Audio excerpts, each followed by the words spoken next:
name is No Sweat. I'm a best-selling Kentucky author, and I work at the Eastern Kentucky University. And I also raise racing pigeons, Sions. I like to believe that I have the best Sions in the world today. I've had Sions going on 70 years, and it's April 19th, 2026. It's a kind of a cool, clear morning, and we're inside one of my lofts right now that Lance and I, my grandson, take care of on a 5-acre farm that I purchased and we've developed to be a place for racing pigeons. Behind me, what I want to talk about, listen, this is going to be a video that we're going to shoot. It's going to be unlike any of the videos we've ever shot before, in that we're going to shoot it over a period of time and in different places, and then my grandson is going to put it together similar to the way they shoot movies for Hollywood. We're going to have a lot of clips that we'll put together over a different period of time, but it'll all probably be within a month's period. It's going to be in April and May of this year, and this is the very first segment of that.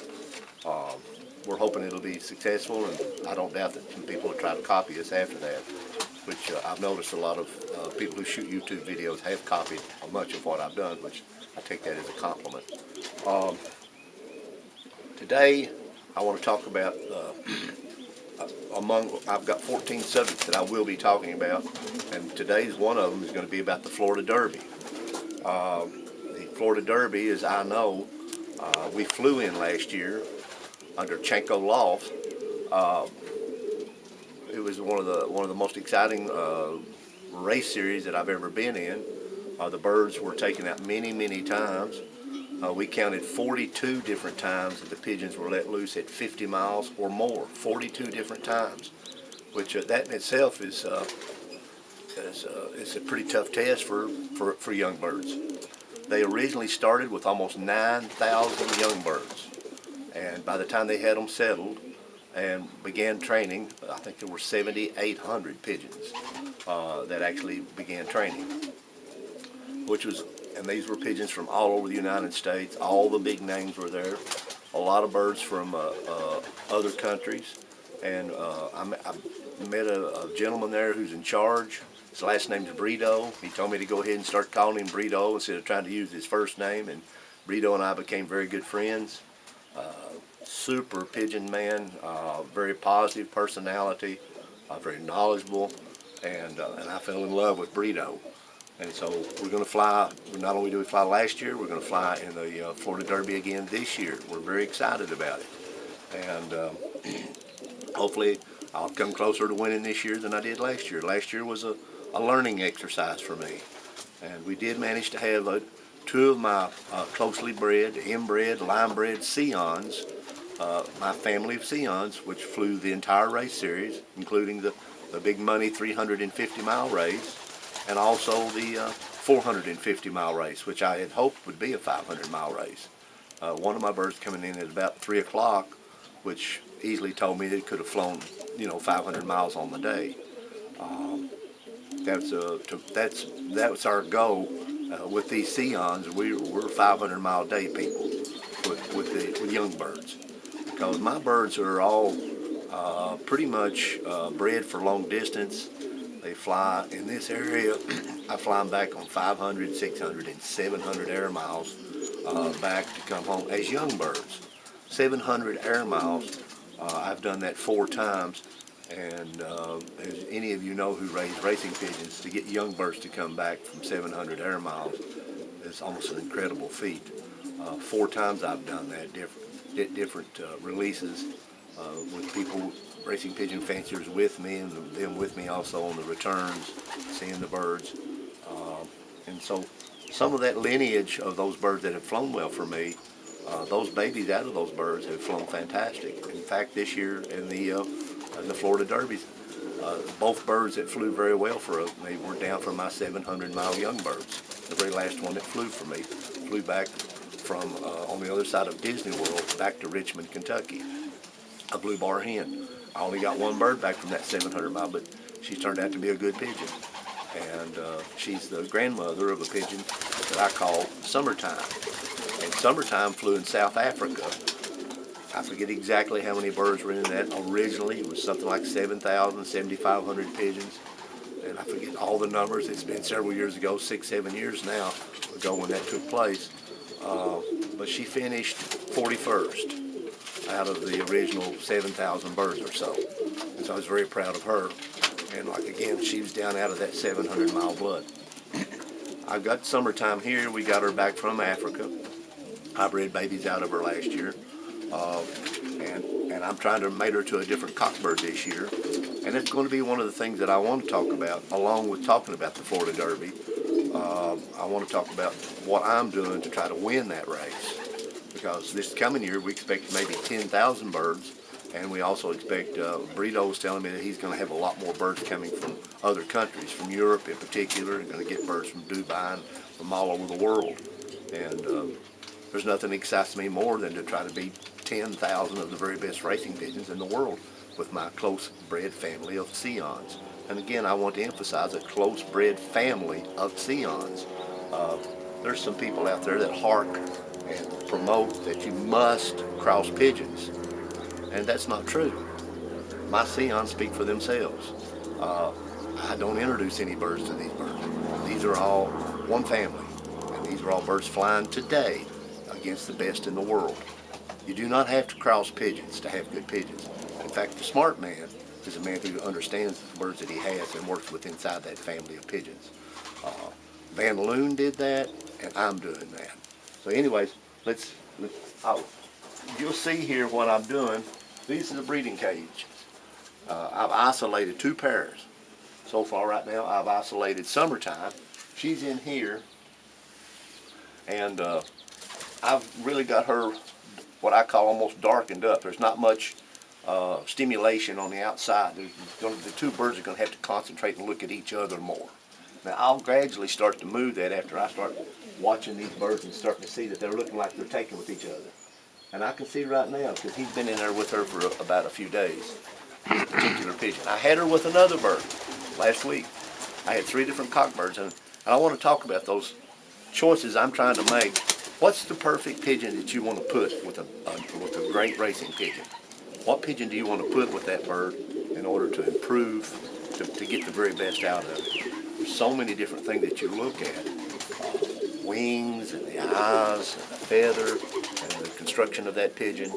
And the one thing that nobody can see, and it's the most important of all of them, and it's the homing instinct. And so you've got to be good with pigeons to put that together. I'll show you this bird I have her with right now. I call him Blue Max. Blue Max is a little small pigeon. I wanted to bring her down in size, and I wanted to, because I think the birds in the Florida Derby, from the best I've been able to find out, talking to Brito and doing a lot of observation on my own, and with the birds that I got back from the Florida Derby myself, handling those birds, to me they were a little bit smaller than I normally keep. My Sions are normally medium size, and for the birds that I got back were medium small, and so I want to try to breed a medium small pigeon. I think they'll do better, but over flying that many times, 42 times out, 42 times, and generally in hot sun. And the birds in the Florida Derby this year, they approached the world record speeds at times. They were flying 3,000 yards a minute several times. And it's pretty incredible when you've got pigeons that are flying over 100 miles an hour for 100 miles or 150 miles or even 200 miles. The birds flying that fast. It's hard to imagine, because you could drive a car on the interstate at 100 miles an hour and just look out the window of it and think that you've got a pigeon flying alongside of you for 100 miles doing 100 miles an hour. It's mind-boggling. But that's what they do with this group of birds in Florida. Again, it intrigues me and it stimulates me, and I've had pigeons for all these years, and it's the most exciting thing that I've seen come along with racing pigeons. I'm going to talk about one loft racing too, in general, from all over the United States and in the world. All the things that I see wrong about it, which there's a great many. There's a lot of things that are not told, and a lot of people are not, I'll say, strong enough or brave enough to tell the truth, or tell what they know about one loft racing, or the negative things about it. But there's also a great many good things about one loft racing, and I'm going to try to talk about both sides of it in time. Right now we're talking about me trying to find a mate for summertime. I want to show you summertime first. Come here. Come here. Easy there. Easy. All right. This is summertime. The worst handling pigeon I own. Right now I've got about 300 birds. And the worst handling, one of the racier type birds I have. She finished 41st in South Africa. I'll show you her wing. What kind of wing she's got. Nothing particularly outstanding. It's a good solid wing. No major steps in her primaries. Secondaries are medium. They're not extremely wide. She covers well in the back. Not fabulous or by any means. Has a real soft feather quality about her. She's a little bit open vented, a little bit weak vented, much more than I like. And she's a little bit more open back than I like. I don't allow that with my pigeons as a rule. What she has, and the reason that I have her, is that she has a great homing instinct. The number one thing that you have to have with pigeons. Everything else is secondary. You can have great wings and you can have perfect bodies, perfect balance, perfect eyes, what you consider perfect eyes. But if they don't have a homing instinct, you can forget all that. And then you can't look at this pigeon and tell me it has a good homing instinct. There's no expert that can. Now she has a dark violet eye. Not much of a circle around it. It is a full circle. And at times when you see her, depending on how the light shines, she looks like she almost has a dark eye or a black eye. And you'll hear people talk about black-eyed Sions. Oh, I've got a black-eyed Sion. They don't have black-eyed Sions. They have dark violet-eyed Sions. Or they may have chestnut-eyed Sions. And depending on how the light shines, they look like they're black eyes. They do look black. But once you look at the eye, it's not black at all. I love this hen. She's banded 1860, I mean. I know that because I'm a Civil War nut. And Civil War started in 1861 in the United States. And her band number is 18160. I call her in Civil War. Anyways, and she's 6 years old. And she's got my KY band on it. You know, the KY bands are a specialty band that I have, and I took those over when Charles HEITZMAN died. Charles HEITZMAN was my godfather in the pigeon sport. He was a Sion man. He imported the Sions from Paul Sion before World War II, and then after World War II, continued to import birds from Robert Sion, his son. Paul Sion died shortly after World War II in 1946. And people say, oh, I've got Paul Sions. And I will think, well, when did you get those Paul Sions? Oh, I got them, you know, and I got them in 1956 or something. I'm like, I don't think you got any Paul Sions. You might have got Robert Sions. And Robert may have some birds that were pretty based on Paul's, but you didn't get birds from Paul Sion then. You didn't get birds from Paul Sion unless before World War II. And that's when Charles HEITZMAN got his birds. And HEITZMAN imported birds 7 times. 4 times from Paul and 3 times from Robert. She's single tail. A lot of people put emphasis on single tail. All right. I've seen birds win without single tail, with the feathers are more spread out like that. But anyway, I'm trying to find her a perfect mate. She's deep kill too, and not a long kill. It's a short deep kill. Everything wrong. Everything that I don't like about a pigeon, that's what she's got. She's got a medium, short, deep kill, and she's open vented, open back. Again, she's got great feather, she's very smart, got a good quick move on her, and she has tremendous homing instinct. This bird's grandmother flew 700 miles back to me. His band number was 33. I let something around like 50 pigeons, 40-something pigeons loose, and only one bird came back, and it was her grandmother, named 33. And he took her a close to a week, I came back to the loft, and there sat the hen up in her roost where she always sat, and she turned out to be a great breeder. Very much the same type of bird. I want to talk about that a little bit too.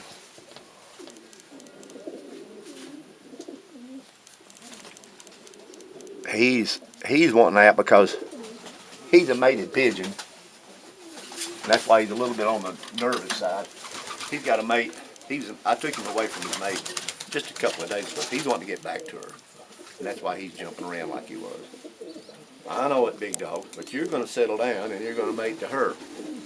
I hope. Now he's got very much a dark violet eye too. I'm not able to show it in here very well in this dark light. It's just like her eye, except he's got a little more lighter color in his eye and a much wider circle. So when it comes to eye, but he's so much like her in so many respects. His flights are a little bit more narrow, and his flights are almost a little bit more symmetry to them. And I paid close attention to that. But that's what I wanted to bring her wing into that conformation a little bit more, because I think it'll add speed to the babies that these two birds produce. I'm trying to bring that speed to them, because these birds that are flying in Florida, they're flying a little faster than I'm used to. You know, up here in Kentucky, these birds are flying 1,000 yards a minute, 1,200 yards a minute, 1,400 yards. I got a bird 1,700 yards a minute. That's no big deal down in Florida. But it's especially no big deal down in the Florida Derby. I mean, the birds are flying 1,700 yards a minute all the time, and flying 2,000 yards a minute on a regular basis. So you got to have a bird that's fast.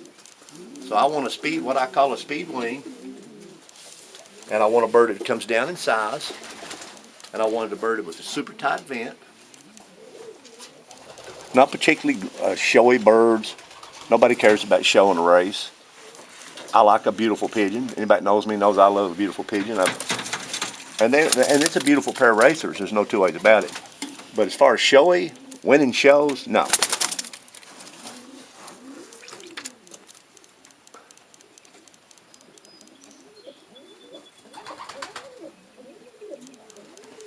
She's got those big wide bars, which I always admire on a blue bar. If you do breed for show, you'll realize that if you make blue bars to blue bars over a period of time, that you'll breed that bar away.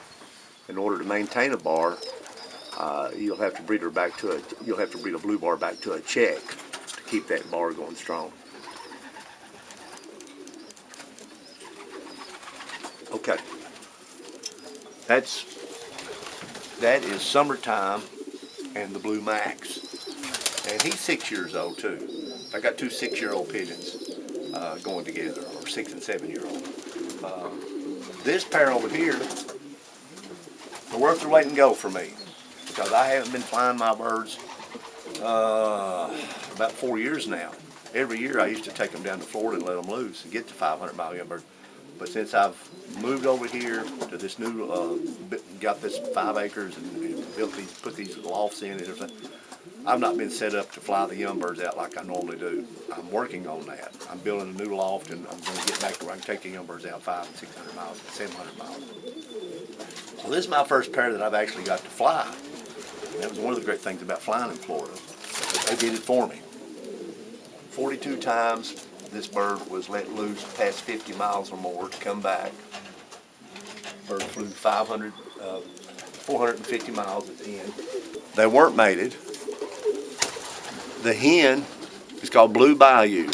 My friend named J.W. named her, and he also named the cockbird. We thought this bird was a hen in the back when it was a baby, and he named it My Diane.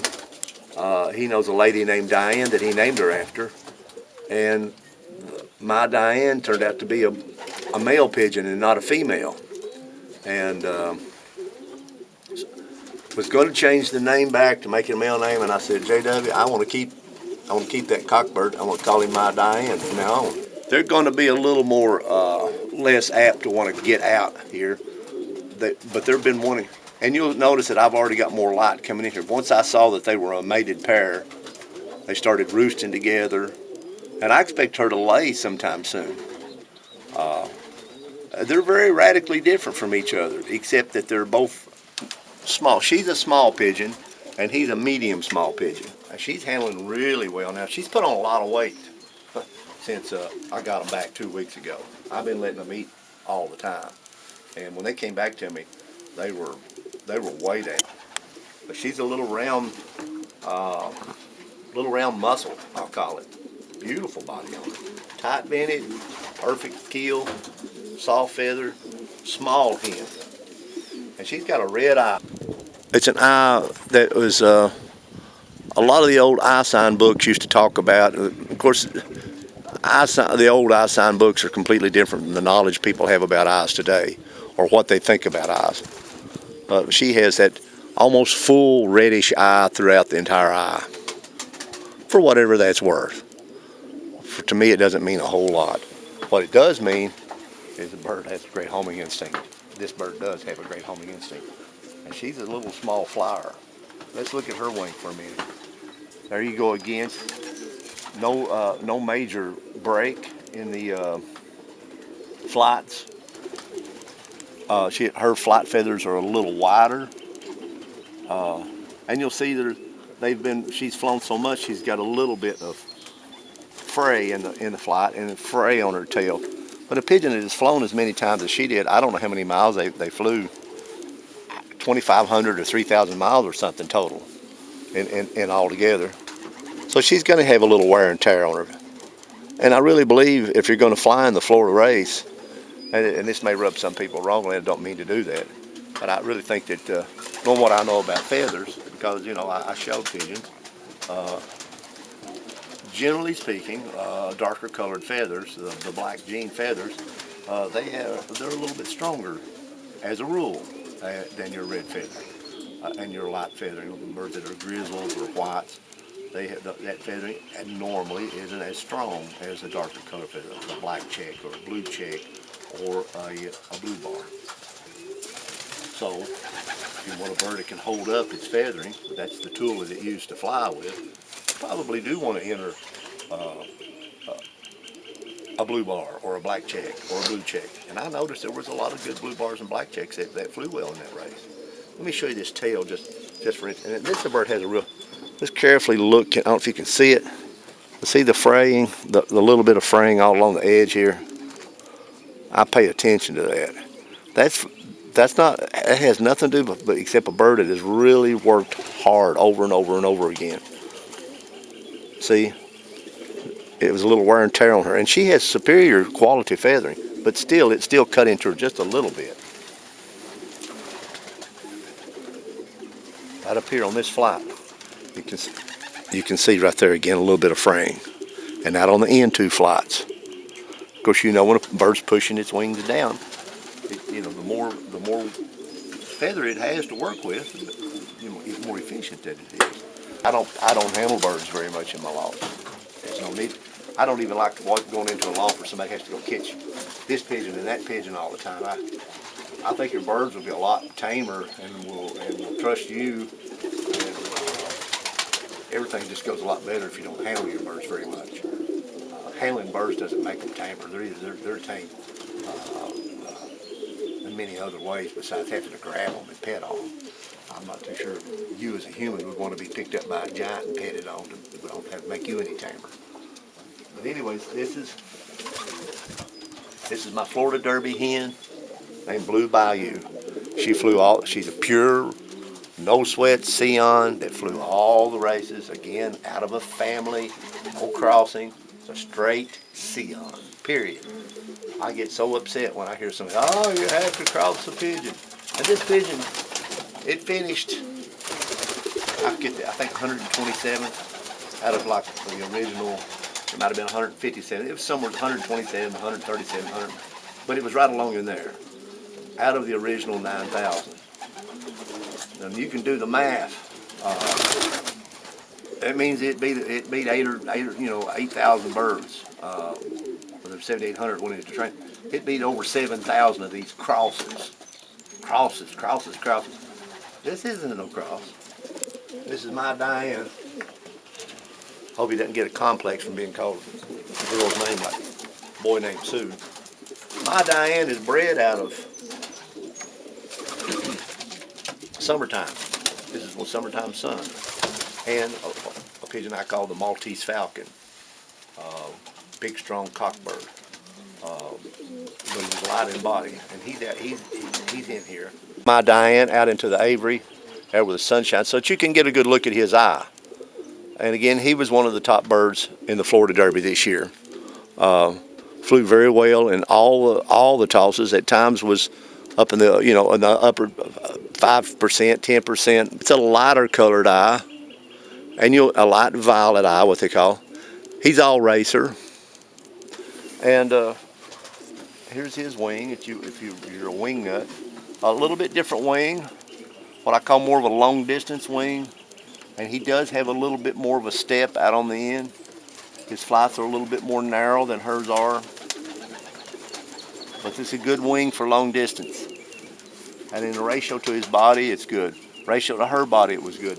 A little longer than your average pigeon. He covers well. He's extremely tight vented, as is she. I mean, the vents are like they're welded together. You can't show them, but so I've got him one.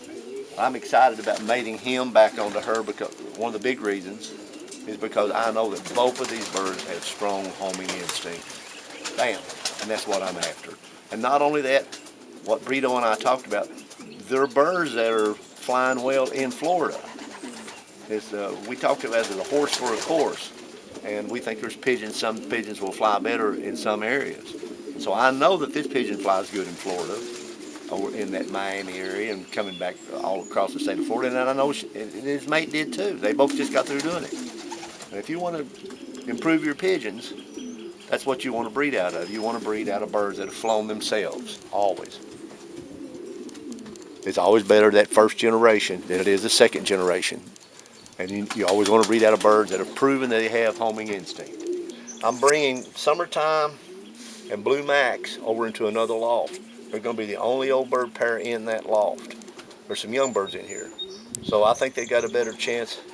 This is a loft that she's used to, and he's not, but I believe he got a better chance of getting them to settle down and mate with each other when they've got a big loft all to their own, and them being the only old birds in there. When I hand raised that pigeon, the last pigeon I've ever, from 5 days of age until he was about 5 weeks old, I fed that bird kept him in a crate inside my own home and raised him up. And I wouldn't have done that unless I extremely valued him. I didn't have any other birds to put him under, and I didn't want to lose him. And circumstances came about that I had lost both of his parents. When you're mating two birds together, put them in your hands. Take your hen, your cockbird, and if you're experimenting around, whatever bird you want to experiment with, feel that balance in them. Hold them in your hands together. Hold them in your hands together. Weigh them up and down. Do you feel in your mind, can you see in your mind a perfect balance? Is one weight heavier than the other one, or the other one lighter? Do you feel a balance in those two? You want a balance that you'll see. You're always thinking about the future, and you're trying to see in your mind's eye what kind of babies there's that pair of birds. If you're a really good breeder, you'll raise babies out of two pigeons that are better than both parents. I really believe that the babies that I can breed from these two birds will be better than either one of these two birds. That's why I'm excited about sending these two birds' babies right back into the Florida Derby again. Because they flew in the Florida Derby. He's much opposite of her with the eye and type of feathers, length. And so that's one of my plans for this coming year, is to send babies out of the Florida Derby pair back to Florida. Good morning. My name is No Sweat. It's April 25th, 2026 at 11 o'clock in the morning. This morning I want to talk about my dried bananas that I got from Hawaii from a lady named Inga. Inga grows her own bananas and treats them and sends them to me on a regular basis. And what's that got to do with pigeons? Inga got her white Sions from me about 6 years ago. And ever since she's gotten those Sions, she sends me dried fruit every now and then, mangoes and everything else that she grows in appreciation of the pigeons that she got from me. One of the birds she got from me had one leg, and we named that hen Peggy, and that's become her main pigeon that she's got, her and Peggy. And she sends me pictures of Peggy. And she's got white Sions that are down from Charles HEITZMAN, and I don't have any. But anyways, there's one of her dried bananas. Thank you, Inga. They're delicious. Got my Kentucky Derby glass. Kentucky Derby's next week. They have a drawing for the post positions today. Very important. You can't have bananas from Hawaii without having your mango nectar from Mexico. So I have a little shot of mango nectar to wash down my banana. Who's going to win this year's Derby? Oh, no, I like Renegade. And I also like Further Ado. And as a long shot, I like Golden Tempo. But I'll see what the post positions are going to be and what the weather's going to be before I make a decision.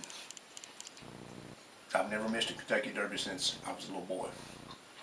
You see behind me some of my artifacts that I've dug over the years. That's the only whiskey bottle that was ever dug at Camp Nelson. I dug that in a Confederate prison camp at Camp Nelson, along with a Confederate button. And a Jenny Lind bottle, and some Civil War bullets, and 1700s. This is my black glass.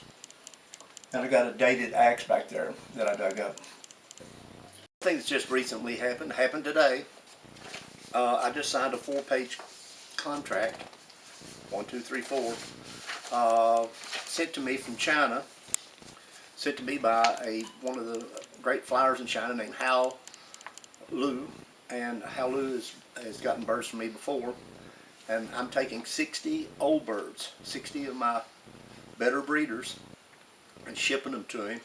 I will ship those to him sometime in late May. I see it as one of the most important Sion transfers or exportations that's ever been done in the history of Sions.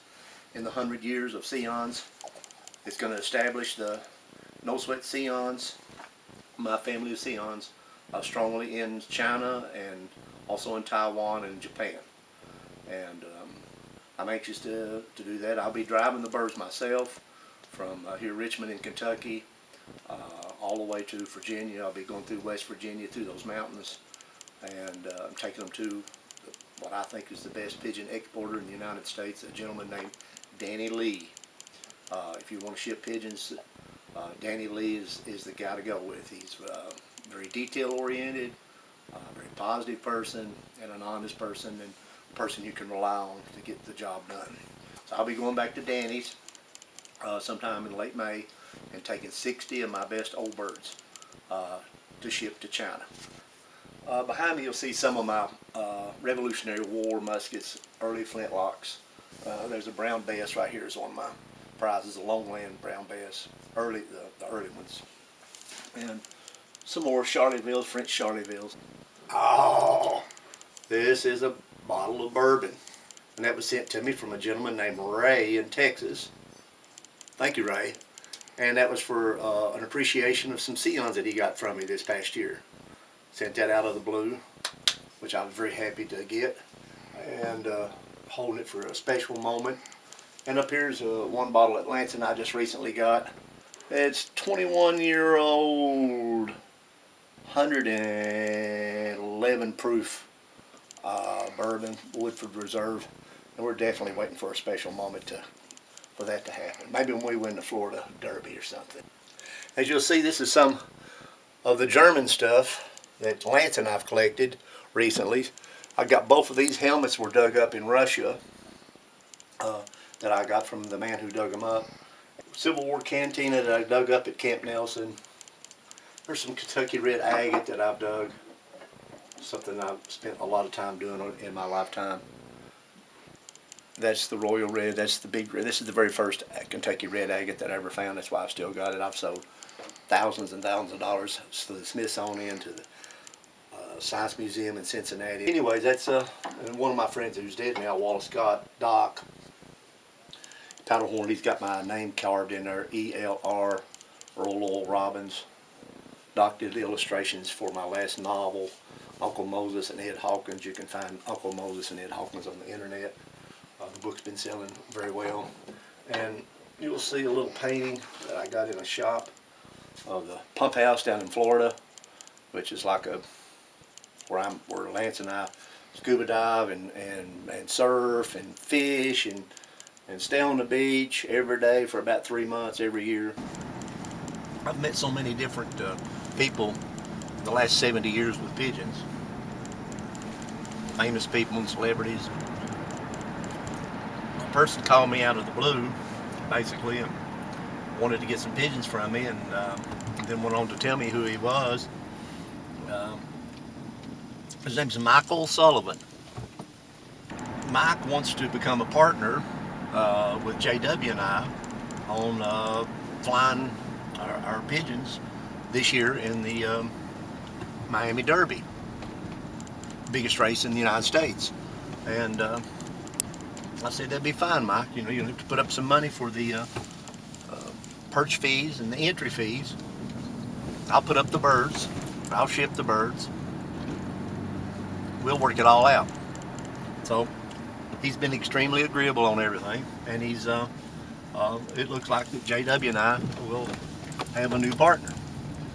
And by the way, JW wants me to write a book about the 100 years, the greatest family of racing pigeons, 100 years of Sions, which, you know, nobody can go around and talk about that they've got a family of pigeons that go back for over 100 years.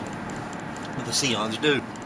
Mike Sullivan told me up front that he had been convicted of first-degree murder and had spent 27 years, maybe 30 years almost, in the penitentiary for murder. And his lawyer, a few years ago, was able to get that conviction completely nullified, and he was found innocent over several reasons. It was impossible for him to have committed the murder that he was accused of, and they found out who did it and all kinds of other stuff. And the court, to try to make it up to him for having been in the penitentiary for 27 years, awarded him $13 million. And because he lost basically the best part of his life while he was in prison. A lot of his family died while he was in prison. So now he lives with his sister, and he's got my Sions, and he's going to be a partner with JW and I. But he's going to name some of the birds. I'm going to name one of the birds Shawshank. I'm real excited about Mike being one of our partners. I think fate brought him to me, and fate brought JW to me. JW's been a fantastic person, partner with me on these Sions. So I just wanted to bring in the fact that I've got Michael Sullivan now, man I call Shawshank, who's been in prison for 27 years for first-degree murder that he didn't convict, that he didn't do. I can't imagine. And of course, he said every day he woke up, you know, he told people, you know, I'm innocent, I didn't do it. And of course, everybody in prison says I'm innocent, I didn't do it, but he didn't do it. And so he's had an incredibly hard life, and but he's back out now, and he's got some money, and but that doesn't mean that much to him from all that I've been able to get from him, and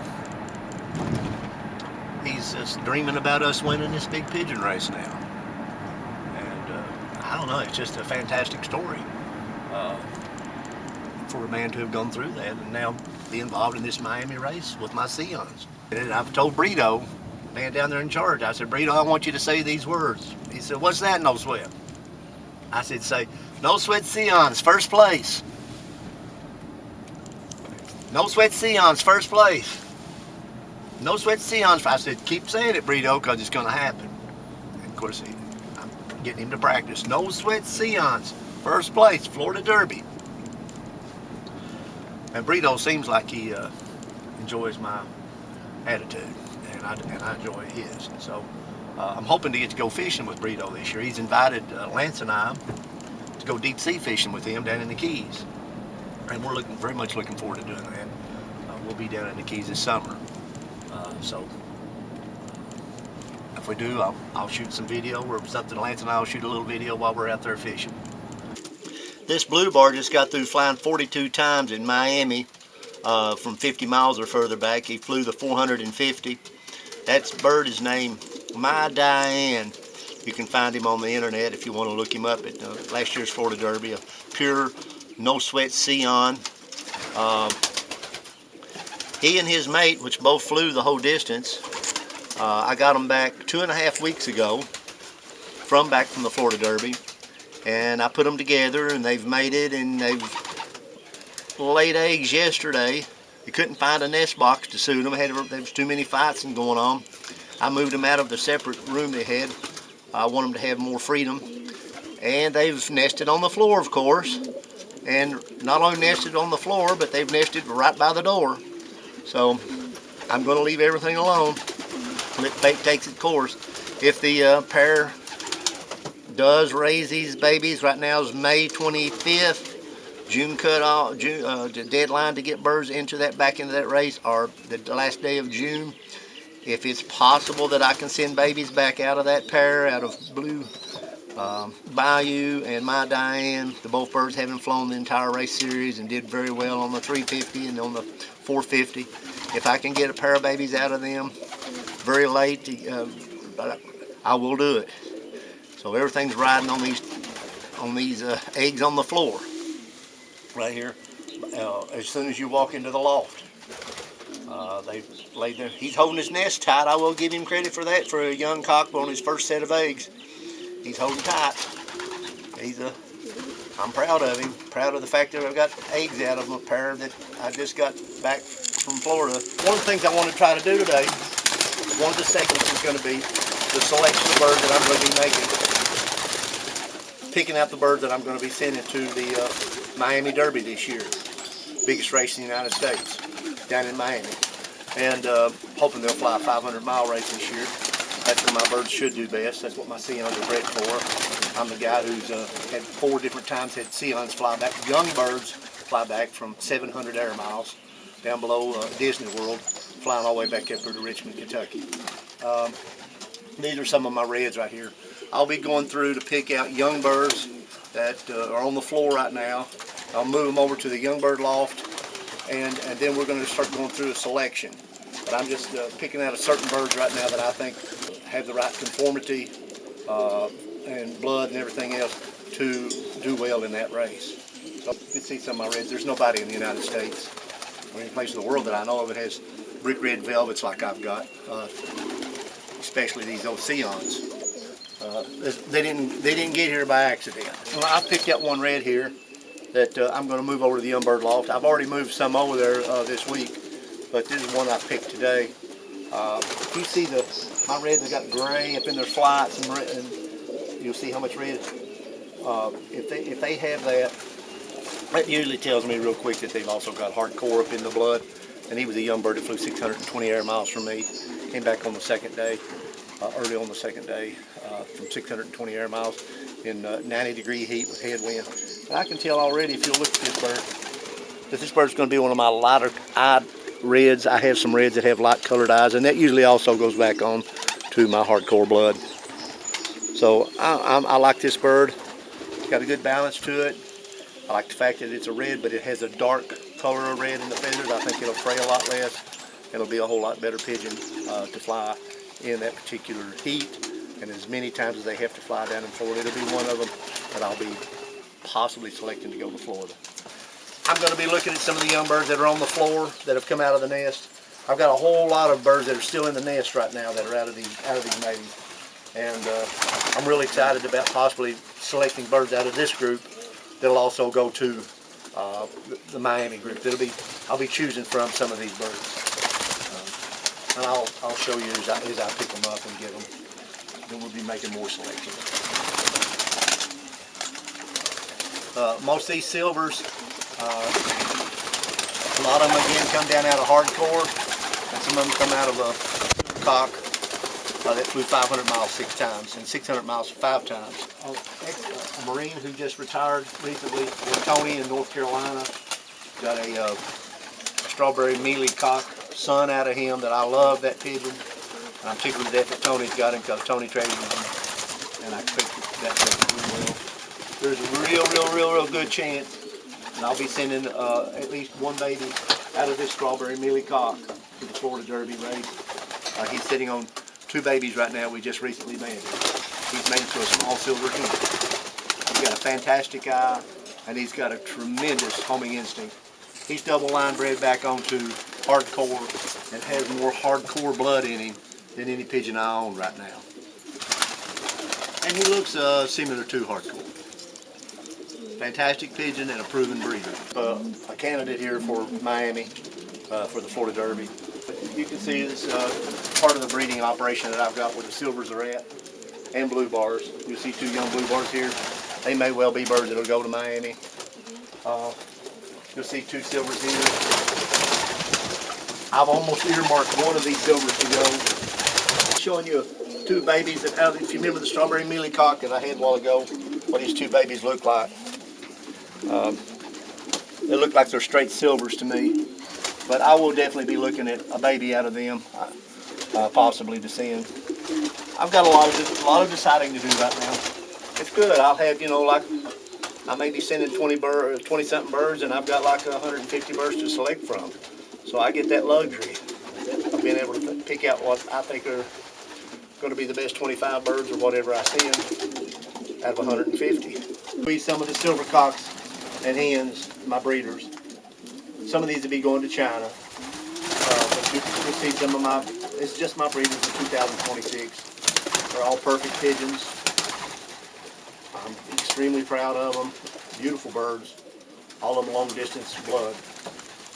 Pure old line Sions. Nobody's got Sions like this. Period. Anywhere.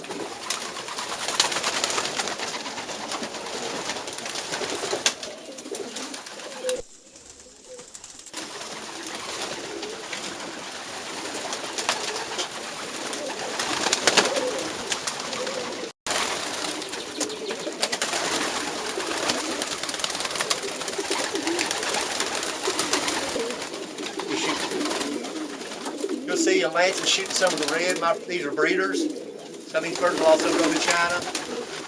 There's different people across the United States that's gotten a few reds too from me. They're very lucky, the ones that get them. I get tired of these Walmart shoppers on the internet wanting birds for $50 or $100.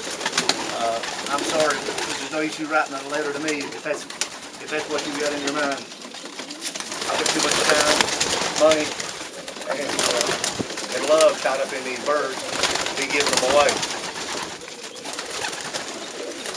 If you're on a fixed income, then I advise you to unfix it if you want pigeons from me.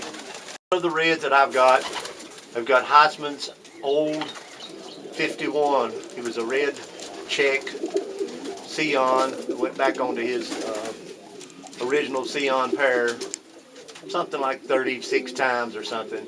It was as Sion could get. A lot of these birds are down out of him, old 51. And that goes back also on to Lou Curtis's blue bar cock, the blue bar white fly cock that he had called Leroy, the king.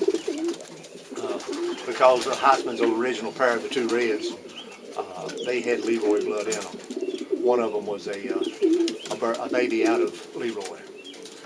Lou Curtis had mated that blue bar white cock to a red and bred some reds out of it. And HEITZMAN got reds from them 2 different times. But I'm trying to show, as well as show what we've got here, we're trying to show a history of the Sions. I'm documenting where the Sions are at after 110 years or 100 years or more than 100 years in existence. This is where the Sions have wound up. I know there's other people in the United States that's got Sions, but I don't think they've got them as in the numbers that I've got or the quality that I've got or as involved with spreading them across the world as I've got or flying them in the biggest major races throughout the world like I do.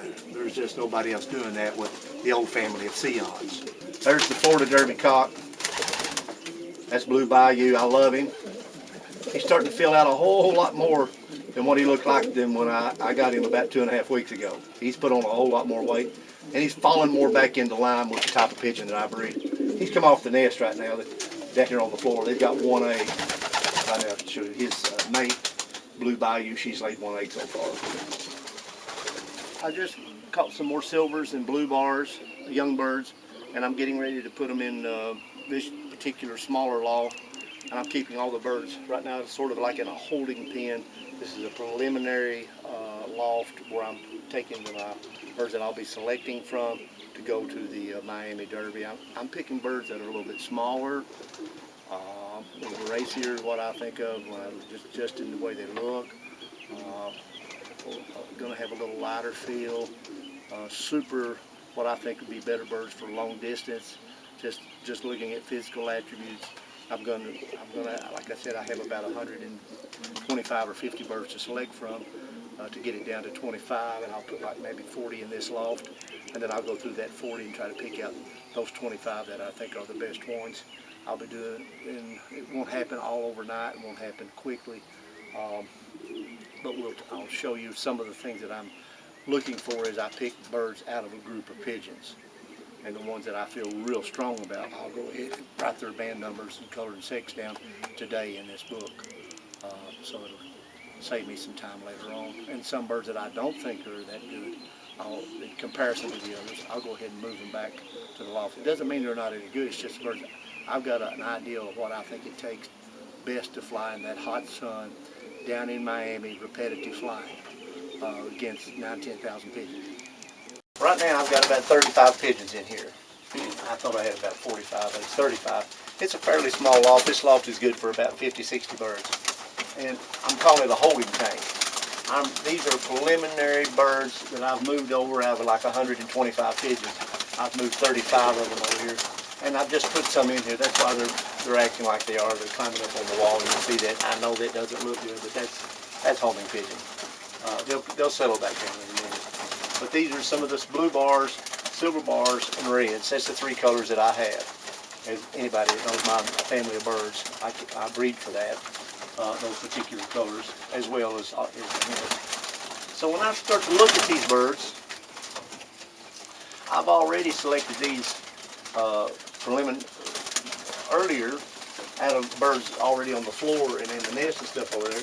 I start looking at what's the bird in here that I think just right on the go, that seems like a really good pigeon that'll race.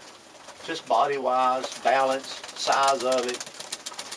One of the things that I noticed getting those 2 birds back from Miami and talking to Brito says that a medium-sized pigeon is the best bird to fly in Miami.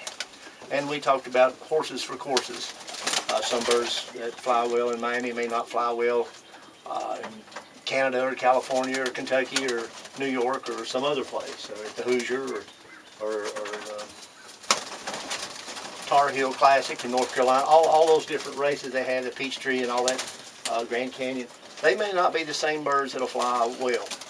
I'm looking for birds that are going to fly well in Florida based on what I was able to do last year. So I'm looking for a little bit of a smaller pigeon that's got a really soft feather, right on the go. Now, out of all these birds you see here in front of you, you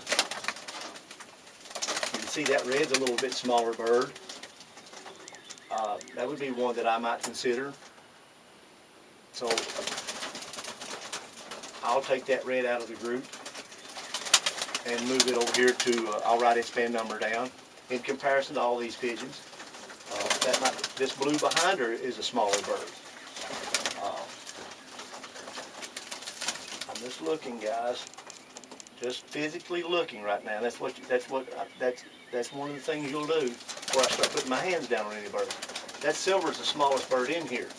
And I talked to Brito about that, and Brito said, don't send the little bitty birds. He said they can't take the punishment that they put them through. Not punishment exactly, but the hard training that they have to go through over and over and over. But now some small birds can take that, I know that. That is a little silver there. She's a little leggy.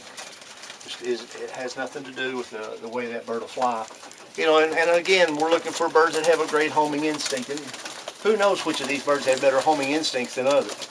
That's what always gets me with people that try to, oh, this bird's going to be your best one. Look at its eyes. This bird's going to be your best one because of whatever it is, its wings. They don't know. There's none of them know. But they sure put on a show that they do. When it comes to homing instinct, you have to put those birds down the road, and you got to get them out long distance to find out which birds have the better homing instinct. Let's see. I'm looking for a single-tail small pigeon. Right there's that blue bar right here. See it? Look how it compares to these others.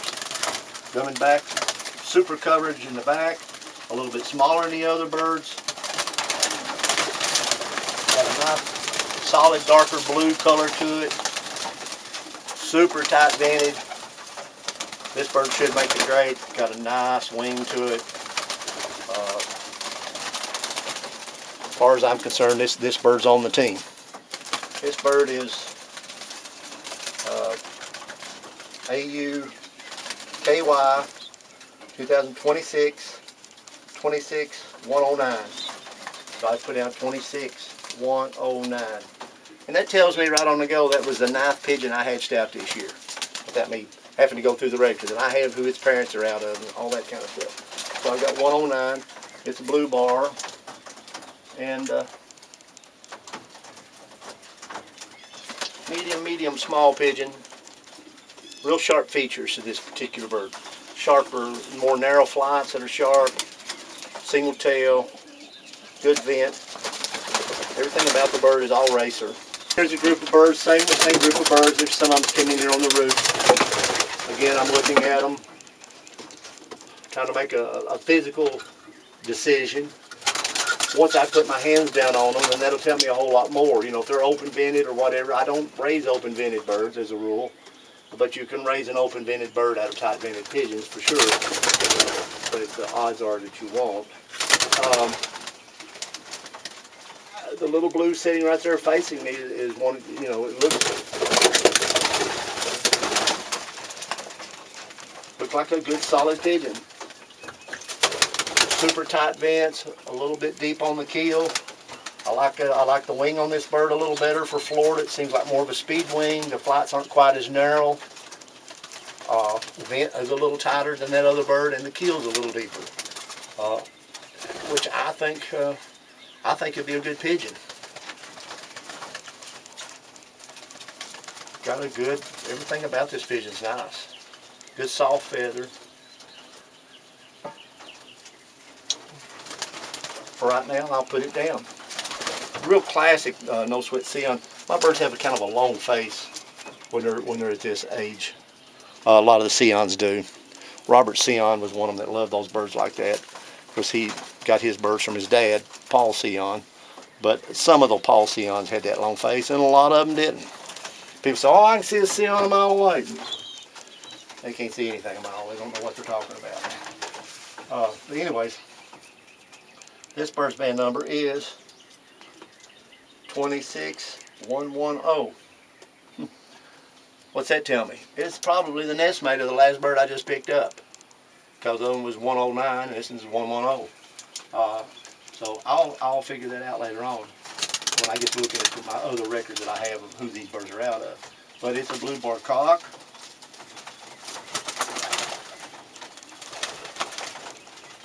Nope, it's a blue bar hen, probably, I'm gonna guess.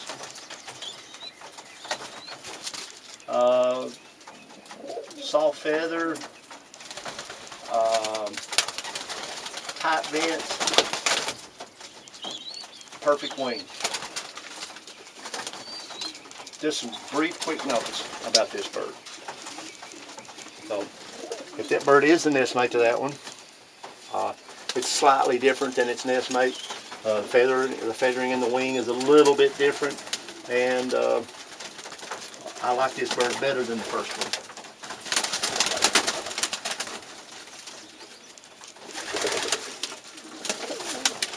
Could be a cock and a hen. Let's see now. Let's continue to look. There's another blue bark catching my eye real quick. This darker blue right here. You know, birds are fun raising pigeons. The least little thing, they pay so much attention to it. But just these pages flying around on this notebook, you know, is freaking these baby pigeons out. They don't know what that is. It could be the wings of a hawk trying to get them or something. But they're paying close attention to it. It's one thing that's making them a little bit nervous. I'll put it over here. You know, anytime you bring something strange into a loft, they, you know, birds go a little goofy about it. One bird that I'll catch here in a minute. Where did that little dark blue bar go? Very fine pigeon. Blue hen, single tail. Oh my God. I like her better than either one of the other two. She's again a little medium small. That's what I'm looking at right now, are the medium small, medium birds. She handles like a dream. She's a little more, the vent and keel come together differently than the other birds. There's a little more a break, the way she feels, a little more flying balance in her keel. I think this bird would be a very fast pigeon. Let's get her band number. 26105. 26105. She's a beautiful, very fine pigeon. She's one of them that we will definitely fly. Blue bar hen. I'm just putting outside of her perfect. I don't know what else to say about her. Really a perfect pigeon. Love the way her tail is that short. I mean, you know, that tight together. Just a gorgeous. You know, love the way the wings. You know, it's a long distance wing, but yet it's a fast wing. There's no indentation in those last flights out there to speak of. Some slight, but I mean a little bit. Real big coverts, and I love that. So makes it easier to fly long distance. Less work, less air having to come up beside the body there. She's covering all that out. Very fine pigeon. Very fine pigeon. So we're going to move her over here. That's 3 birds. I'm going to fly her this year. I'm flying this black check, which is unusual for a no-sweat Sion. Small bird, easy girl, got dark eyes. She's out of 2 reds, and she's fairly close kin to that red hen that I was talking about earlier today. Anytime you make 2 reds together and you get a black check, it's going to be a hen. And oddly enough, that the odd colored birds that I get out of reds in that particular side of the family, they have flown very well for me. They've all flown like 500 miles as young birds. A lot of times on the second day, but I almost always get those blue check, black check, blue bars out of 2 reds. They almost always fly back. So I'm excited about her because I don't raise many of them. I think she's perfect. Tight vented, little hen. She's a little bitty hen. I don't know what to name her yet. Love her. Just love her to death. Love her wing, soft feather. I know she's going to be a smart pigeon. Anyways.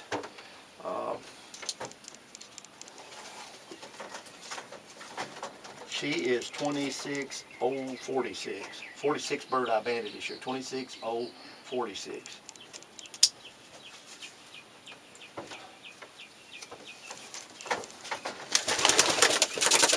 Got dark eye on her right now, and she may keep that dark eye. Or look at the smaller, that balance, a different kind of balance. And that's the kind of bird that flew well.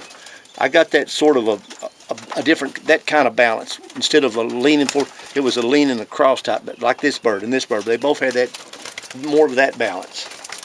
The 2 birds that I got back from Florida. I love that bird, and I love this pigeon here, baby. Come on. This bird looks light. Just looking at it. Had a real light look at it, look to it. Look. Oh, I know who this bird's out of. This is out of Tuft over on the other side. It's got a couple of secondaries. I made a bad catch on this bird out in that big A-rig the other day, and I pulled out a couple of secondaries. But I'm still going to send it. I think the bird will be fun. It handles like a dream. Oh my God! And I love Tuft's babies. Tuft They didn't come through for me last year. I'm going to give them another chance. You never know from 1 year. You could send a pair of babies to a race and not do one good 1 year, and send those same pair of babies back the next year and win the race. That's pigeon racing.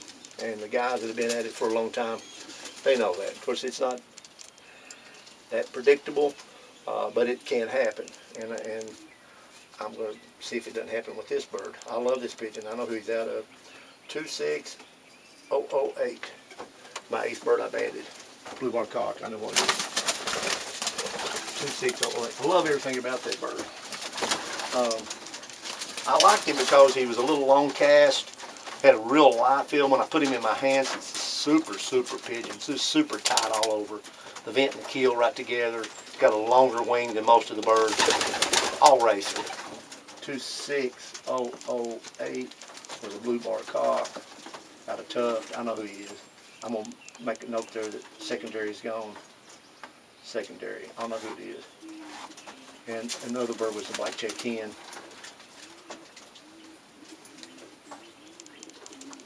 Alright, so we're getting a few. We're getting a few of the birds for Florida. I got a lot of guys asking me, won't you fly some of your reds in that race down there? Alright, you guys that are dying for me to send a red. I've got a little brick red hen here. She's a beauty. She's got gray in her wings. It already tells me who she's out of, you know, if I start going back on her pedigree. She's soft feather, super tight vented. The tight vented, maybe the most tight vented of any of her vents are welded together. She's got a beautiful red coloring. When she goes through her molt, it's even going to become darker red. Got a super wing on her. No reason this bird shouldn't fly well. All right, we've got a red going, which I know a lot of people want me to send. A brick red. I don't think there's many of them in that race down there. There's some. 260023. 26023. 26023. Brick red hen. Small bird. Super body. Super tight vent.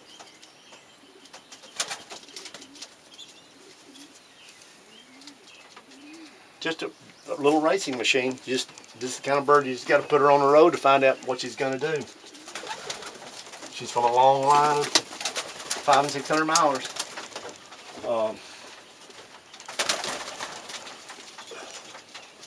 Looking again. Got two nice red cocks there. Let's see. Let me get them out here in the aviary where I can compare them with others. Come on. Come on. Come on. You win this beauty contest, you're headed to Florida. There's that little blue bar I was bragging about earlier. That was with Tuft baby. And I love this pigeon.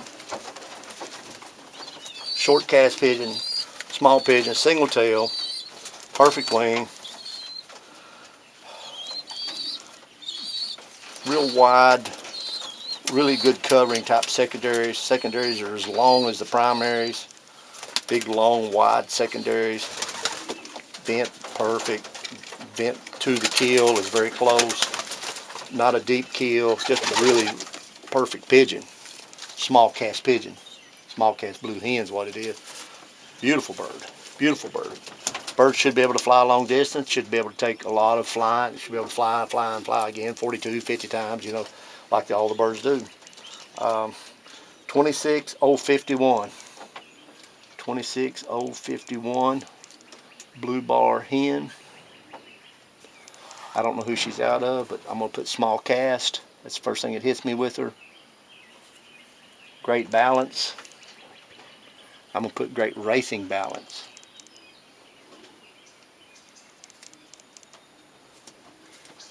There's a little bit of a difference in balance that you're looking for a show bird and a balance that you're looking for a racing pigeon. Show birds have a tendency to, you want them to stand more like that. That's a beautiful balance. And of course a lot of your racing pigeons do too. But I'm finding a little bit often that your balance in your racers, it leans a little bit more to the front. More like this bird's doing. To me, that's more of a racing balance. See the slight differences. It's a slight difference.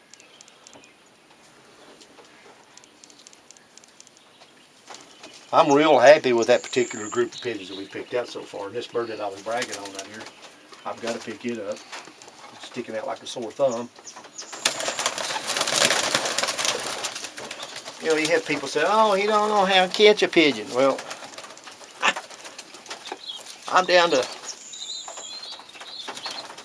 I was catching pigeons off the Irving Bridge when I was a baby. I crawled up there in my diapers, and I had a pacifier in my mouth, and I was grabbing pigeons, holding on with my toes from 90 foot high off the rafters at 2 o'clock in the morning. Yeah, I know how to catch a pigeon. Anyways, more of what that some people call a pearl eye. It's a light violet eye. And that eye does very well down there in Florida. There's a lot of those birds that win down there. This is another bird similar to Tuft, that Tuft baby. He reminds me of that pigeon when I pick him up. He's that kind of bird. He's soft feathered, he's more of a tight feather pigeon. And maybe not exactly what they want down there, but the tight feather birds have done well for me over the years. He's got a soft feather, but it's a tight feather at the same time.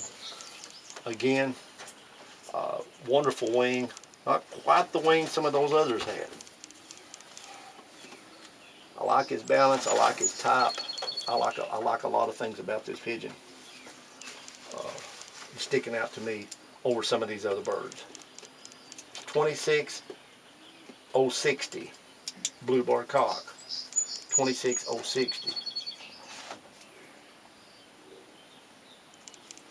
Blue bar cock.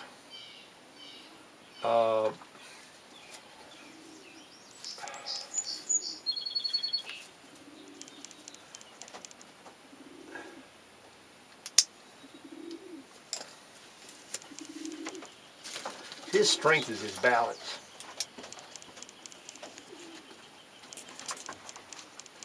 Vents aren't as tight as some of the other birds. They're tight vents, but they're not super tight vents. And his feathers aren't as loose, soft as some of the other ones. And his wing, in all honesty, is more of a narrow wing. He's got more of what I'm thinking, more like some of the long distance, and we got a little bit out here on the end. He does have a little bit more of a step in his primaries. So he's a little more different. He's a little more on the borderline with me for Florida. I love his eye too. He's going to have a light eye.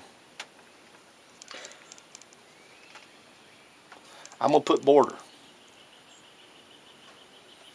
If I see a bird better than him, later on, I'll move him out of there.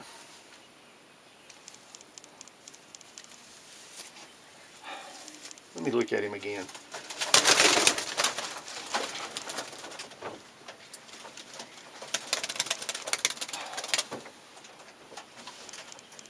Boy, he looks the part.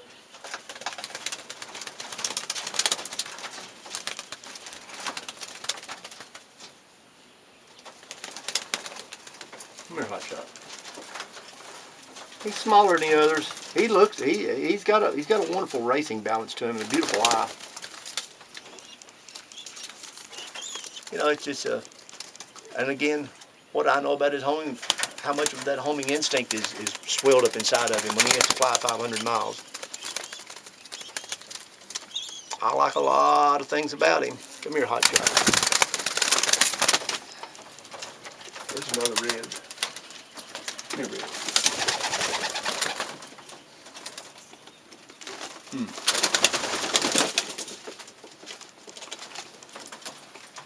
Let me move some of these red down.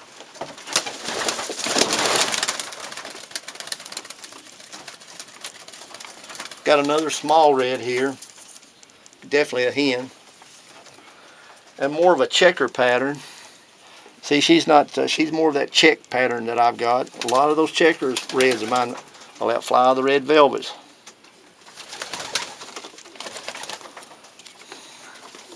She's little. She fits that bill. Not super tight vents. They're tight vents. They're closed vents, but not what I mean welded together like some of these birds are. Let's look at her for a minute. She's younger than a lot of them, so she's not going to be as finished. Here, bird.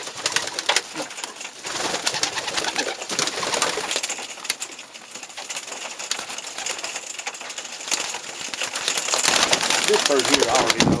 Hold on.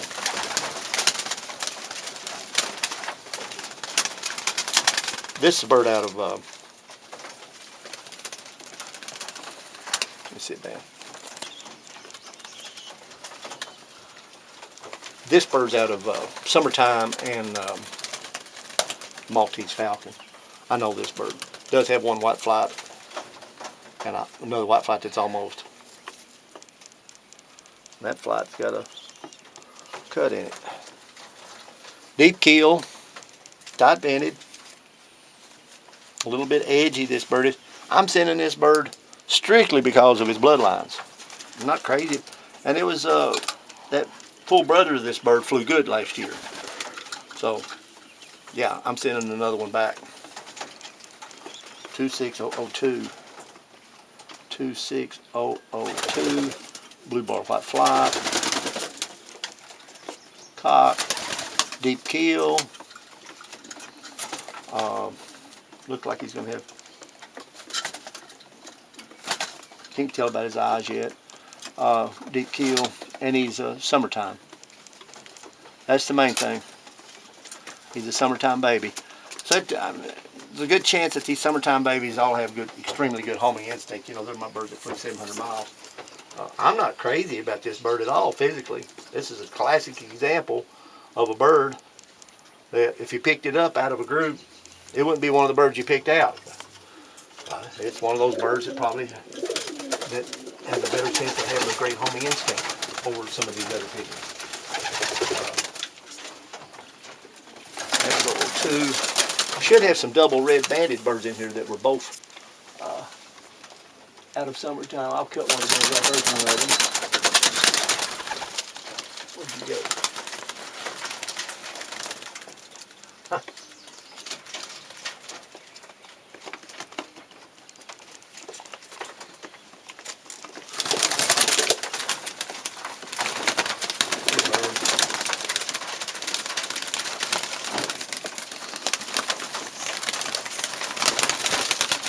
I had my hand on him.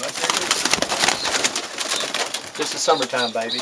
Cock, deep keel, classic Summertime baby. Like Summertime and the Maltese Falcon. He's going. I double banded him out of the nest, but I'll cut one of the bands off. There's the other. There's his nestmate over there. 66 or 67. I think I'll keep 66. That's an easy number to remember. 26066. Blue bar cock. Same. 26066. 26066. Blue bar cock. Deep and summer.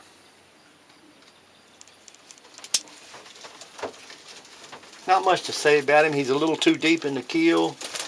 Vents aren't that strong. And the wing, I call it very average. But he's out of Summertime. So he's going. He's even a little bit on the heavy side. I don't like his balance that well. Alright birds, we're getting another one. And there's his nestmate over there. I see his nestmate. Yeah. I saw one go.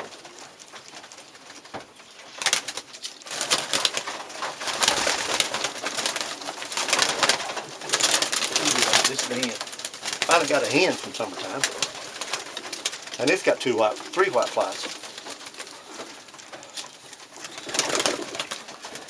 This is either going to be 63 or 69. I'm going to use the 69 band on this particular bird. So it's going to be 23069. Blue bar white flight hen, 23069. Blue bar white flight hen. Summertime. A little bit deep in the keel.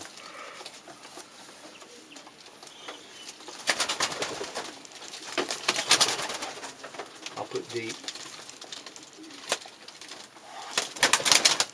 Medium-sized bird, not medium small at all.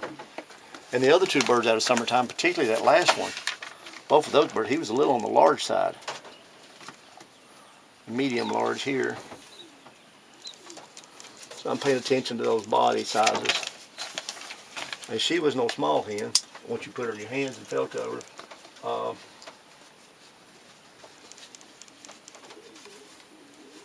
There's a pigeon up here.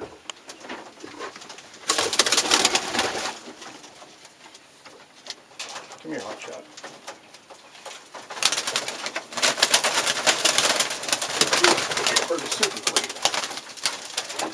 And that's one of the things that I want to talk about too. I forget so much. If you got the time to watch your birds in a loft, you want to get something that's quick. This bird right here is the quickest bird in the loft. It's like watching for a football player or a baseball player and you're a pro scout. You want to see something that's quick, pow! And same thing with pigeons. When they're flying a bird, and I've noticed the kitchen birds out in the aviary, some of your better birds they just got that extra little dip move. That's how come summertime's gotten loose on us a couple of times. She's got a little quick move on her. And some of your better racers are going to have that little quick move. Hardcore had it. And this bird right here has it. So, and this is out of summertime. This is the one, remember the other one was 2002 and this is 2003. So this is the other summertime baby. I'll be sending 4 of those birds this year to Florida. 2, 3. And she reminded me of summertime a lot in her quickness. 26003. 003 blue bar. Flat, wasn't it? No, that's a straight blue bar hen. Quick. And she is quick. Blue bar hen. Summer. I'm going to put down quick. Medium sized bird. And really the best built of the 4 pigeons. If I had to predict which of those 4 pigeons out of summer would fly the best, I would predict this bird. She's quicker than the others and built better than the others. So I'm going to put it best of summer. Best of summer. All right.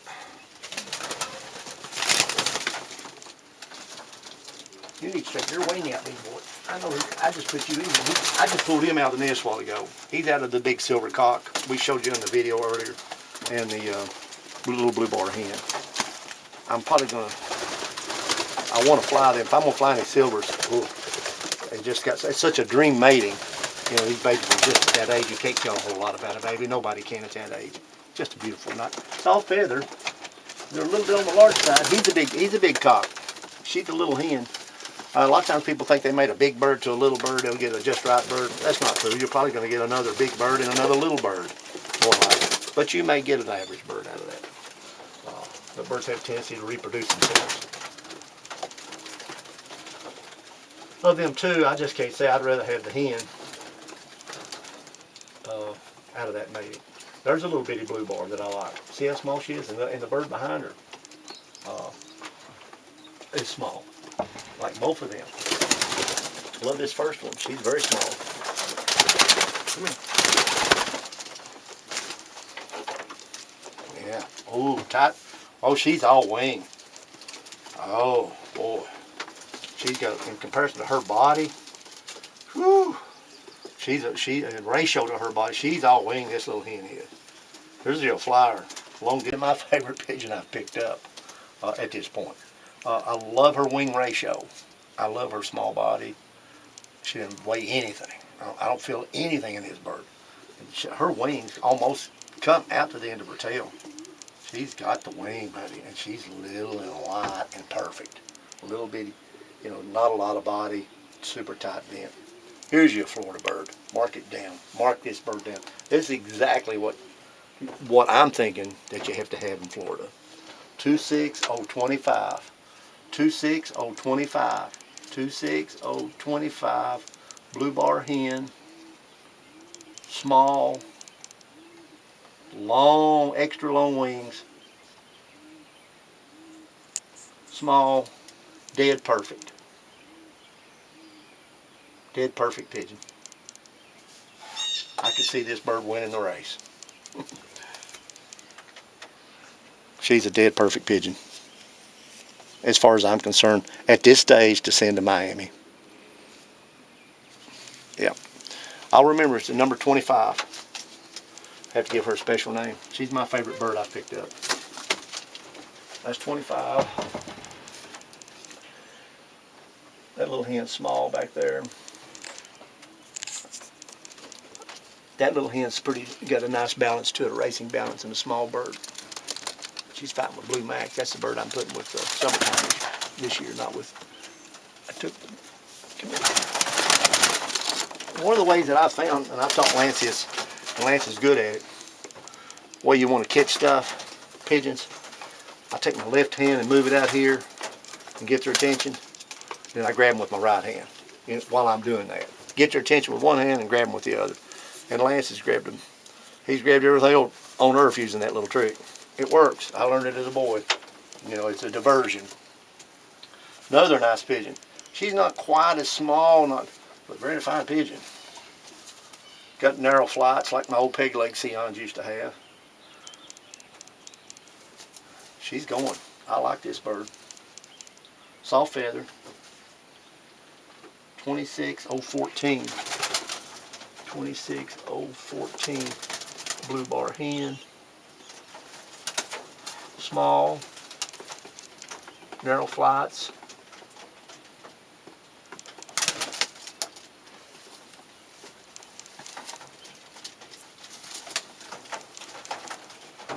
Quick. She's a quick bird.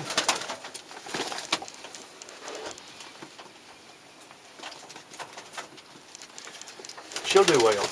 That's that was 14, wasn't it? Was it 14? 26014? Yeah. So she was the 14th bird I hatched this year. I've got some silvers in here that were pretty nice. Several of them, to be a matter of fact. This is the littlest bird that I've raised this year. This is Tiny Tim, little bitty silver hen. There is nothing to this pigeon. She was one of the first pigeons I picked up to go to Miami because she's a sparrow. I'm gonna send her. Super tight vented, got long wings, and is by far and away the smallest pigeon I raised this year. Not even close. And one of the smallest pigeons I've raised in the last several years. She is tiny. So we're just going to find out what a little tiny pigeon's going to do. But she's built perfect. Super, super well. Her vents are tight. Not tight, they're welded.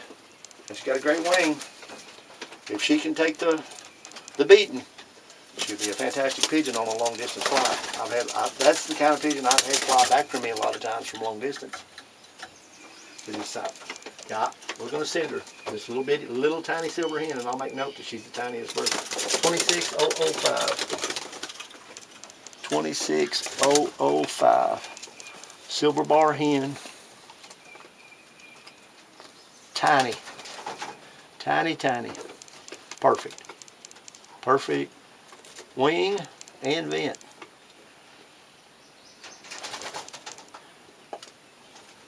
Keel. She's dead on. She's tiny. I'm sending a bird that I was going to keep to breed from. Another brick red. I mean, he's a beauty. Sharp features. Super tight vent. Super dark brick red. This is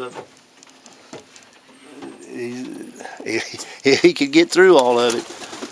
But anybody wants to see how my reds are doing, here you go. There's going to be a red here that is going to be a brick red no sweat Sion. This is what my brick reds look like at this stage. When they go through their molt, they'll shed out. He'll molt out and have darker red feathers. But this is a beautiful pigeon. He's going to be beautiful. I hate to think that he might get lost. I'd keep this bird to breed from. He's a super tight vented pigeon. Gill. I mean, he's dead on. He's dead on.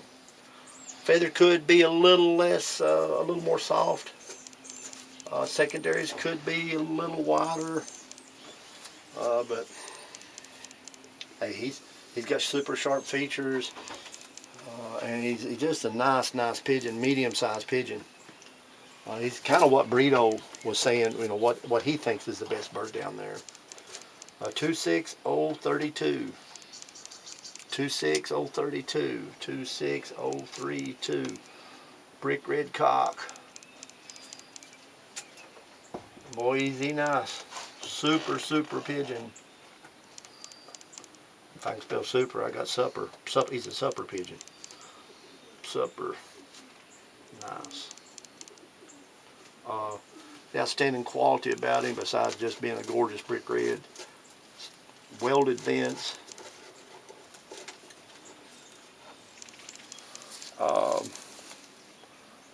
More of your narrow top flights.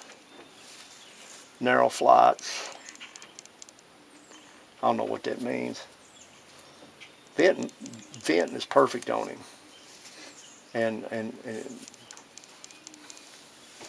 wonderful balance. Nice balance.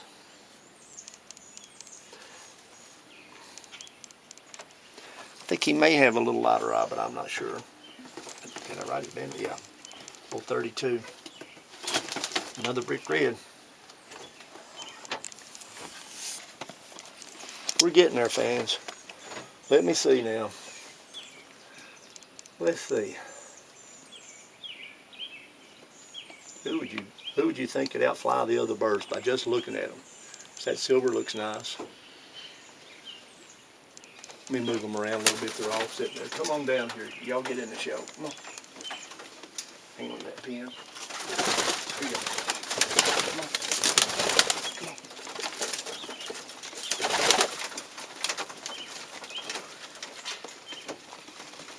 That little blue ball right there is an older bird. Got a lighter colored eye. That one that just flew down there. I'm not crazy about its looks. It may be a great racer though.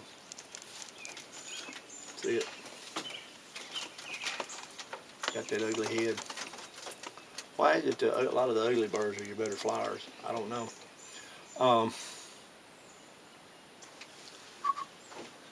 These long cast silver. That's what I look for a lot of times in long distance birds. Long cast, but light, narrow pigeons that are built perfect. See, you know, where they can step in there. But, you know, down there in Florida, they got to fly fast. It's not just a matter of coming back. They got to be flying close to 3,000 yards a minute a lot of times. Out of this group of birds here, one of the birds that just flew down there.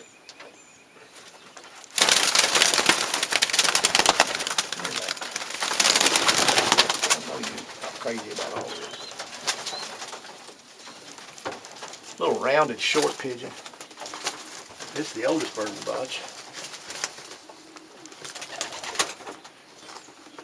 26001. It's the first bird I hatched this year. Gonna have a light eye. Strong, quick, little small hen. Already molted 3 flights. This is a 25th of April, and she's done got starting on her 4th flight. If he can get her settled, he might have a pretty good pigeon. It's gonna be the oldest bird that I send. 26001. Blue bar hen.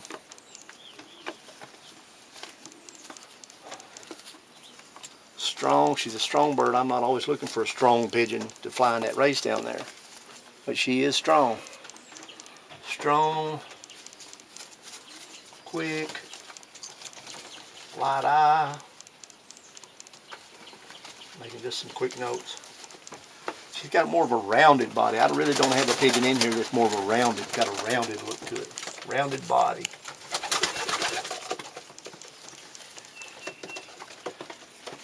And ugly. If ugly means anything, she's got bonus points. Ugly.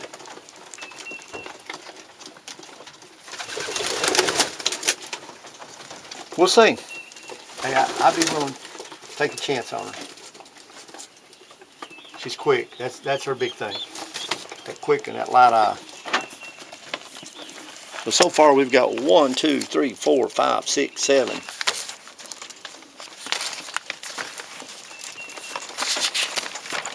8, 9, 10, 11, 12, 13, 14, 15, 16, 17.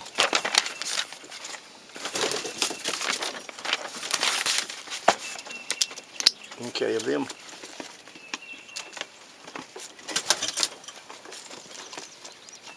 Another little silver in the back here looks good.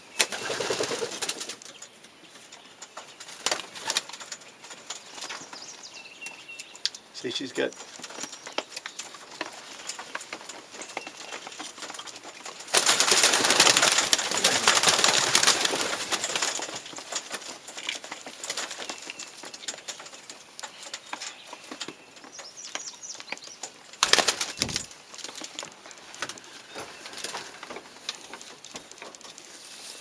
got a good wing on her. Got a different kind of wing than the other birds. Her probably one of the better wings that I've picked up. The feathers are all got sort of a more of a width to them. All of them do, but and yet they're narrow at the same time. So it's more of a perfect wing. Good vents, good balance. Medium small pigeon.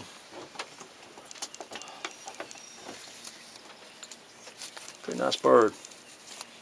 Pretty nice bird. 26048 silver bar. Silver bar hen. Medium small. Super wing. Super wing.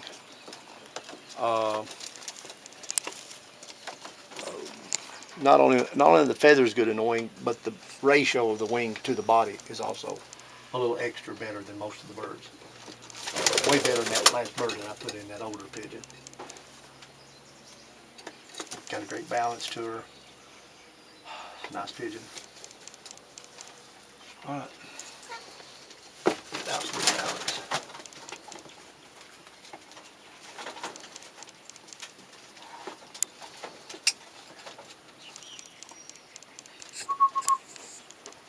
There's a little bitty blue bar over there, just a little sheen bee. And that's what I'm looking for. I'm looking for you little fellers. And you're one of them.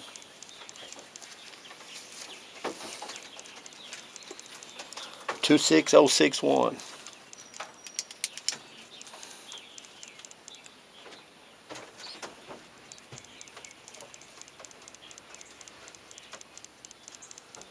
Bar hen, small, tight vents, good wings. You know, I keep repeating myself on this. Tight vents.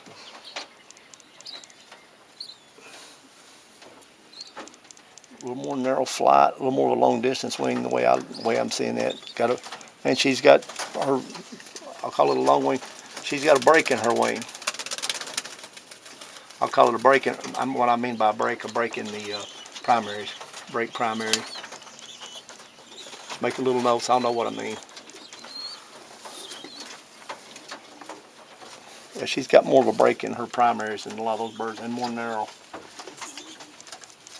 She's a nice one. Beautiful little hen.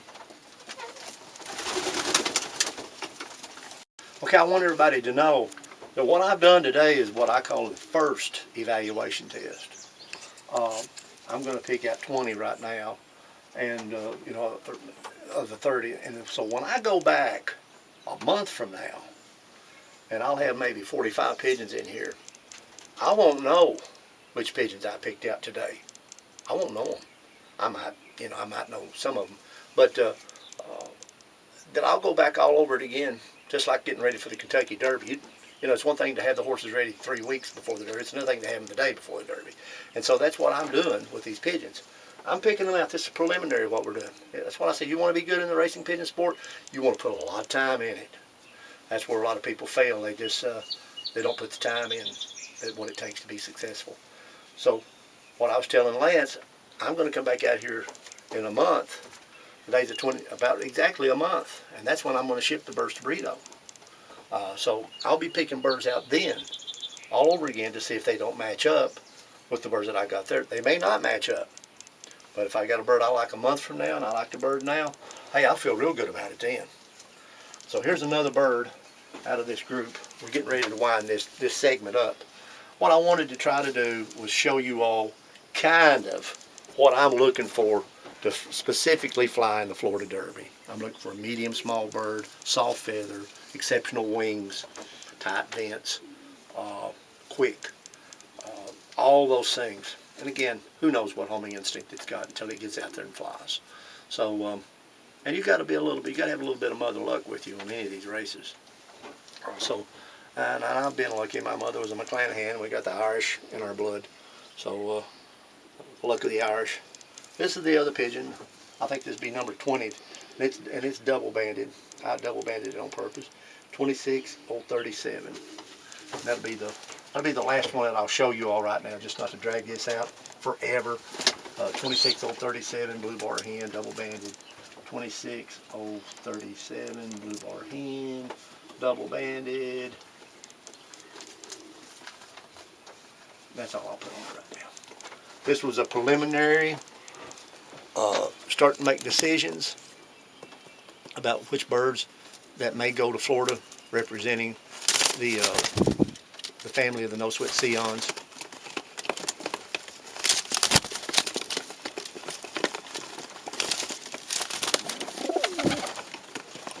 Oh, that bird's a cock. I think I listed him as a hen. Pretty sure I did. Little cock bird. Yeah, that's a cock. That's the oldest one in the bunch. That's 26. That's him.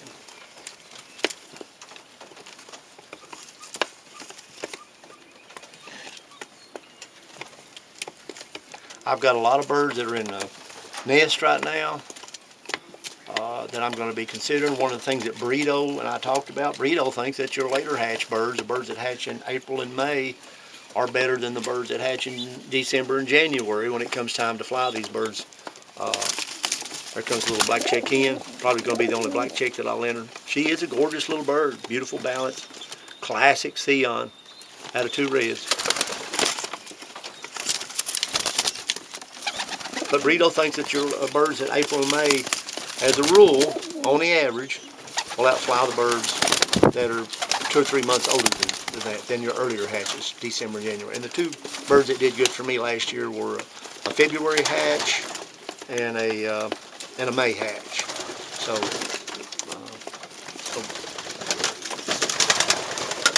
you know, it's good having the young birds that they're kind of getting used to being in another loft. And if they don't have older birds to peck on them and fight with them, they kind of start building up a little bit of independence and a personality all on their own when you keep them together like this. I kind of like putting a bunch of young birds together that I'm going to ship to a one loft race. Instead of just taking them out of the loft and shipping them to a one loft race. I think it's good training to move them over into another loft and let them learn to kind of fend for themselves and eat for themselves and take on a little degree of independence.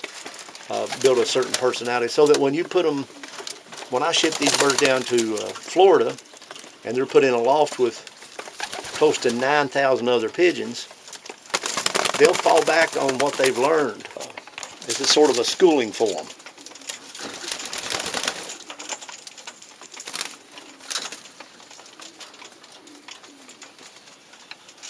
Like I said, this is about, there's about 35 birds altogether in this loft. And right now I've got about 125 young birds. So I've got a lot to choose from yet. And like I said, a lot of them are in the nest where I can't tell much about them.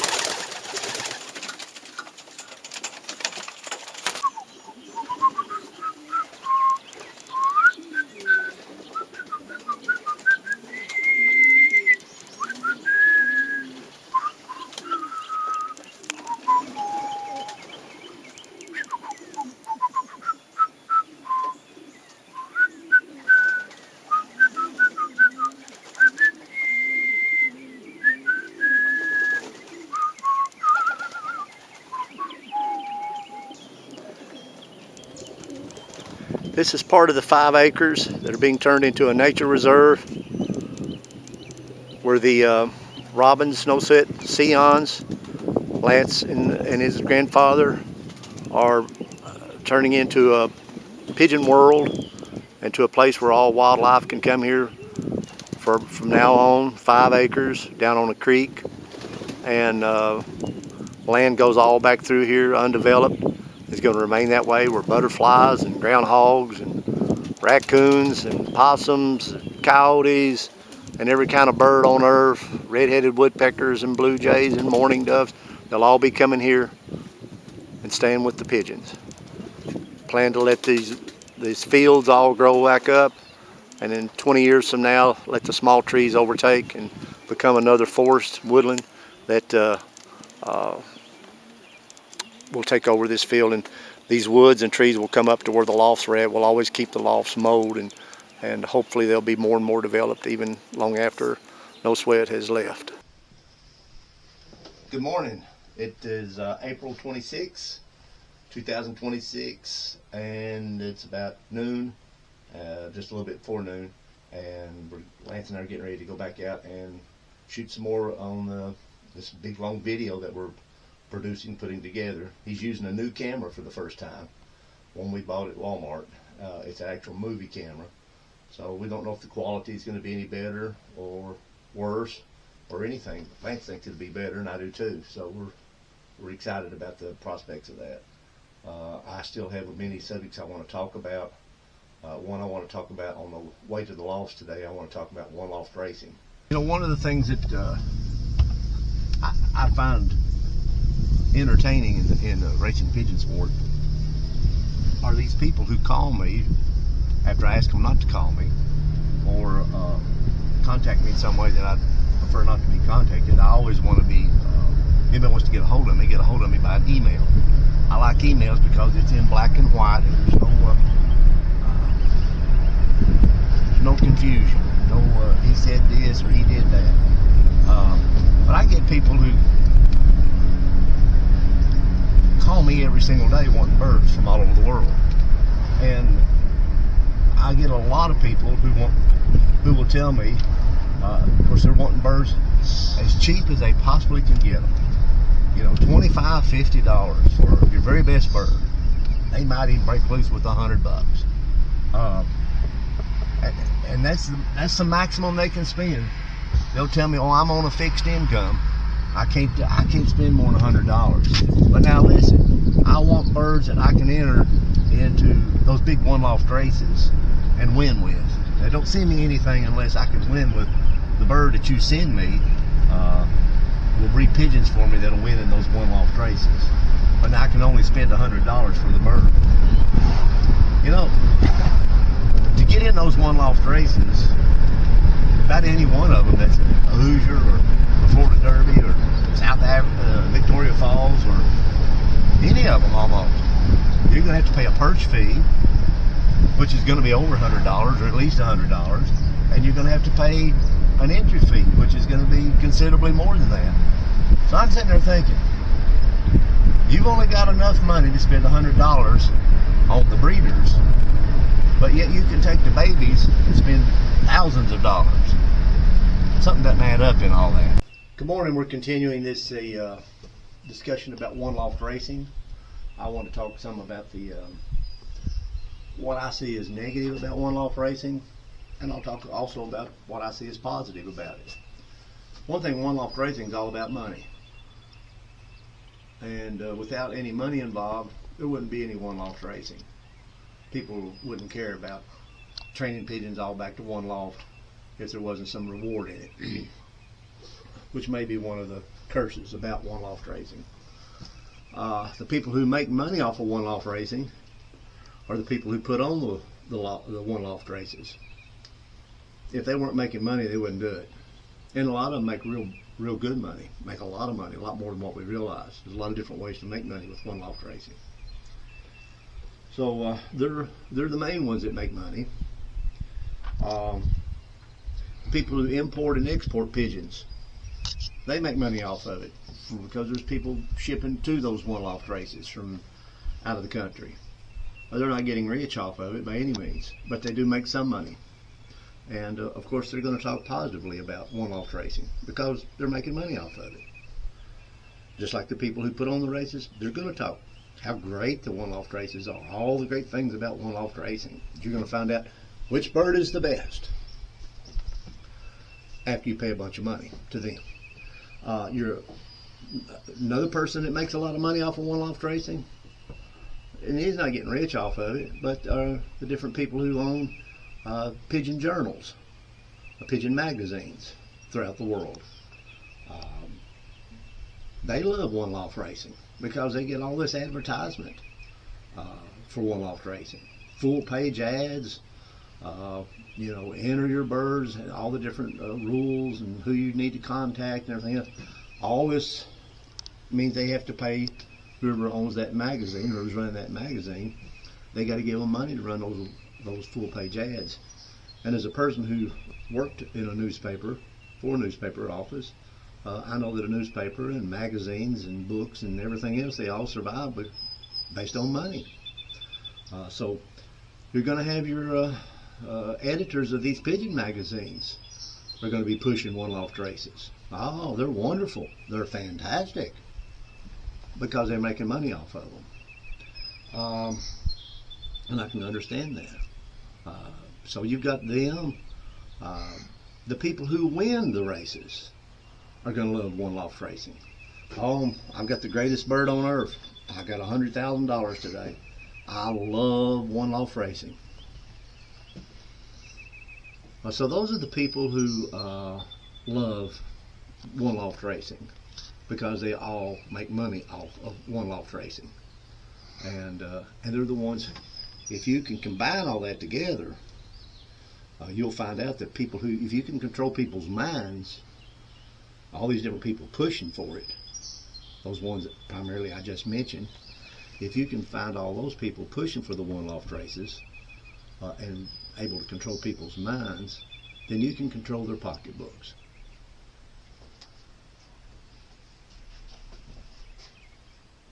The nature of a one loft race, where you've got 4,000, 5,000, 8,000, 10,000 pigeons in a one loft race. The whole idea that you've got a bird that's better than those other 9,000 birds or other 7,000 birds, better in what way? It's still a pigeon, and pigeons are going to be pigeons no matter how well their home instincts are, what kind of wings they are, what kind of eyes bent back, and throats and balance and everything else that they've got. They're still a pigeon. And as birds have evolved for 60 million years to be where they're at now, to become the racing pigeon that we have. They started 60 million years ago when the meteor hit the Earth, hitting the Gulf, where the Gulf's at, and caused a basic, almost an annihilation of all life on Earth, with the exception of a few small dinosaurs that were able to exist.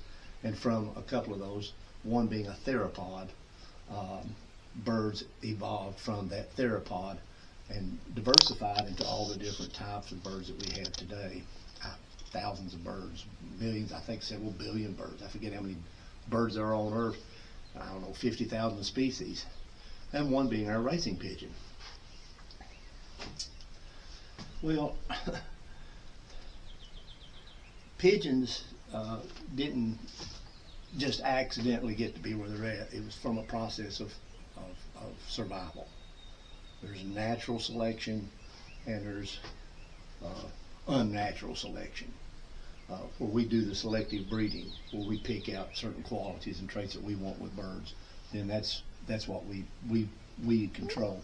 And it's a quick process versus nature. Nature's processes of coming up with the diversity that it has is a much slower process. And where I'm going with all this is that pigeons fly together, and it's like fish swim together.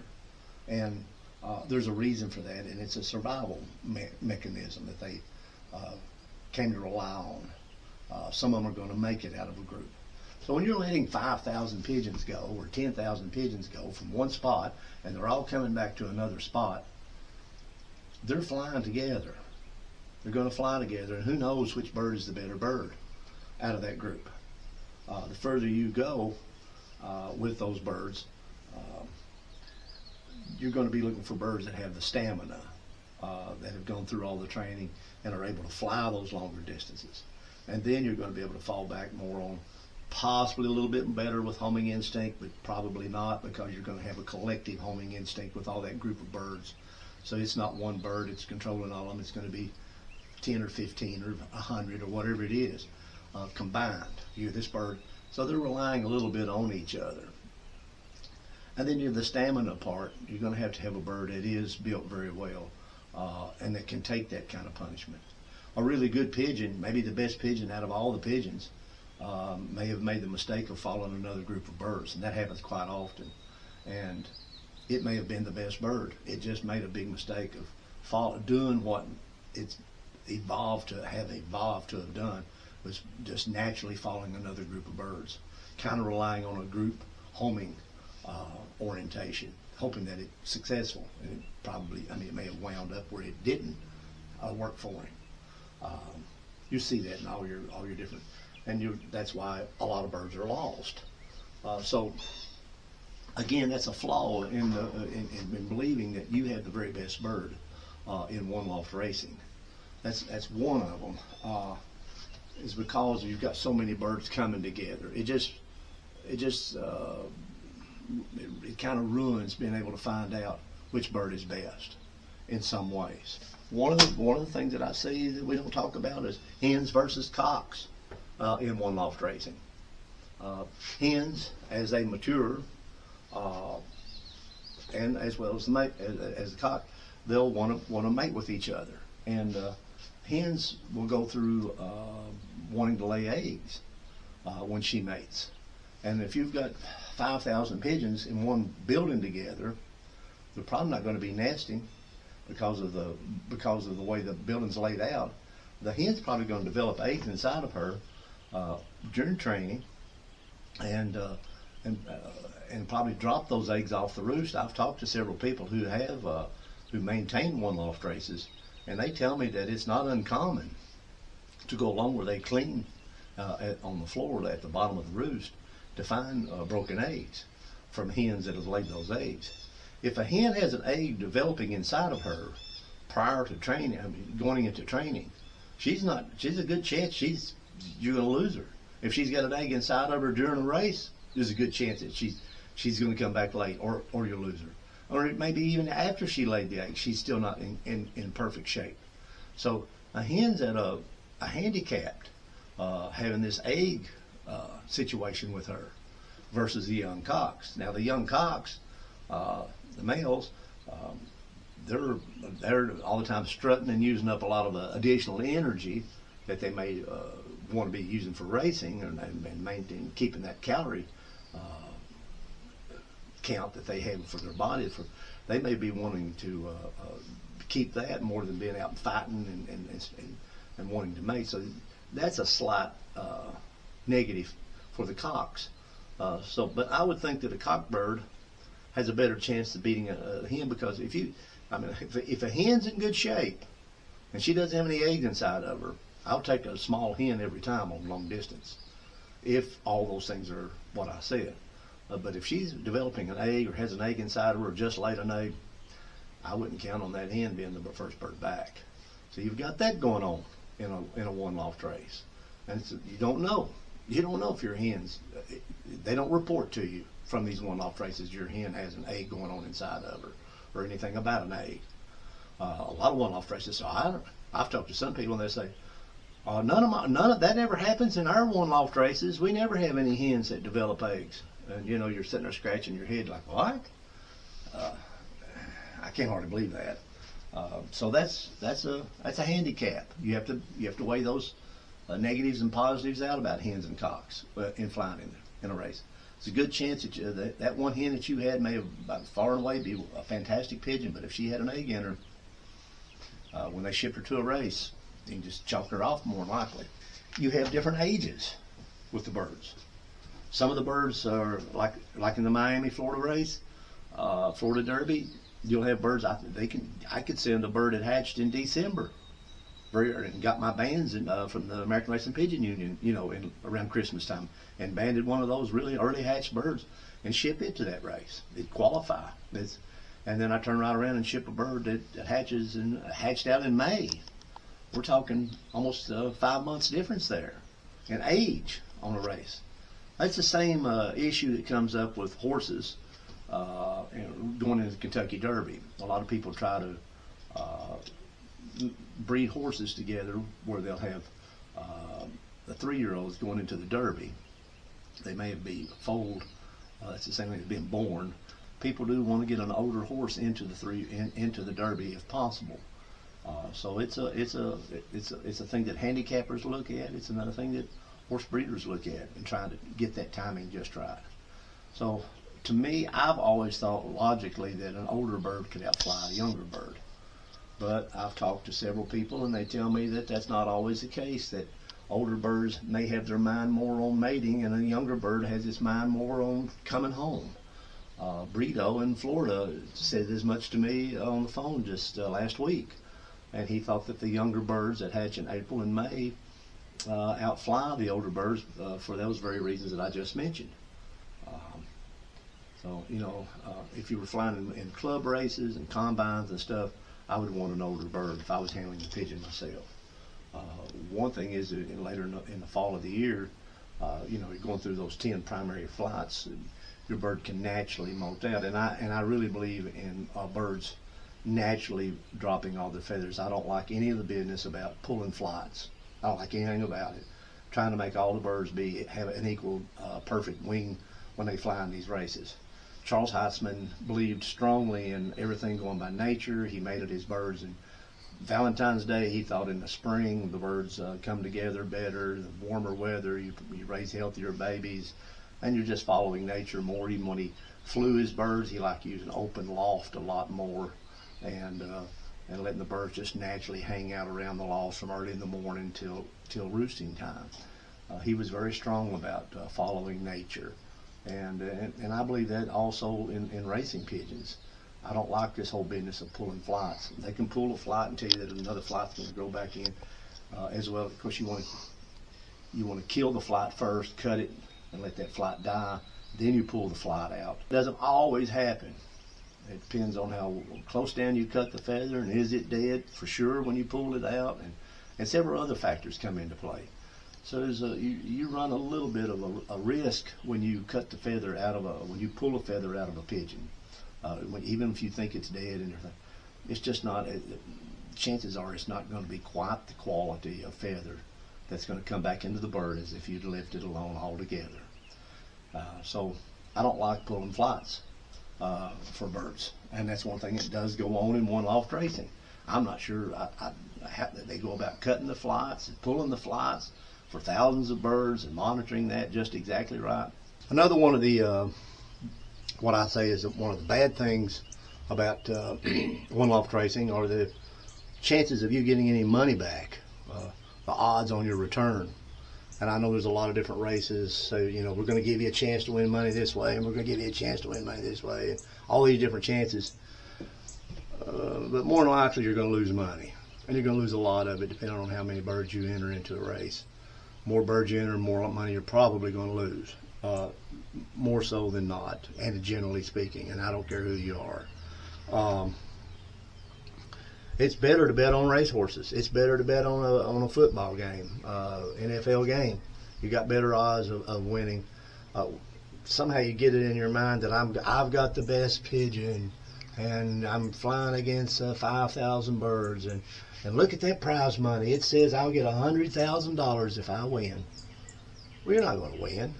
I mean, you might. It's a raffle for the most part. You've got as much chance of winning that $100,000 as if you put your name in a raffle.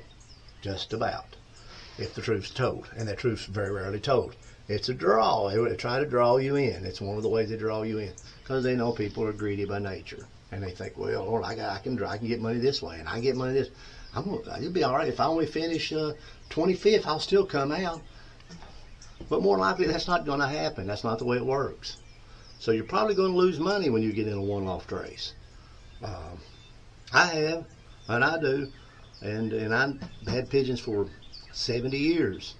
All these guys that are experts with racing pigeons, I've had pigeons 30 years, I've had pigeons 40 years, I've had pigeons 50 years. Hell, I was racing pigeons when they were born. So, you know, and I don't care if people get upset with some of the things that I'm saying, because I've had pigeons for so long. I got inducted into the Hall of Fame. I've won 1,500 first places. I've set all kinds of records. I'm an old man now, and I just I'm at a point where I don't care what they say about me anymore. Oh, he's a poor sport. He's talking about us, but he's a poor sport. Well, I guess I am a poor sport. If it means telling the truth means that I'm a poor sport, then I'm a bad poor sport. One of the things that is unfair about one loft racing is that some of the guys enter, it's all the money they can do, and get up 1 or 2 pigeons, maybe 3 or 4 pigeons. Maybe I can get 5 pigeons in there because it's so expensive to get in them.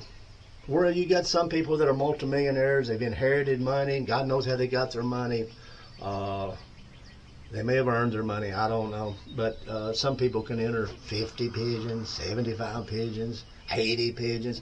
You see them enter these huge entries, and you're sitting there, how in the world, if they're having to pay $650 a bird, plus shipping the bird and what the bird's worth, I mean, they got $1,000 a bird tied up in a race, and they're sending 75 of them, 80 of them, and not just one guy, but a bunch of people do that. So they got close to $100,000 tied up in those birds. So they're sending birds out, they got $100,000 tied up in a race, and if they win, they might get back $100,000. Probably won't get that back by the time they turn it into the Internal Revenue Service, as you have to do. So I don't understand the mentality of it. I think ego comes into play. And I think people have got money to burn.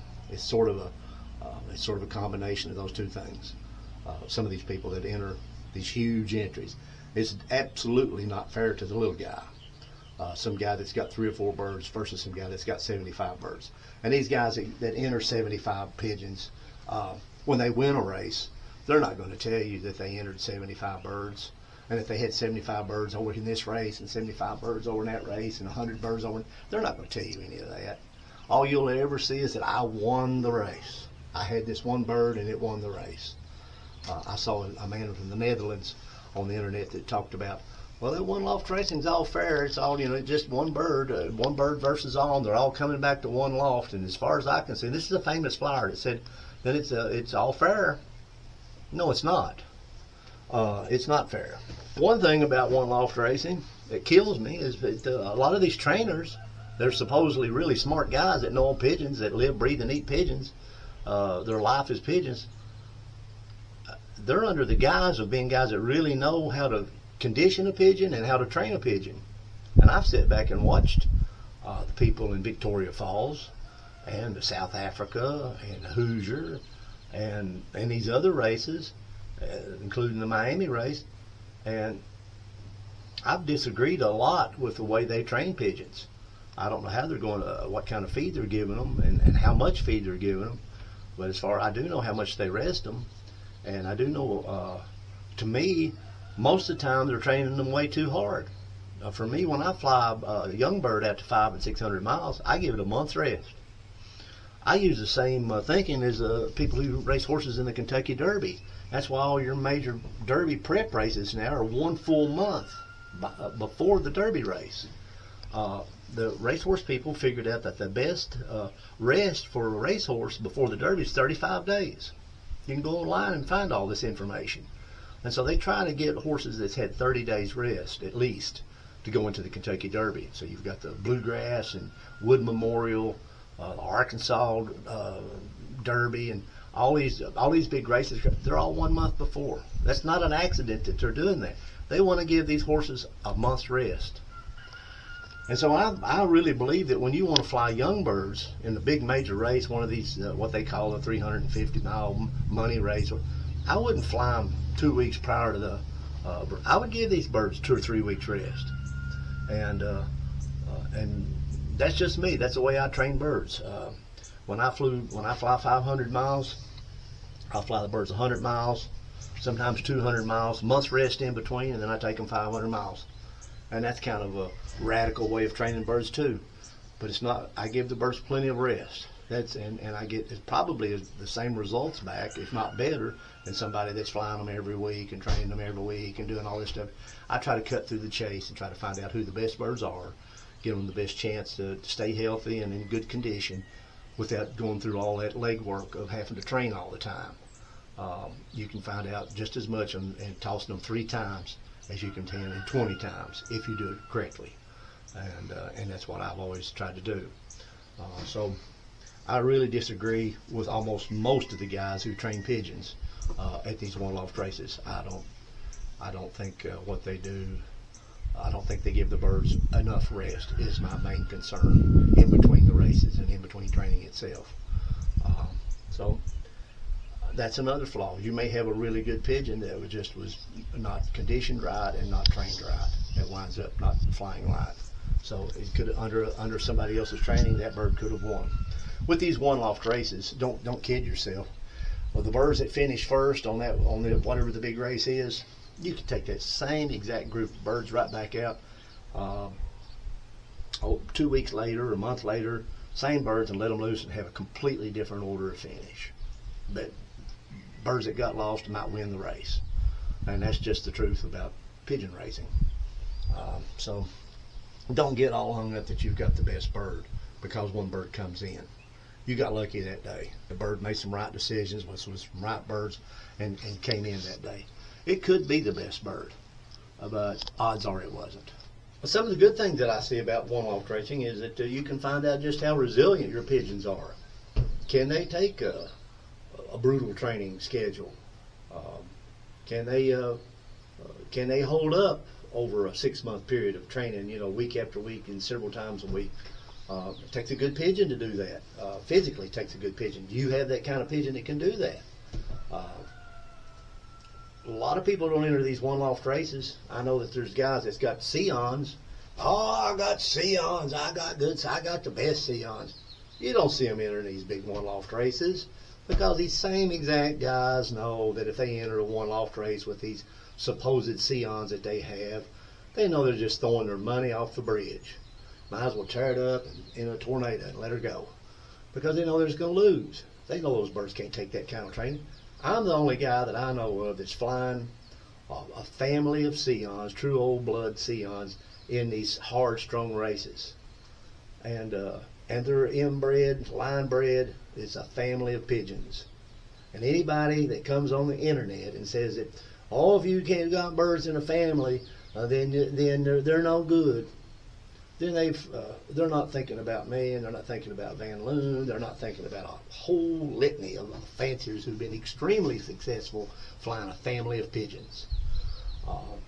I'd put a question mark by that person, and it'll be the same people that buy birds from a family. They want to get these families of birds, and then they'll secretly or under their low breath, oh yeah, I've got this bird out of this family of birds. You want to buy a pigeon from this family of birds that I've got? But they're not going to advertise it. They're going to say, we're going to cross those pigeons, and because it brings hybrid vigor. It's like putting hot sauce in a soup. It's just it's an absence of intelligence. One of the things that I liked about one-loft racing, I have a friend that is named Chuck up in Yankee Land, up in the cheese country. And he kept a detailed record on the birds that I flew, how they compared to all the other birds that flew in Miami this year. And I'm able to make some genetic links. Is this bird, which is kin to this bird, are they flying? And that's one of the things you get an insight on if you have a family of birds. This particular group of birds out of certain pairs that I've got, are they out flying some of these other birds? And you can watch that happen when you're flying these one-loft races if you keep careful records on it. And you can also kind of get an idea of how your birds are measuring up to all the other birds, every training and every race that you have. So that's what he did for me. And the Sions flew extremely well this year, particularly on that 250-mile race.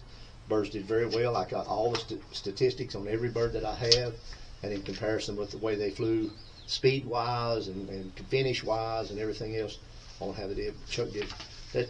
I see that as a good thing. It gave me a new education about the pigeons that I currently have. Of course, the birds that fly best for me, I'm bringing them back to breed back out of them. So that's a good thing. Another good thing is you really get to meet a lot of people flying these one-loft races that you might have not have ever gotten to meet before. Guys that are really love racing pigeons and are sincere with trying to raise have the best pigeons. I've met so many people involved with racing pigeons that I never would have ever met if I hadn't been flying in these major one-loft races. I've had some good experiences, more good than bad, but I've had a few bad experiences.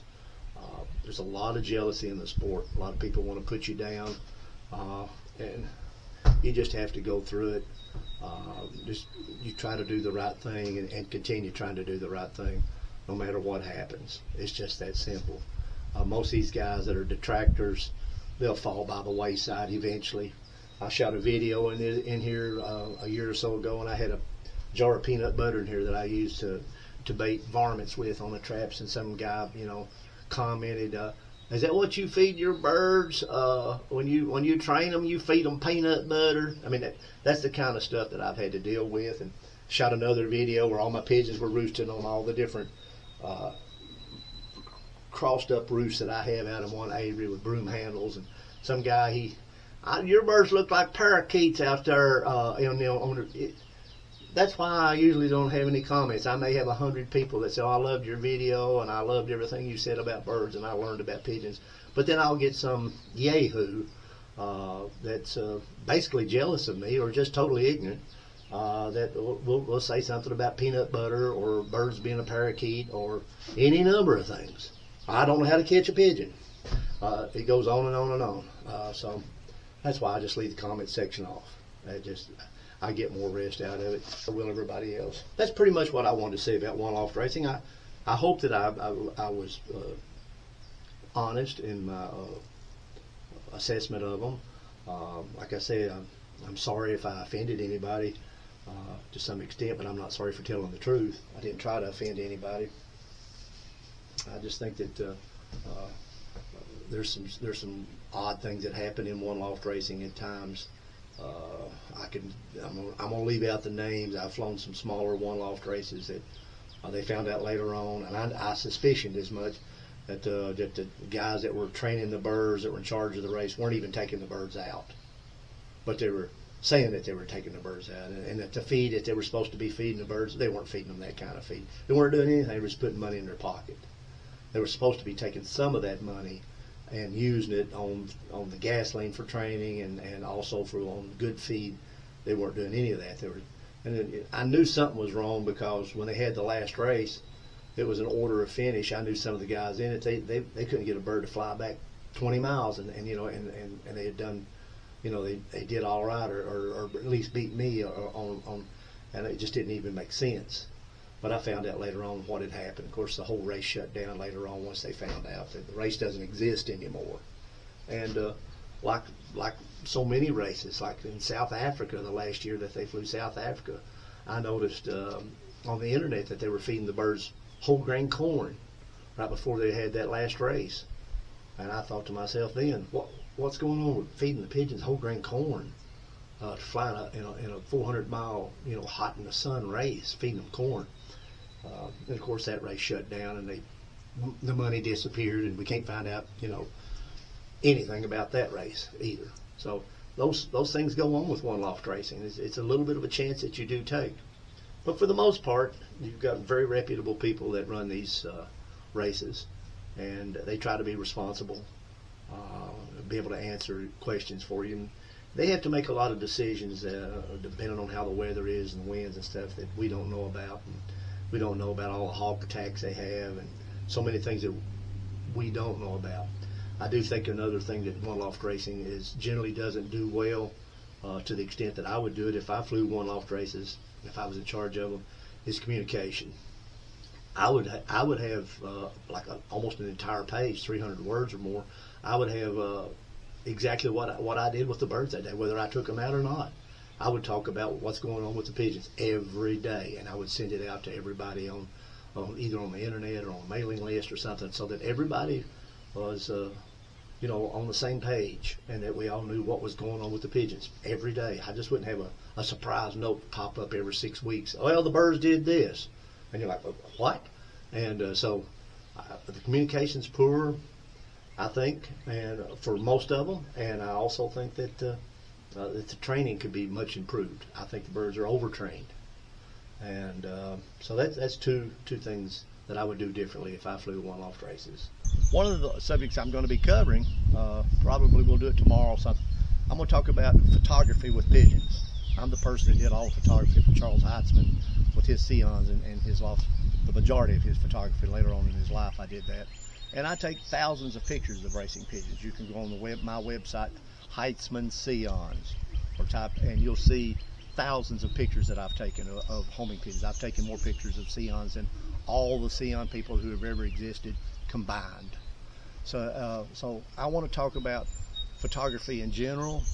There's some other really good pigeon photographers out there, some great pigeon photographers out there that know secrets better than I do. But I've been a good photographer much of my life. I've done a lot of different kinds of photography, wildflowers and everything else.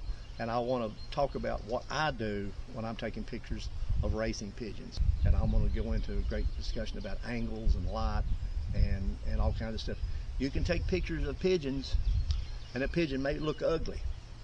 And I can take pictures of that same pigeon and make it look beautiful. These are candidates for the Florida Derby race this year.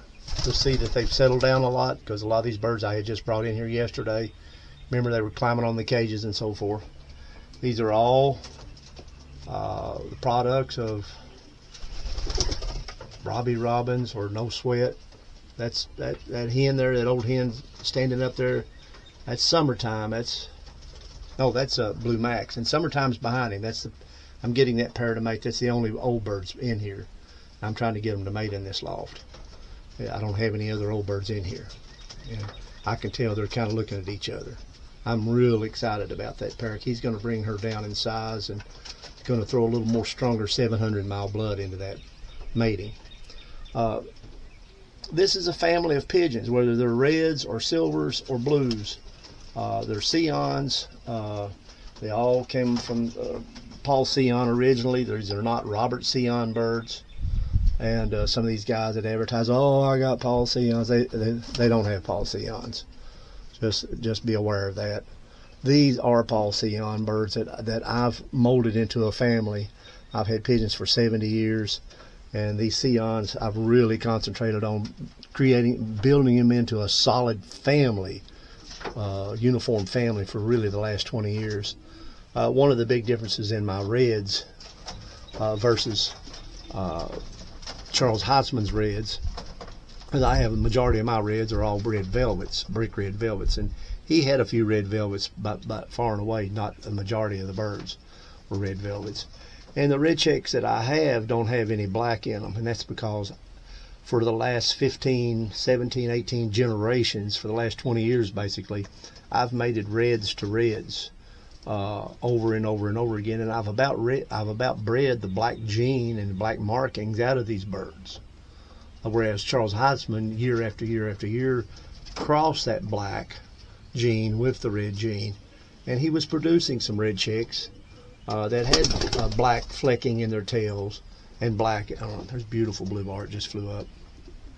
They're looking a lot more calm and a little more settled down than they did yesterday, if you remember what they look like.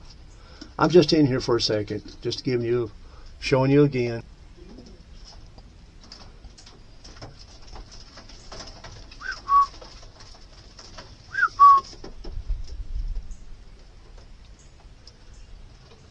There's nobody that I'm knowledgeable of that actually created a family within the Sions.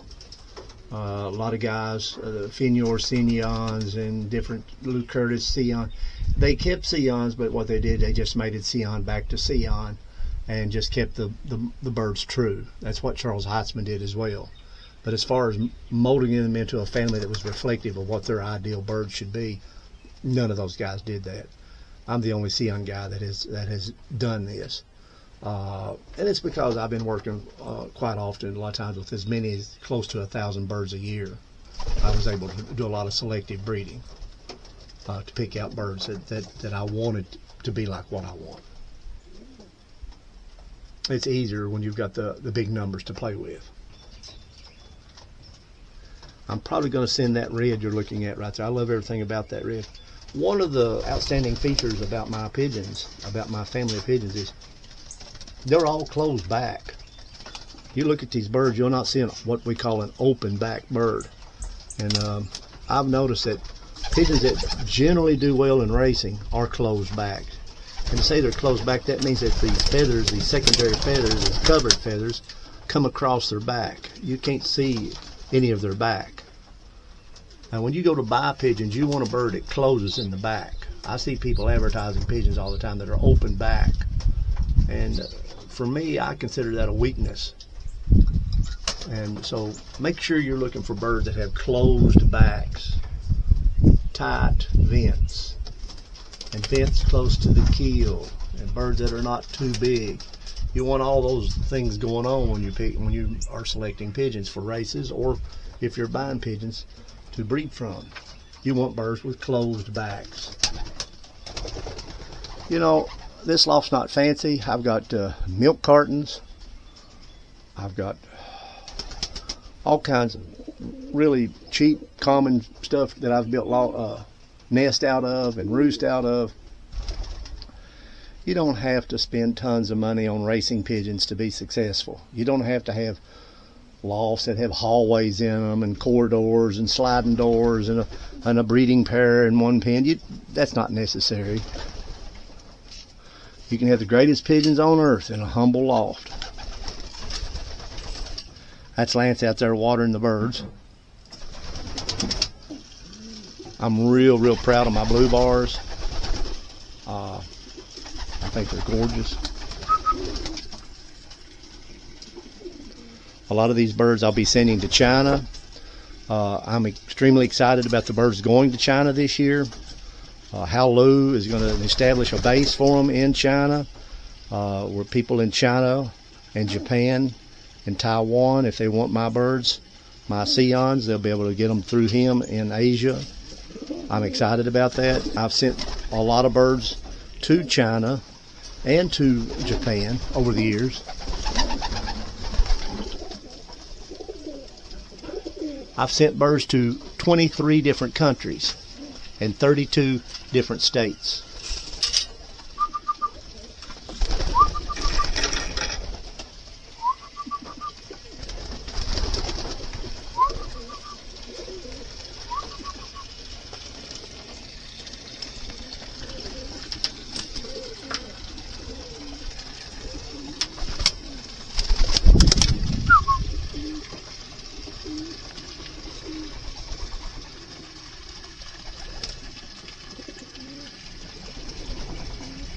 If you look closely at these birds, you'll see, yeah, I can see they are a family. They're all about the same size.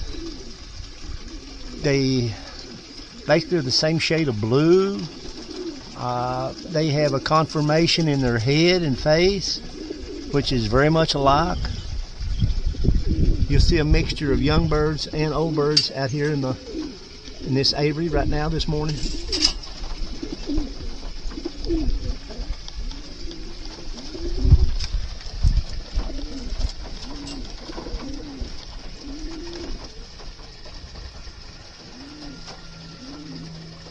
I'm not one that believes in medication. If you have to give birds medication to keep them healthy, then more power to you. But I believe in almost no medication, and I keep the birds. I like to believe that I have probably as healthy, if not the healthiest, family of racing pigeons in the world. I'm very strict about any bird that even looks like it's the slightest bit weak, I get rid of it. Your champion pigeons will normally hatch out of an egg and be healthy as a little baby, be healthy as they grow up, and will maintain that health on their own all throughout their life. And hopefully they'll pass that health on. You'll see Lance out in the aviary where I've got the reds right now. He's watering the birds, as you all know. That's a big job. Beautiful pigeons that are all got 500, 600, and 700 mile blood in them.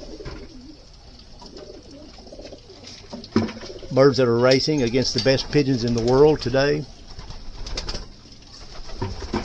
Birds that are not living off of something that happened a long time ago with pigeons.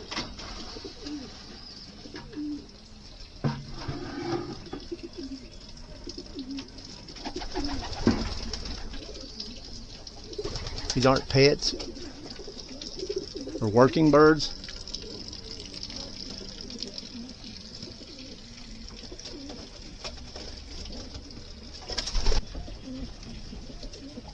Gorgeous pigeon. He's mated to one of my darker blue hens that's down out of Chattanooga.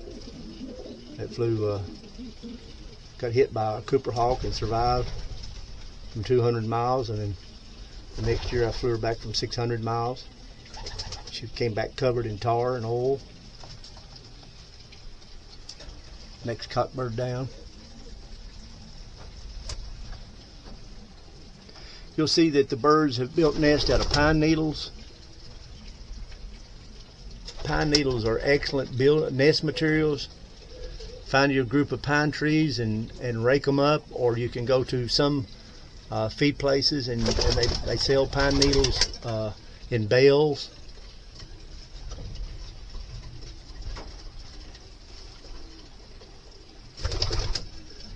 I used to use tobacco sticks and leaves, but tobacco is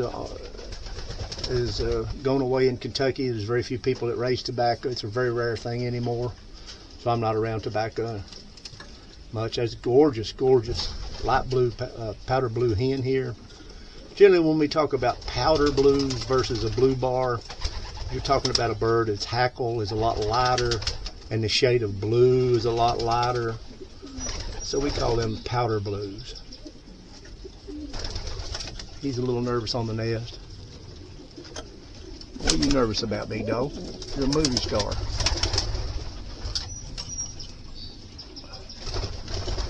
Beautiful pigeon with 2 wide bars. Classic Sion, classic no sweat Sion. It's going to be hard for me to select which 60 birds go to China this year. Any bird I pick up is a nice pigeon. I had a gentleman here, Tony from North Carolina, and I said, Tony, you like any of these birds?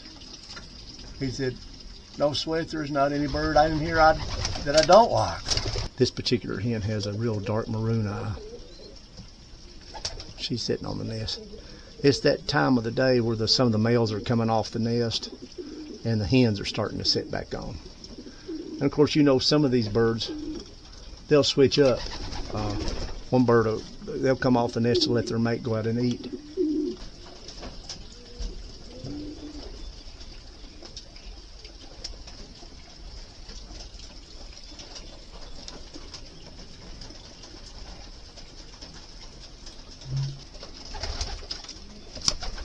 Hello, my name is No Sweat. It's April 29th, 7 o'clock.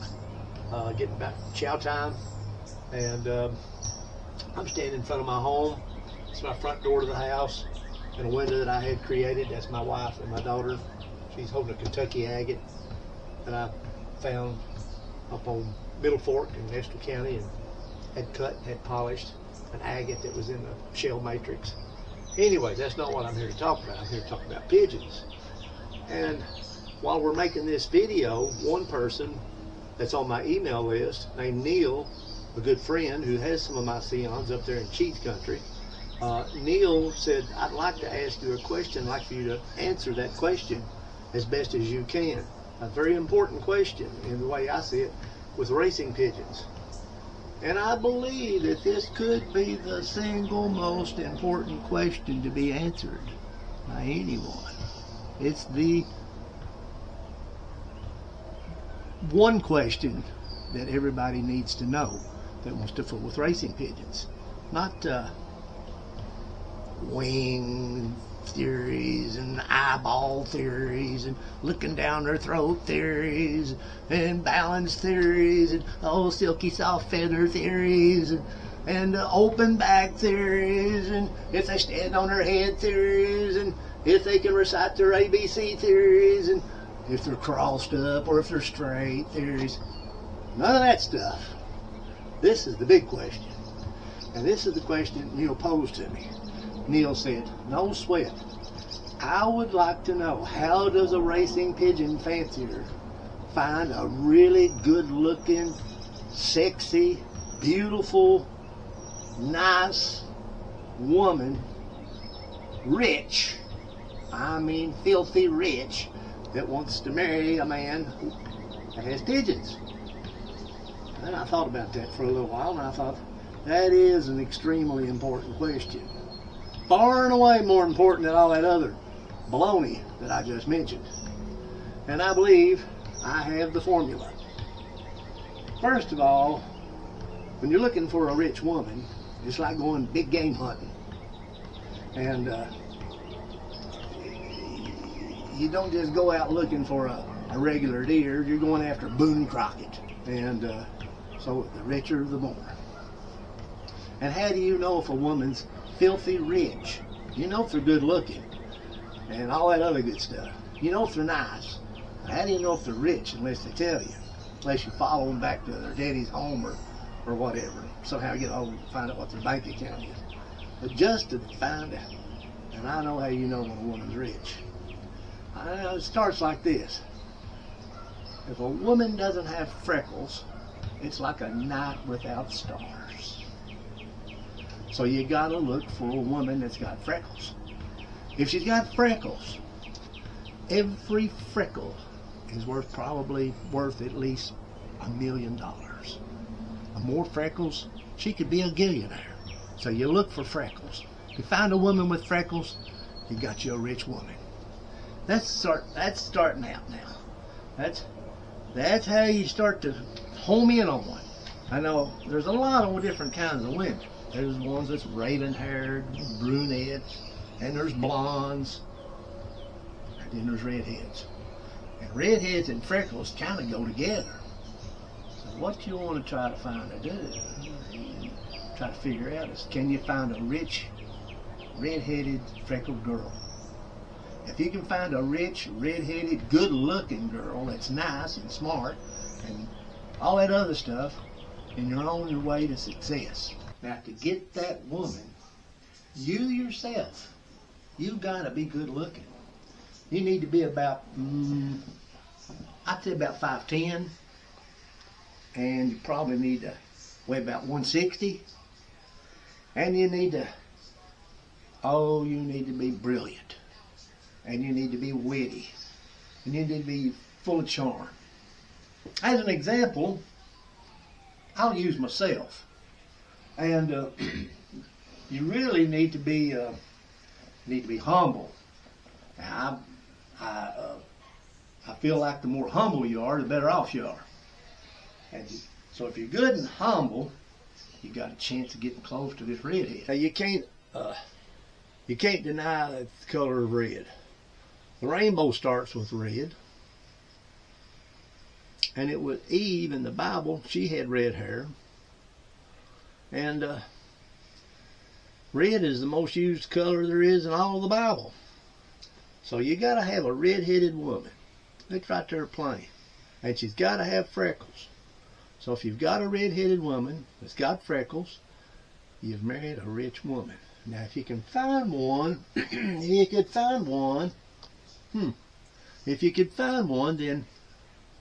that loves you because you're brilliant and smart and handsome, good looking, where Brad Pitt and Clooney and Clark Gable and all of them just bow down to you, that hummingbirds drop out of the sky stunned with your beauty.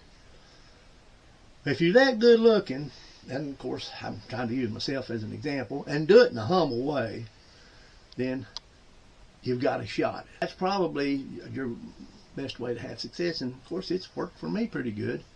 I have been successful, and I did marry that particular kind of woman. I'm just trying to pass on the advice. Humility is the main thing.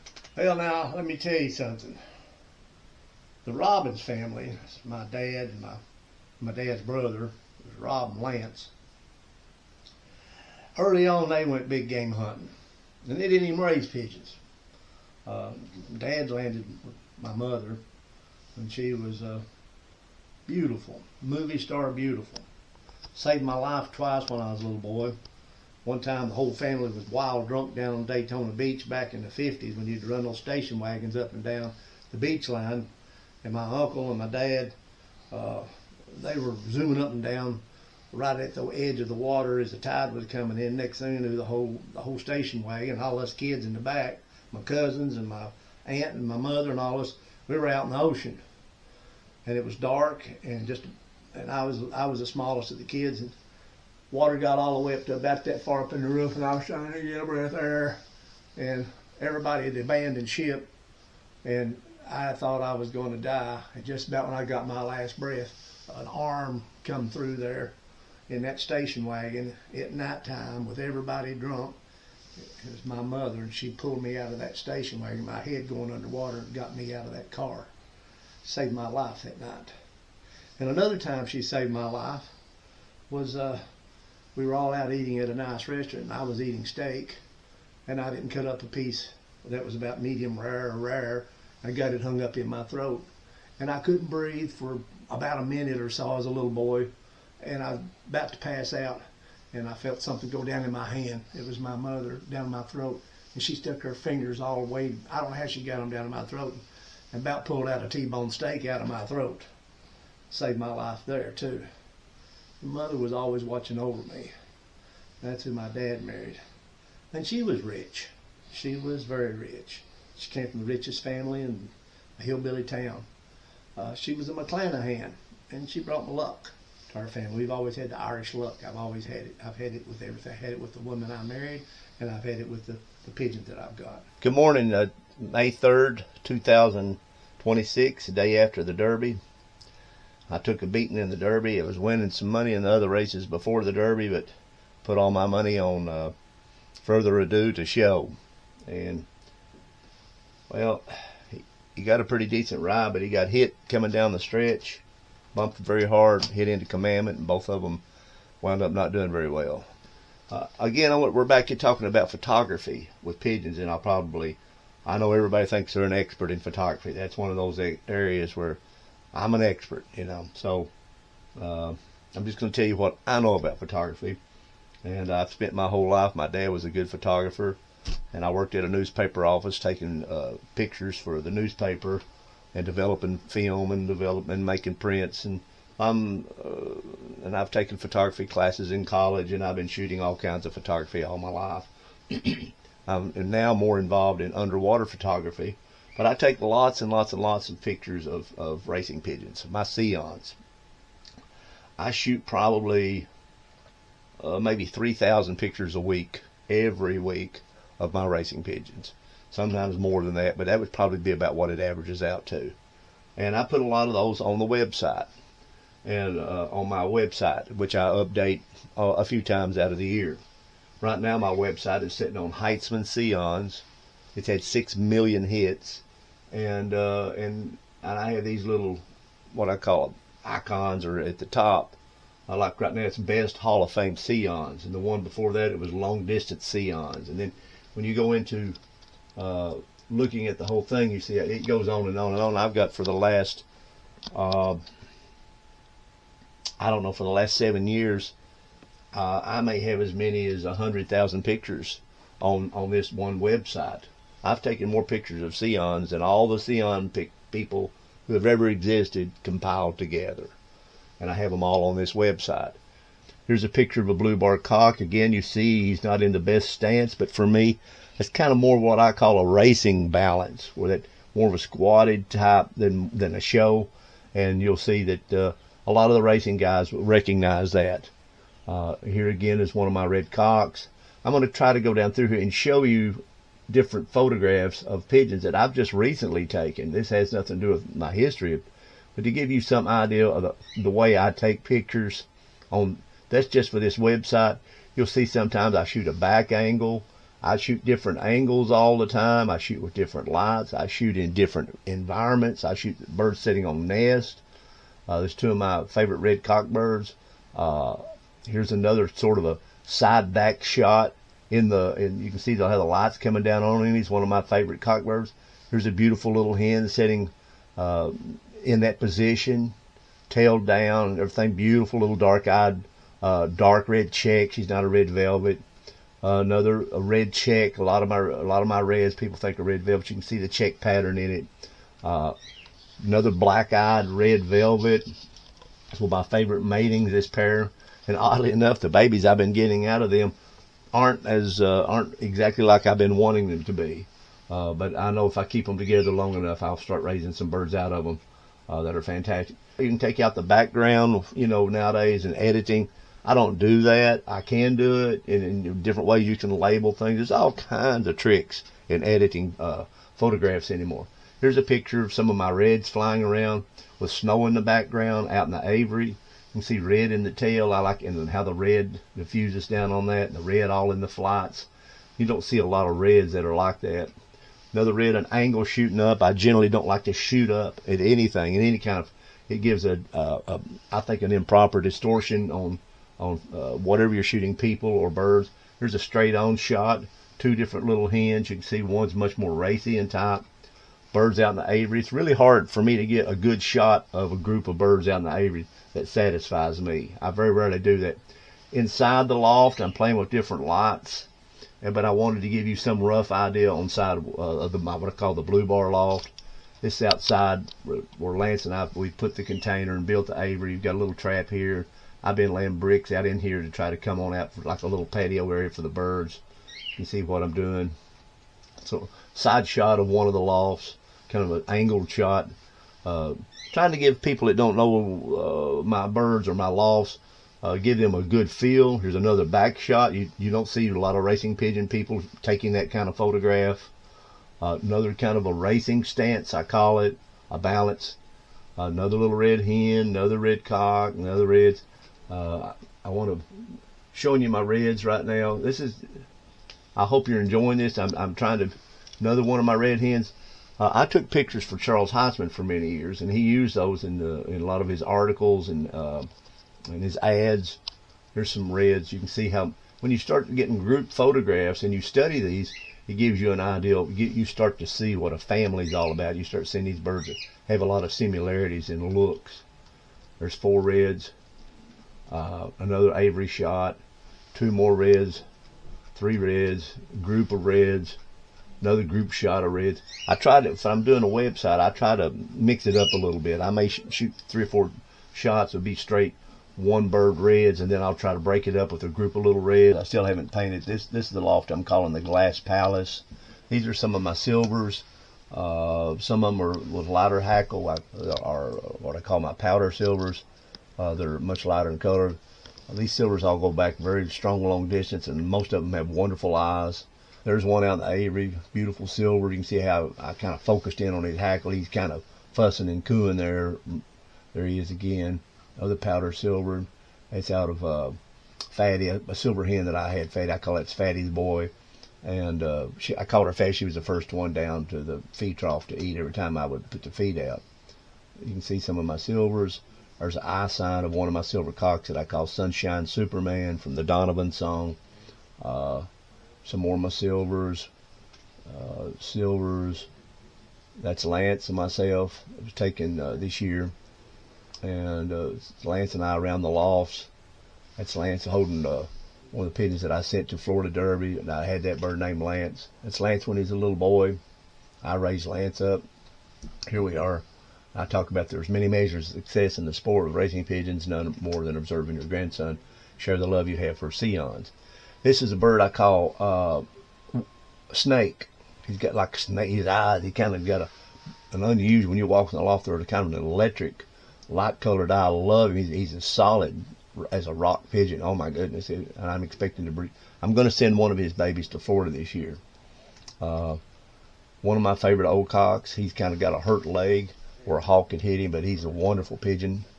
Beautiful, a classic, what I call no sweat Sion, gorgeous pigeon. One of my little blue hens, I think, pretty. Just showing you, there's a different angle of the picture, and you can see how the lights are. That I've used inside the loft. That's probably an early morning picture. There's a late afternoon picture. Again, out in the aviaries. These are group shots, but I took those to show you the heads of the pigeons, to give you some idea. Look at that family. Look at that type of family, that head. That's Blue Max. He's the pigeon I've got mated right now to summertime. Got a wonderful eye sign. He's a small cockbird. Gorgeous hen here. Beautiful typey hen right there. This hen here, I love this hen. Brother to my Diane. That's out of the Summertime and the Maltese Falcon. I have him mated to his sister, full brother and sister mating. I have nothing whatsoever see wrong in mating a full brother and sister together, depending on what your objectives are. And there's his sister. They're sitting on the nest about 10 foot high up in the loft, in the container. They love that nest. Here they are, that mated pair out in the aviary. Again, showing you some of the birth. I love this angle. This is where I set my camera down in the feeder. And again, you can see the family of pigeons, the basic face type, bird sitting on the nest. I'm trying to show you, I give a real feel that you've gone into somebody's loft. You're seeing pigeons at different angles all the time, different lights all the time, and that's kind of what you actually experience when you go to visit somebody. You're not looking at pigeons sitting at a 90-degree angle that have got fake tails and fake wings and been photo fake background and everything. I didn't want that. So I'm just trying to show you another beautiful cockbird. I like that angle. It's kind of a catching that pigeon at just almost a slight up shot, but you're getting an angled shot at him from that side instead of a square side shot. It's more of from the front. Here we go. Some of the eye signs of the birds. I'm not a big eye sign theorist, but you can see my birds have a lot of variations in eyes. That's the classic eye that Charles HEITZMAN loved, was the dark red with the yellow on the inside. That was his eye that he loved to race out of. Charlie liked to breed out of that kind of eye and mix it up. Another one of my dark-eyed, black-eyed Sions. There's another what I call a HEITZMAN eye with the red and the yellow on the inside. The Maltese Falcon that I bred 40 birds out of him over the last 2.5 years. There's his eye. He has an interesting eye. These are band numbers. This is Blue Bayou, the bird that flew so well for me in the Florida Derby this year. That's her. And that's her eye. She's got a dark red eye with a little bit of yellow. It's very, very much like what HEITZMAN liked to fly. There's her wing. That's myself. There she is. That's her mate. That's my Diane. This is when I first got him back. He was down in weight a little bit. He'd done all this flying. He's gained a lot of weight. You can see how racy he is. He's out of Summertime and the Maltese Falcon. And trying to get on through here and show you the rest of it. Some blue bars sitting on a hen. There's Summertime. She's one of my main breeding hens. Flew 41st in South Africa against 7,000 pigeons. One of my silvers, a beautiful eye. You're seeing all the different types of photographs that I take of pigeons. I think that's what you have to do to give up. There's Lance and Robin. There's some Cubans that came to my loft. They wanted to take some eggs back to Cuba. War Lady. It's May 3rd, day after the Derby. Lance and I are out at the loft, feeding, watering, giving them grit, fanning the new babies. I wanted to talk a little bit about long distance. That's what my birds specialize in. What Sions have been known for many years, their ability to fly long distance. First of all, if you're going to start flying long distance, that's your ambition. Don't think that you're going to be buying some cheap pigeons that fly 50 and 100 miles from people, and that you're going to somehow come up with great long distance birds out of them. That's not going to work. In short, you're going to have to buy some bloodlines that are long distance blood. And when you do that, you want to buy the very best blood that you can find. People say, well, I'm just starting out. I can't afford to buy a good pigeon. That's exactly when you should be buying a good pigeon, is when you're first starting out. Otherwise, you're just going to be wasting your money over and over again. So you need to find somebody who flies extreme long distances, that's successful at long distances, and is willing to sell you babies or the direct pigeons that flew those long distances. If you go about trying to buy the pigeons that are actually flew the long distances, you're probably going to have to pay a lot of money.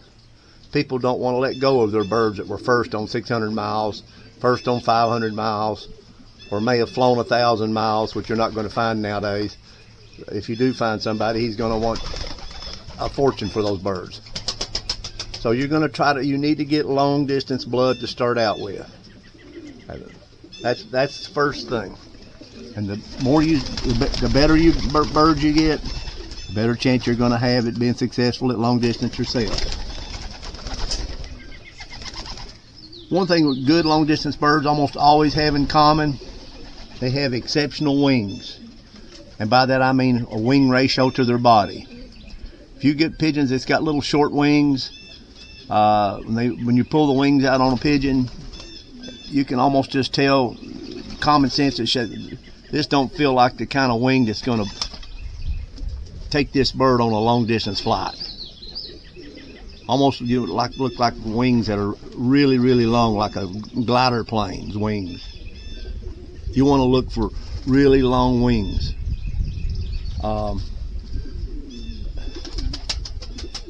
Generally, long distance birds are not big, heavy pigeons, like you'll find with shorter distance pigeons and medium range pigeons. They'll be a little stockier generally, a little heavier generally. You're looking for a bird that you can kind of sense in your mind is going to be able to stay up in the air for a long time and fly. Generally a little lighter constructed pigeon. You want to be looking for that. Most of all, you want to be looking for birds that have extremely good homing instincts. That can overcome a lot of the physical things that you might see as good or bad. The way you find good homing instincts is strictly take the birds out, and longer distances is going to give you better longer homing instincts. You're going to find out which birds have it. That's why you see in these one loft races, once they get out past 200 miles, they start losing bird after bird after bird. And a lot of it has to do with these people that believe that you need to cross up pigeons. Well, they've crossed up one short family with another short distance family. And somehow they believe that their pigeons are going to get better. And the proof speaks for itself when you're flying these one loft races. Just look at the statistics, look at the numbers of birds that are successful once you get out to longer distances, especially on the final race. They lose half the birds, 2/3 the birds, almost all the birds. Once they get to 300, 350, 400, 450, the numbers drop. That's because they don't have birds that are long distance birds. It's just that simple. One's a darker red. See the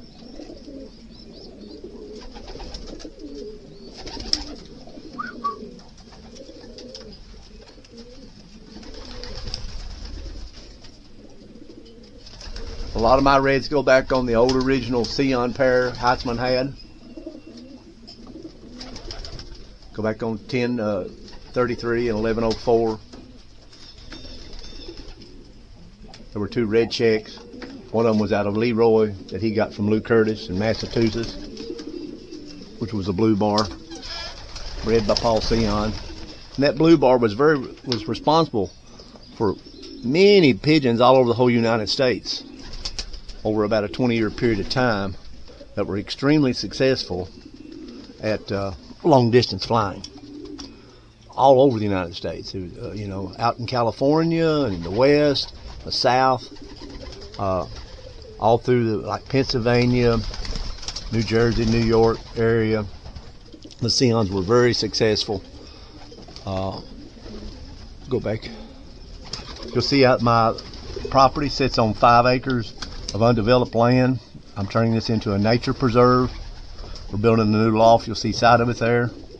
A gentleman named Neil is doing the construction work.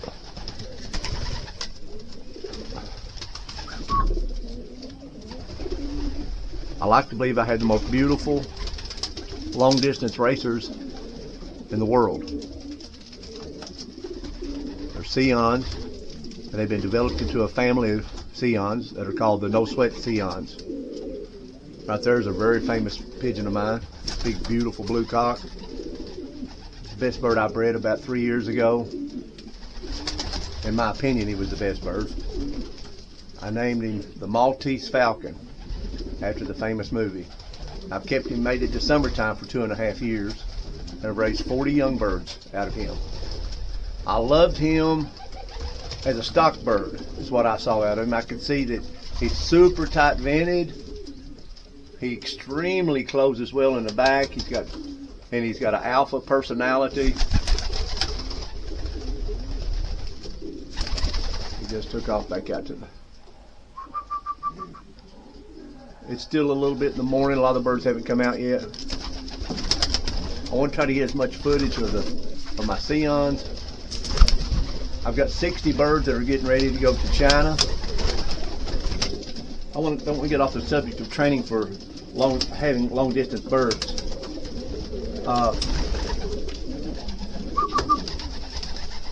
I have to climb up on a ladder to check my birds. Loft in here is almost 10 foot tall, which the birds absolutely love. I believe that you should have a loft. It's for the birds, it's not for you. You want happy birds. Happy birds mean healthy birds. Happy wife, good life. Long distance birds need a lot of attention. They need a good space ratio. You don't want birds cramped up. You want birds like I've got here. You want them to be able to fly around, 10 foot tall lofts, fly out into big giant aviaries, and lots of space. It's conducive to their personalities and nature and lends themselves well to help making them happy long distance pigeons. There's different ways to train for long distance. I believe in lots of rest and very few flights. I cut through the chase. I'll take my young birds out 50 miles first toss. 50 miles first toss. That's after they've been flying around the loft for about 3 months and are routing. You can hear them, their wings whistling as they go over. I'll take them out 50 miles. I'll make sure that the day after I release them, that they've got a good clear day in case any birds get lost, that they've got a second day to come back on. You always want to do that. You always want to let your birds loose at the same time every day. You don't want to be taking them out at 7 o'clock one morning and at 2 o'clock in the afternoon the next day and let them loose. Birds use the sun's position in the sky as one of their navigational aids and being able to come back home. You always want to take the birds out about the same, release them at about the same time. My second release that I've trained for long distance is a 100-mile toss.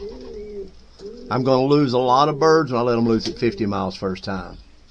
I'll get some birds coming back the second day. I'll wait usually at least 2 or 3 weeks before I take them 100 miles. I'll take them all out to 100 miles and let them loose.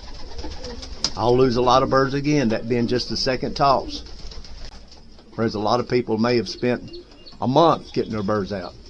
What I found is I wind up getting as many birds back in the end and with a whole lot less work. And usually after that, because I'm looking for really high quality birds with good homing instincts, after that what I normally do is take them on out to 500 miles or 600 miles the third toss. Yep, it's not what you should do according to everybody, but it's what I do.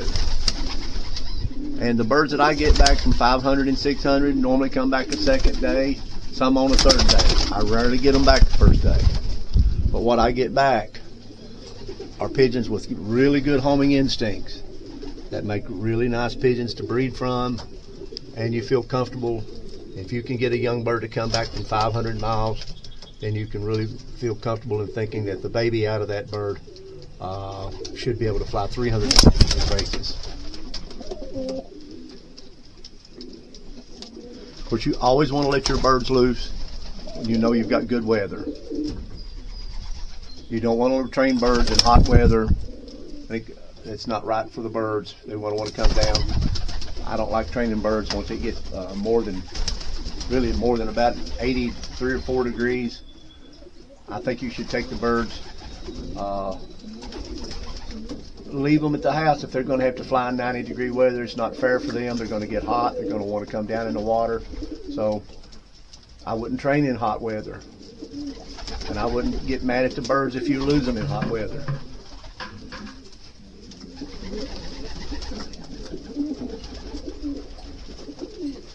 Of course, you want to know what your winds are. If they're going to fly in a headwind, then you need to realize that's what you're doing. That's going to cause you some problems. My silvers, they come down from several different families of silvers that HEITZMAN had. They're beautiful pigeons. A lot of them come down out of Hardcore, which was a 620 mile young bird, silver mealy cock that I had, a little cock, light colored eyes. You see them in a lot of the magazines. And then I have another silver that was banded 300 that flew 500 miles 6 times and 600 miles 5 times. And I was able to buy him back, and I bred 7 birds out of him, and a lot of birds are down out of that mating, out of those matings. I only have 1 bird left that's directly out of him.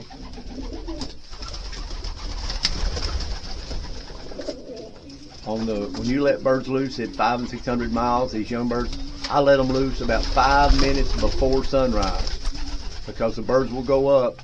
It'll be dark where you're at, but they can see the sun coming up in the sky when they go up. I give them all that morning, cool morning time that I can. I take them down to Florida. But the birds will be able to see when they go up. Of course, when you're taking the birds on these long flights, 500 or 600 miles, you want to make certain that you don't cramp them up in the training crate. You got to have a good space ratio in there as well. You don't want them fighting and pushed up against each other. You don't want them cramped and hot. You're just putting yourself at a disadvantage, adding to the chances of losing a pigeon. You want to use a little common sense and care when you're doing all this.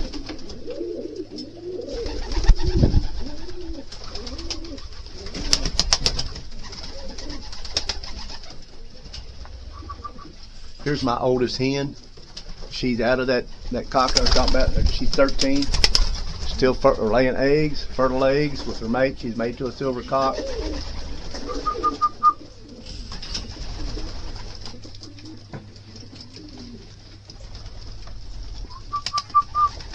HEITZMAN had a lot of silvers that he loved. Sylvia was one. Paul Sion himself had many silvers. That was really the favorite color of Paul Sion, were his silvers. I had one nut asked me to buy pigeons, and he said his silver, when I showed him the pictures of the birds that I want, he said, well, you said your silvers are better than mine, but they're not, because my silvers have white, they have real light colored hackles. They're a lot lighter on their chest than yours are. And he said that makes, I guess in his mind, if they've got a lighter colored chest, somehow they were a whole lot better pigeons. I didn't hardly respond to that. I've been fooling with racing homers for 70 years, and what do you say to complete idiocy? Which I get on a regular basis. Beautiful young bird. Up there, this year's bird. I may send him to Florida. There's a yearling from last year. Gorgeous blue cock. That's one of the first years that I've been letting a lot of the blues and silvers breed with each other. I'm doing it for a lot of reasons. I've been keeping them straight, but I'm trying to cross my silver, my Sion blood up a little bit more with the straight families, the way I've been keeping them. I believe that I'm just experimenting. This cock here is one of my oldest cocks. Got a kind of a hurt thigh. A hawk hit him. Gorgeous big old cockbird. Beautiful eyes, soft feather, real tame.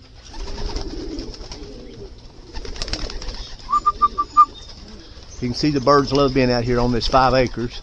It's quiet. I've got a creek that runs by. In time, I told my grandson this would be his, Lance, and this is all going to be a forest that's going to come up into these lofts. So we're going to have an array of Sions that'll be engulfed in a forest.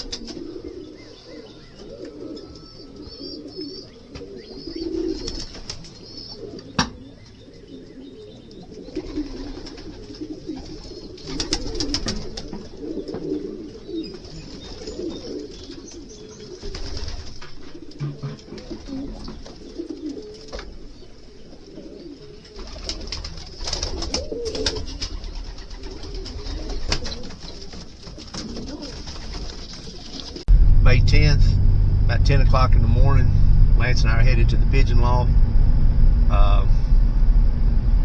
Yesterday I had 3 guys that just retired from the Marine Corps, super guys, and they drove all the way from North Carolina to come visit me. I spent early in the morning till late in the afternoon. We spent about 8 or 10 hours together, and I feel like we had a great time. Talked nothing but about Sions, and told them stories about Sions that probably I'm the only guy that can do, because I know the history of them better than anyone. I have the actual letters and photographs and stuff from Robert and Paul Sion, and the relationship that Charles HEITZMAN with Sion was special. I want to talk about the history of pigeons and how Sions came about out of them.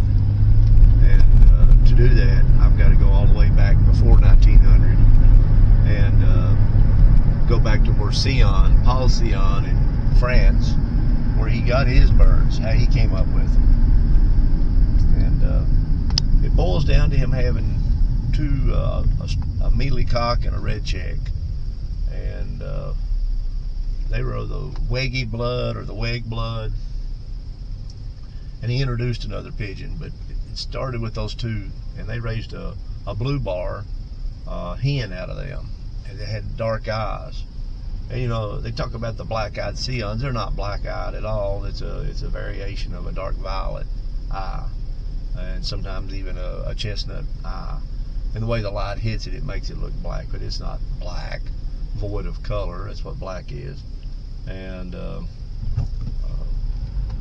I talked to the guys about training.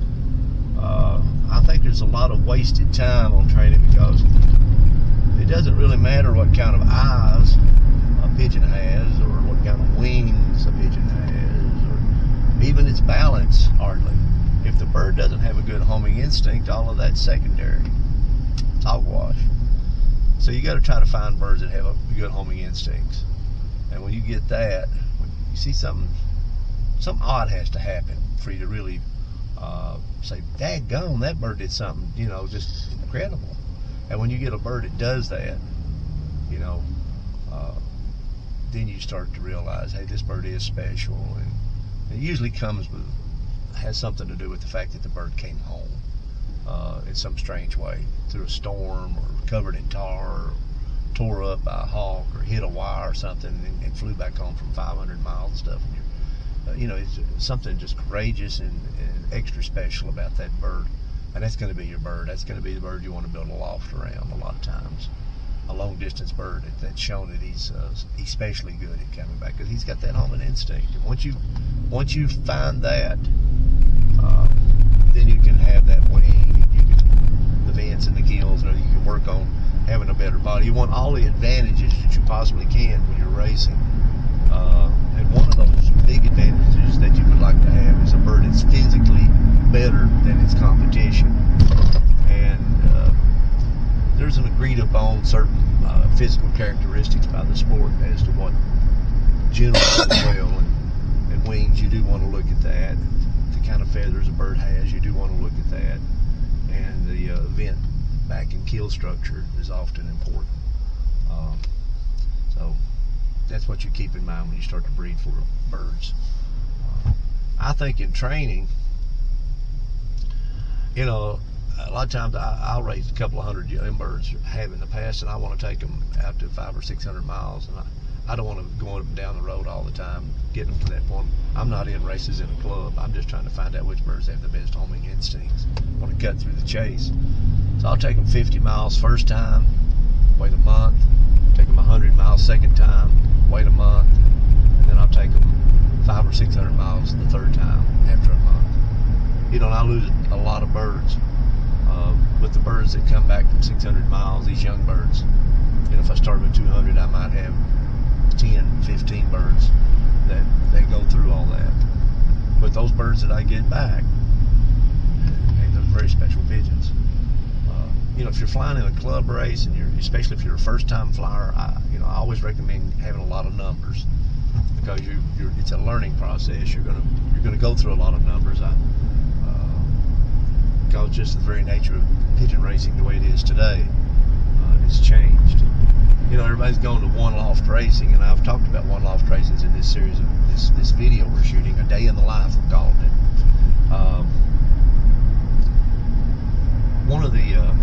One of the big allures for one loft racing is the fact that it's you just ship your birds off one time to somebody, and he does all the feeding and the training and the race reports and everything else involved, and you just sit back. You don't do anything. You know, you check on the internet or learn something some way that your pigeon did something at some point. But the bottom line is, and it's a huge attraction, and one of the big reasons why one loft races are what they are today, because it's a race for lazy guys, really super lazy guys that can sit back on the couch and watch television and not have to feed and water the birds, not worry about the birds. And it's just I'll buy this bird over here and buy this bird, maybe send a baby out of them, or even get somebody to send babies out of them. It's a lazy man's game, and that's a big attraction of one loft racing. It's a way that you feel like you're racing all the time. You're just heavily engaged in racing. You're just doing everything, when in fact you're not doing anything. And so that's a big plus for one loft racing. It's for lazy rich guys that don't have to feed and water their own birds or train them, and under the auspices that somehow their pigeon is way better than any other pigeon in the world. My pigeon's better than your pigeon. You know, Paul Sion, one of the things that he did that I'm not exactly, when he started flying, he had nice birds. They all talk about how beautiful they are. I've seen all the originals, Paul Sions, and they're not beautiful. I don't know who said that. He's got a couple in there, here and there, but for the main part, look like pigeons came right off the bridge almost. But anyways, he would breed a beautiful bird every now and then, and he'd breed another one. And he always said, "Pretty is as pretty does." Pretty, and that was one of his philosophies. That was the only birds that he trained. Was those beautiful birds. He'd kill and get rid of the other birds, and so his birds did look a little bit better looking than his competition. But a lot of birds back then weren't particularly beautiful, and Leroy there was nothing beautiful about him. He had sort of a choppy waddle, and didn't even look like a good racer. It's kind of a just a very average looking pigeon. Out here at the lofts, got 5 acres here that I've turned into a nature preserve, never to be mowed, never to be touched. Already got all kinds of wildlife coming to it, but I think the woods will encroach and come in here at one point. We'll have a new forest in maybe 20 years. I hope I get to see it. I'll only be 95. I should be all right. I'll die another day, as Madonna says. But anyways, we're going to show you just a little bit. I want to bring you up to date. I talked to you that on my young birds, selecting them for the Florida Derby. Where is that? The Florida Derby. There's it is on the cover of the Racing Pigeon Digest, now owned by a new publisher and editor. Gene Yos is gone. I had a good relationship with Gene, I believe, and I enjoyed the times we had together. Anyways, you can see that's the big race. That's the #1 race now in North America, and that's the race that we're talking about this morning. I'm going to go down here and show you what these young birds that I'm selecting from, how they're coming along at this point. I showed you how I was going through and writing down the band numbers of the birds and judging the birds. Well, I did that again yesterday in a roundabout way with the 3 gentlemen from North Carolina. I was trying to show them how I picked birds, and I wanted them to see what I was doing and teach somebody. hands-on teaching, and I believe they learned a lot out of it. I hope so. I want to see those guys win. They're flying my Sion, so I take great pride in anybody that wins with my birds. I had 2 different phone calls this week from people telling me that they're doing exceptionally well with the Sions. They've gone back through a second judging process. Earlier it talked about what I was looking for. We wrote down band numbers of birds and everything else. Now I've kind of melted them down to this. Come here, bird. There's some more. Come on. Show them more. These are birds that I'm going to be selecting from to fly in the biggest race, the second biggest race in the pigeons in the world of racing pigeons, and the biggest race in the United States, the Florida Derby. I don't know which of these birds that I'll be taking here. But it'll be out of this group. With the exception, easy. With the exception of a few late hatches that are in the nest right now that I'll be judging a little later. Come on, birds. I'm scared. Yesterday I made a decision, whatever that is. I made a decision that this particular pigeon right here, this blue pencil top, is probably my #1 choice to fly in the Florida Derby. I kind of use that blueprint in my mind of the 2 birds that I got back from the Florida Derby. I let that have an influence on my thinking about what kind of bird I'll need in Florida. As you'll see, these birds are a little smaller on the average than my average Sion, my family of Sion, and they're also got a real light balance to them. See how he look at how gorgeous he is as far as a racing pigeon goes. He really looks like a distance bird to me. Got just a little bit of length to him.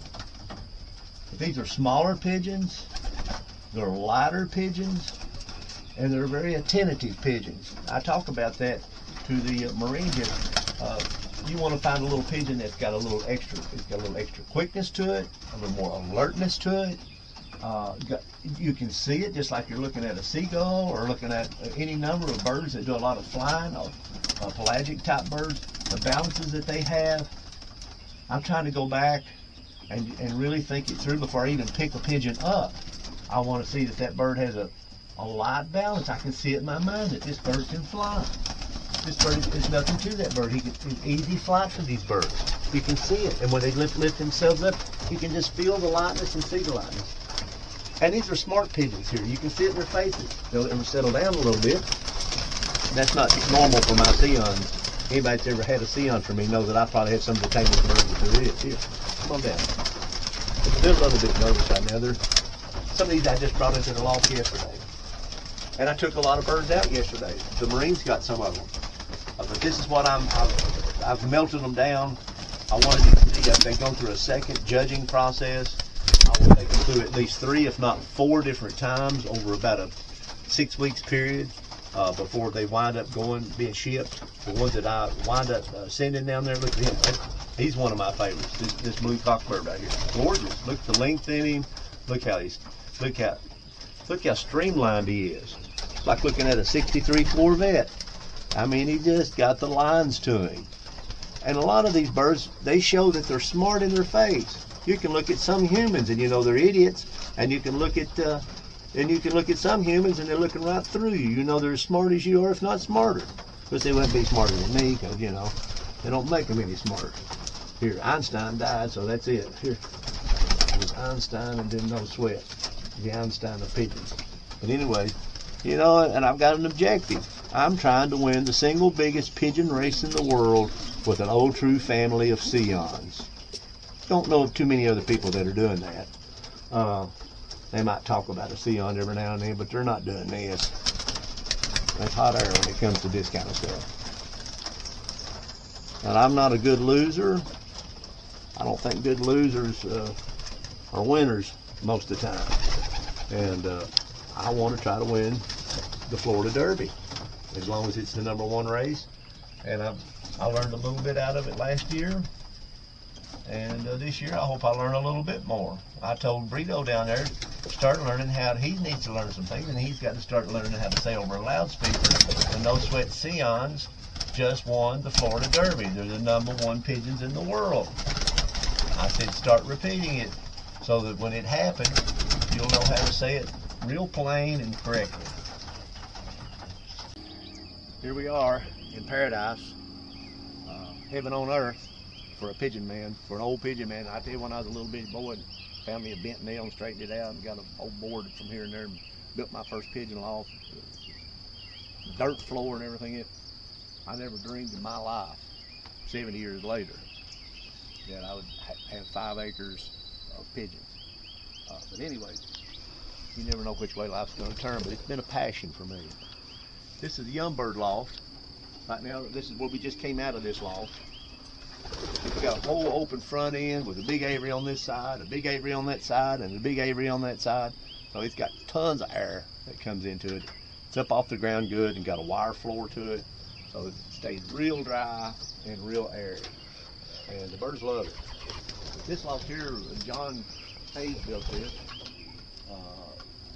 I don't know, over 25 years ago or something. Out of old barn wood, I painted it. Okay. You know, it's been a great loft over the years. John did a fantastic job with it. He's a great carpenter, that's for sure. And it's still pretty solid. Many a great pigeon has come through this. I put these old crappy looking screens up because I had so many hawks that were diving in here and actually grabbing through, even with triple wire. And they look bad, hey, but they keep the hawks off of my birds. That's all I worry about. So I've got them up where the hawks can't get them. These are the containers that I brought down out of Ohio. I've got the silvers on this side, the reds on that side. We cut the halves out. I had a guy from Cuba come in here and cut the halves out, half of it, and we took that half and bent it over and made floors out of it. Hey, it's worked great. It took it a while. We've been there 3 years now, but and the birds love it, and we love it. We're building a new loft, the Ice Palace. Neil up in Cheese Country, up in Wisconsin, up in that country. He's the best carpenter on the face of the earth. Pigeon man, and he's done a fantastic job. This is the most solid, best built pigeon loft in the world. It's got this thick block glass that they made back in the 1920s and 30s. Can't buy this particular glass anymore. You can get something that looks like it, but not the dimensions of it or that pattern of it. And this came out of the old Coliseum at Eastern. Built a big aviary out here off of this, and it's going to have roost. That's going to go start at about 3 foot high and go all the way around all the wall. This is going to be like a flying loft. And the birds are going to have a tremendous amount of light coming in. You're going to have almost a whole entire wall opened up, half of a wall. So between them, it's going to get tons of light and tons of air. Hey, that's what birds like. They like air and light. Our little feathered dinosaurs. So I'm real proud of this loft at this point. We're calling it the Ice Palace because it's of the glass. You don't walk into any pigeon loft. I've never been in a pigeon loft that has block glass front wall to it. So it's going to be unique. Then we come on around through here. I got this container here that serves my office. Shit, what I ship birds out of. We keep supplies in here. Keep a lot of records. No big deal. No sweat hats and no sweat this. No Sweat Hall of Fame. Oh, now I can't believe No Sweat won the Hall of Fame. Somebody must have been drinking or something when they gave him the Hall of Fame. That's the only explanation. A few records, and here's things for me, a list of birds, don't do this. And here's some shipping labels. I'm getting ready to ship birds to a guy named Robert Cooper in Arkansas. And I've already got the Florida Derby shipping slips all made out. I'll be shipping, I'm hoping 25 to 30 young birds to that. And not too much else going on in here right now. I ship them these, I've told you about them before. Finding a Mexican restaurant because they get all their produce out of Mexico, and more than likely, and they come in these kind of crates, and they throw them away eventually because they have so many of them, and they make fantastic shipping crates if you do a little modification with them.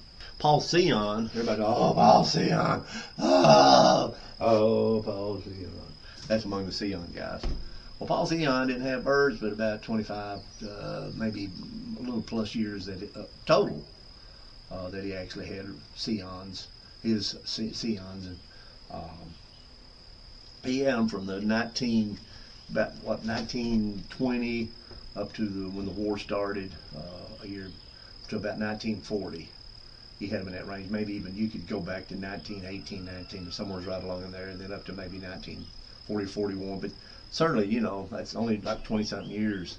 He didn't have any birds after World War II. He died, and his son went around to the French underground and got the birds. But his loft, would they show pictures of his loft, like, oh, look at Paul Sion's loft. Look. He goes, it's a tower going up to the sky. You know, oh my God, it's so beautiful. Look at it. Well, it was 4 stories, and on the first floor of it, he kept his cars. It didn't have anything to do with pigeons. That's where he parked his cars, his garage. And then the next floor up, that was his feed room. He kept his feed in there, and he kept shipping baskets in there. And that was the main 2 things he kept on the second floor of this magnificent thing that you look at. And on the 3rd floor, he had his old birds. He flew wood-headed, and so he had a small old bird loft in there. And he kept primarily reds, and he did have some red checks that did have black ticking to them, even back then. There was a group of his birds, but his 2 main pigeons that did so good for him was Le Roselet, which was a strawberry mealy cock, and flew 34 times and won 34 first. And he had another pigeon named, I don't know if I'm pronouncing any of this correctly, like a Rouge Maycot or something, and it was a red check as well. And it won a big bunch of first places too. And those birds really helped him get his reputation as much as any single thing that he did. And on the 4th floor of that magnificent building was his young bird loft. So that was what Paul Sion had. Cars, and then he kept his feed, and then he had a room for old birds, and then he had upstairs. But he won way out of his turn, and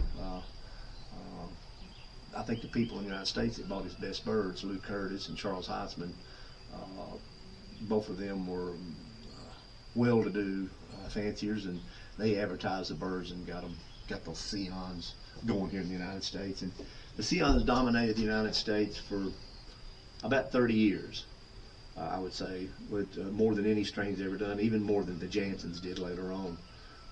It was setting records, all long-distance records, and all kinds of records all over the entire North American continent. From about 1940 to 1970, you got a good 30-year span right in there, basically it was Sions. There wasn't any Sions in the United States. It was like, who has the best Sions in the United States? Because there was 1,000 people who had Sions, and and out of that 1,000, you had a dozen that were big Sion guys, and people would mention the Fignor Sions or whatever whatever Sions it was that people had. And so the Sion guys sort of competed against each other themselves as to who had the best Sions. And I have the best Sions now. Out of all those people, the competition's not anything like it was, but I've continued to keep the Sions. What I noticed happening in the United States as far as the Sions fading out of the scene was lots of different fanciers in the United States were buying birds from different people in Europe, Belgium and the Netherlands primarily, but they got birds from other people in Europe as well, other areas, and imported them in. And they would advertise those birds in the magazines. Oh, this is the greatest pigeon on earth. It's flown, 200 kilometers, 5,000 times, and and it finished 13th out of 865 million pigeons. And all kinds of statistics they throw at you, and you have a whole page of statistics where you go blind trying to read them usually, and it doesn't mean anything. So they started bringing those birds in, and they paid, I don't know how much money they paid for them, different prices, but supposedly some of them they had an investment in, and they wanted to make their money back out of those pigeons, and so they would advertise those birds. This is the greatest bird since the beginning of time, and so they would push that bird. And they've continued to do it over and over and over again. We've always got some great family every 6 months comes in the United States. You have to have it, and they cross them up now, and so it is what it is with the pigeons now. But I've kept the Sions true and keeping the family going, and I hope that Sion's come full circle again at some point. If I can win this race in Florida, people will have to start recognizing that the Sions are everything that I've been saying about them all my life. So, let's hope it happens. I would think that the pigeon world would just blow up if they saw a single family of old line Sions win the biggest pigeon race in the United States and beat everything and defy all the stuff that's said on the internet. The smartest way you can go about breeding pigeons is for inbreeding and line breeding. And anyone who says differently is an idiot. Somebody that really doesn't understand how to build a family. You know, I work with thousands of pigeons. I breed close to 1,000 a year. So I'm able to go through all those birds and pick out the better birds. And when you build a family, you want to have one good pigeon that's flown outstanding for you. You'll have several of them, of course, but there'll be one that's done something special.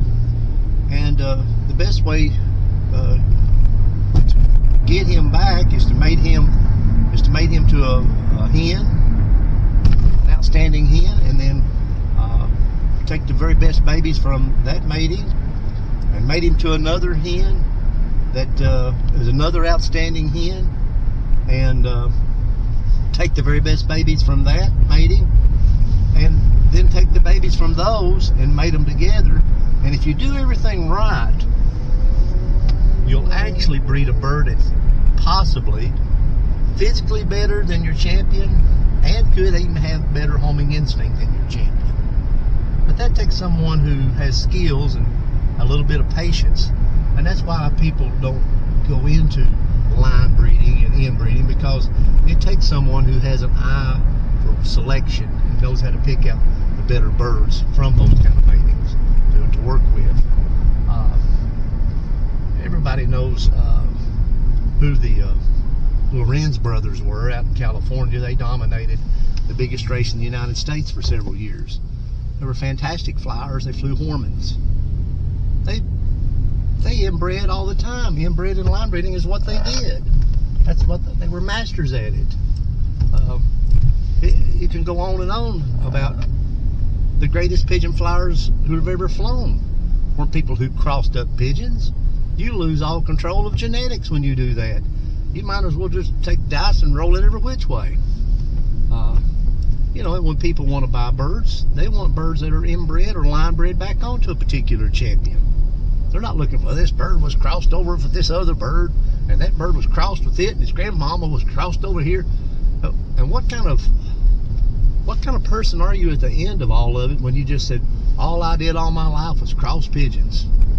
It's like playing cards and, you know, reshuffling them all the time. One of the best examples I can give about a person who was a master at inbreeding and line breeding and maintaining a family was a gentleman named Van Loon. And for all you people that are getting confused about which way to go with pigeons, think about Van Loon for a while, because he went 40 years without ever introducing crossing pigeons. And I don't have to sit here and tell you how good the Van Loon pigeons were. So he wouldn't listen to somebody out there saying, oh, you got to cross pigeons. He just laugh at it. And that's what I do. I laugh at it. I know what I'm working with. And I love to inbreed and line breed. You know, when you put brother and sister together and let them raise 8 young birds, they're not all going to be identical. You want to pick the best one out of that group, either by experimenting with them or physically, you know, or both. You come up with the better bird, and that's the bird you work with for the next generation. You're always selecting the better birds in that group, and you're working with the same bunch of genes almost all the time. So that's the way you go about being successful. There's something about monkey see and monkey do in the racing pigeon sport. Somebody gets something started, and the next thing you know, it becomes a fact. It's almost like people that are running in politics, and a lot of it's not true. A lot of things you hear and say are not true. And there'll be certain people promote it. I have a good friend in Virginia that's an exporter, and he told me, he said, Robbie, you know what? I want a lot of people like to cross pigeons. He said it makes their pedigrees more colorful. when they sell them. You can say, oh, and there's a lot of truth in that. But this whole business, what I call it, roadrunner stew, where you just put stuff together. You think, oh, I'll throw this in, and I'll throw this bird over here in, and I'll pull this bird in, and I'll throw in a little bit of a bat's wing or a woodpecker's head or a eye of a frog or something, put it all together, and you're going to come up with this wonderful pigeon. You're going to come up with a wonderful pigeon if you go about putting pieces of puzzle together and inbreeding and line breeding. That's how you come up with wonderful pigeons. You know, I'll say one more thing about that. This past year, I flew in the biggest pigeon race in the United States. They started out with almost 9,000 birds. The Burrito got down, and when they started training, it was 7,800 birds. Almost all those birds were crosses. And my Sions finished, I don't know what it was, 127 or something at the end. Well, let's stop and think about that for a minute. They were a pure old family. It goes back for 100 years, the same genetic pool. They finished 127. They didn't win the race. But they beat out 7,000 other birds that were crosses.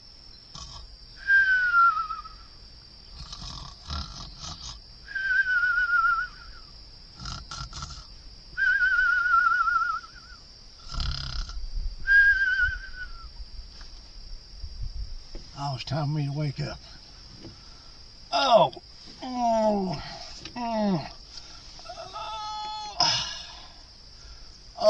I know. I'm a pigeon flyer. Yeah, I'm going to fly in that one loft race. Yeah, Florida Derby or some other one loft race. You know why I like one loft races? Because it's a lazy man's way of racing. And I got to believe it. Oh, if I could go back to sleep, maybe train them birds out to 150 miles, 200 miles, I don't know what it is. I'll find out tomorrow what happened. But I'm a racing hard. And I'm right in there racing. I'm a feeding and I'm a doing everything. Well, that is between snoring. You know, I hate to say it, but truth comes to truth. It might be one of the big reasons why one loft racing is so popular, because it's a lazy man's game. All you gotta do is have a whole lot of money and you just ship your birds off to somebody and let him do everything else. But you can sit back and talk about all the stuff you're doing in the racing. Well, I better go back to sleep. Give me some more shut eye and keep right on racing in my big one loft race. Oh, I love one loft racing. Oh, I sometimes sleep and race, sleep and race. Oh, 25 hours a day, 8 days a week.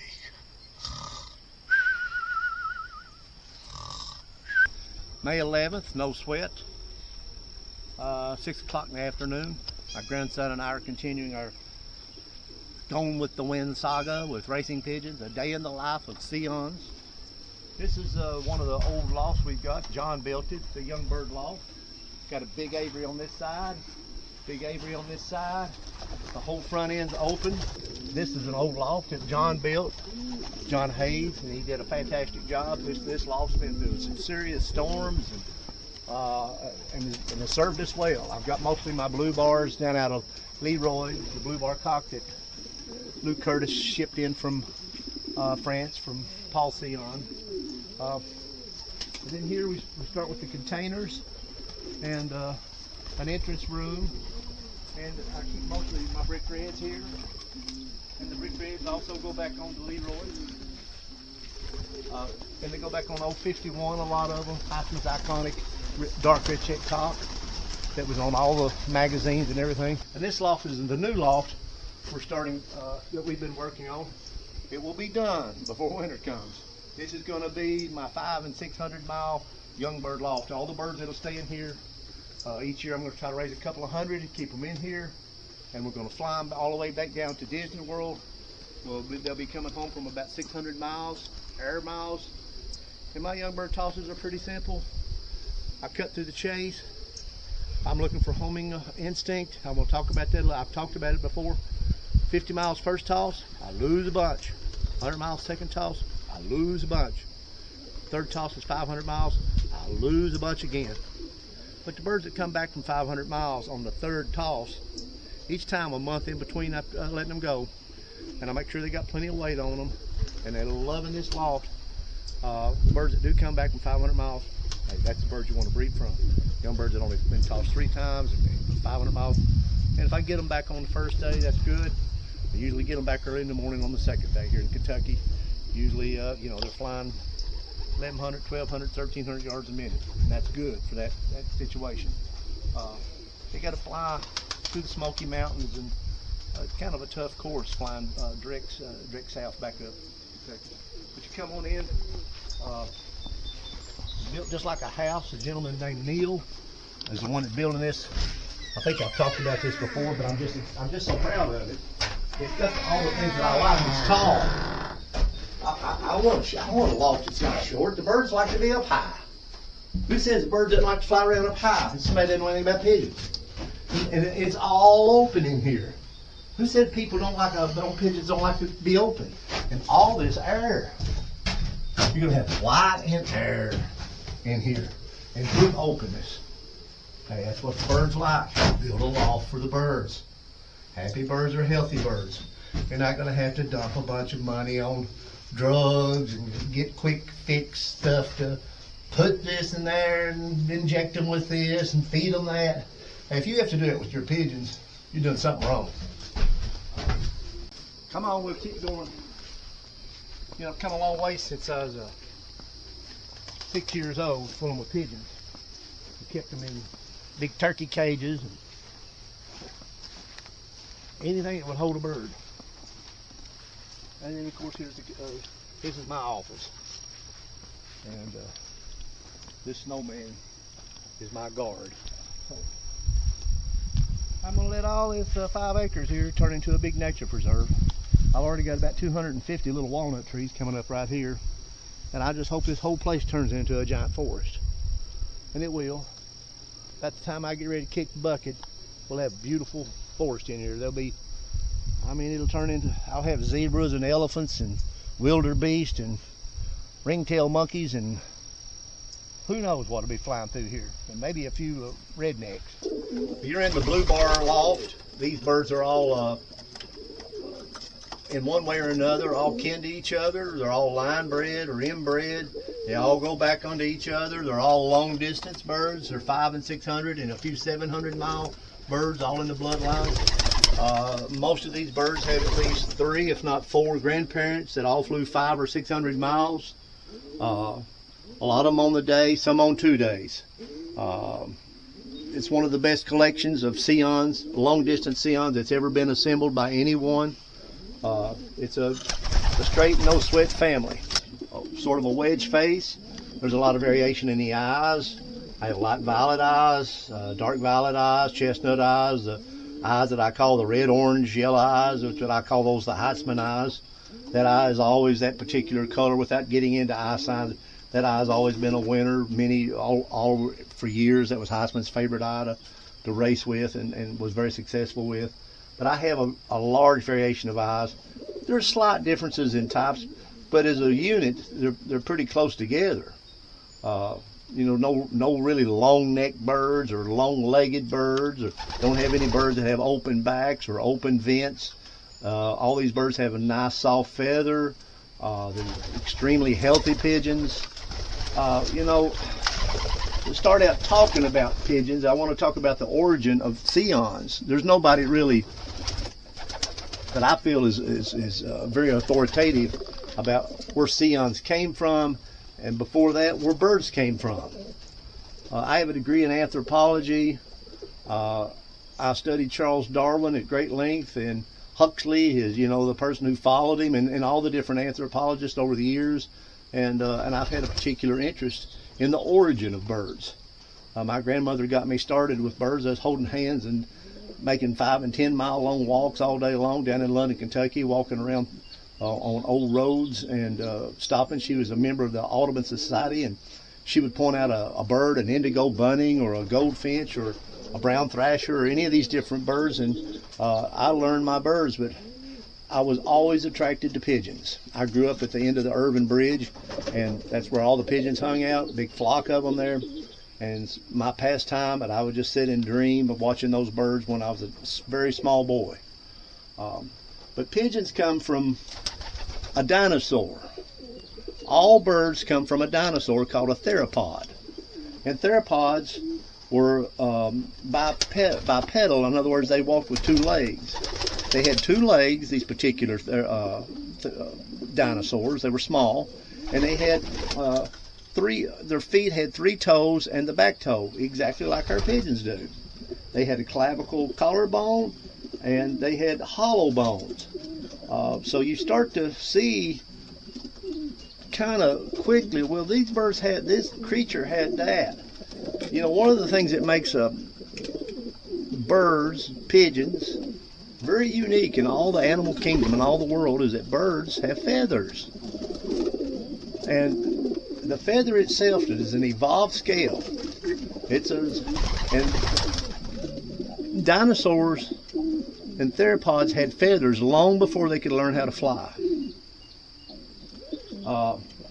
66 million years ago, give or take a month, there was a 6-mile wide asteroid that slammed into our planet down around the Gulf of Mexico. And it triggered a giant global mass extinction. It didn't kill everything, but anything that was very large, like the T-Rex and a lot of the bigger dinosaurs, brontosauruses and so forth, they all died. But the little theropod that I'm talking about, it survived. Only a very small group of toothless birds survived. And those toothless birds that did survive gave rise to the birds that exist today.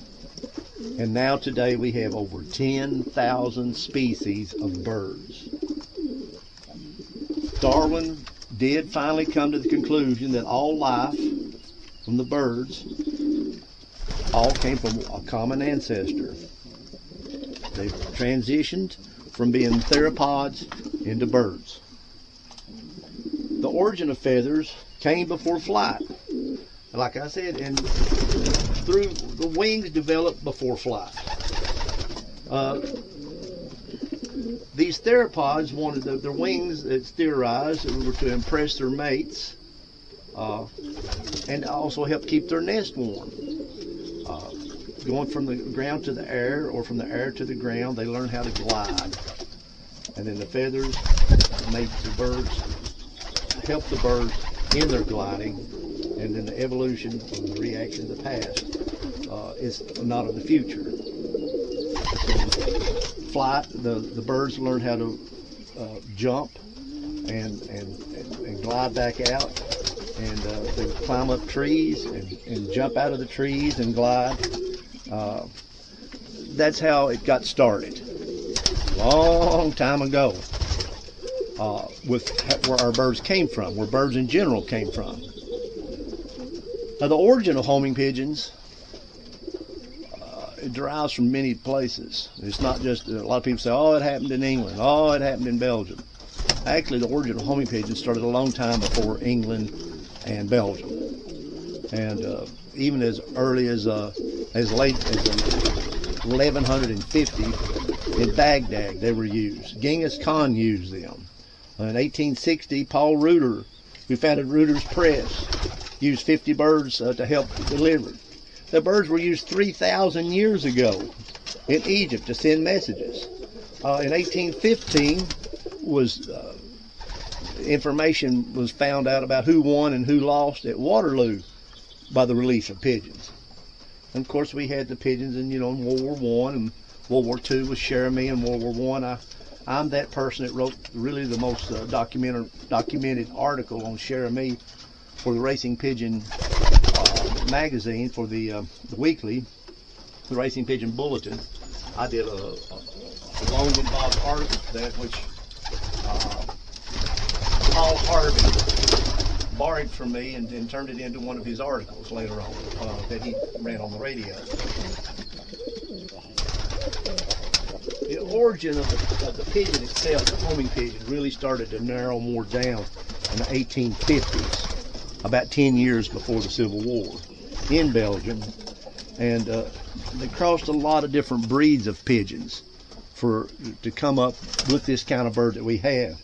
I'm not correct. I know how to pronounce them. I've read about them, the Smerals and the French Cumlets and the English Carriers and Dragoons and various birds were put together experimenting.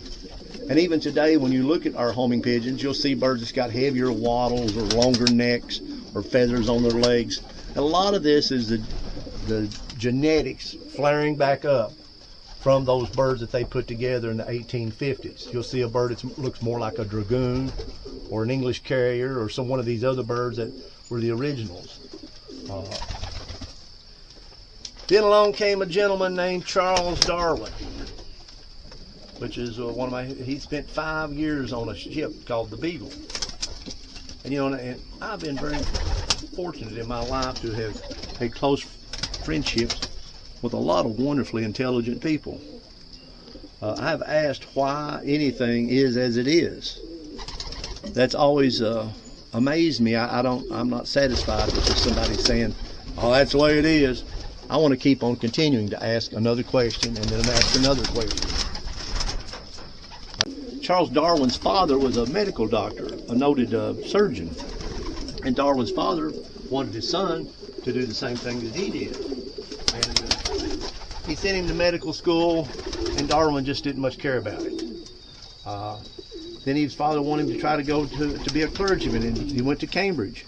And while he was at Cambridge for like 3 years, he didn't care anything about becoming a clergyman, but he did become interested in the man there who was a head botanist, the person who studied all the plants. And his name was Professor Henslow. And Darwin took on the name as the man who walked around with Henslow. He stayed right by his side all these 3 years. And Henslow collected and studied bugs called beetles. In fact, he had over 250,000 beetles cataloged and studied the little slight differences in them. All this was stuff that was going on inside of Darwin's head. All these slight differences and why there were slight differences. And in the summer of 1831, Darwin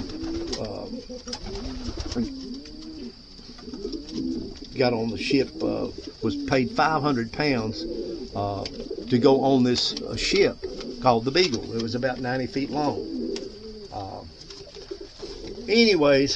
From there, they went all around South America and into the Pacific to the Galapagos Islands, and he studied turtles, and he studied why the turtles, some of them with long necks on certain islands, could only survive because the vegetation there they had to reach up further with their neck to get to them.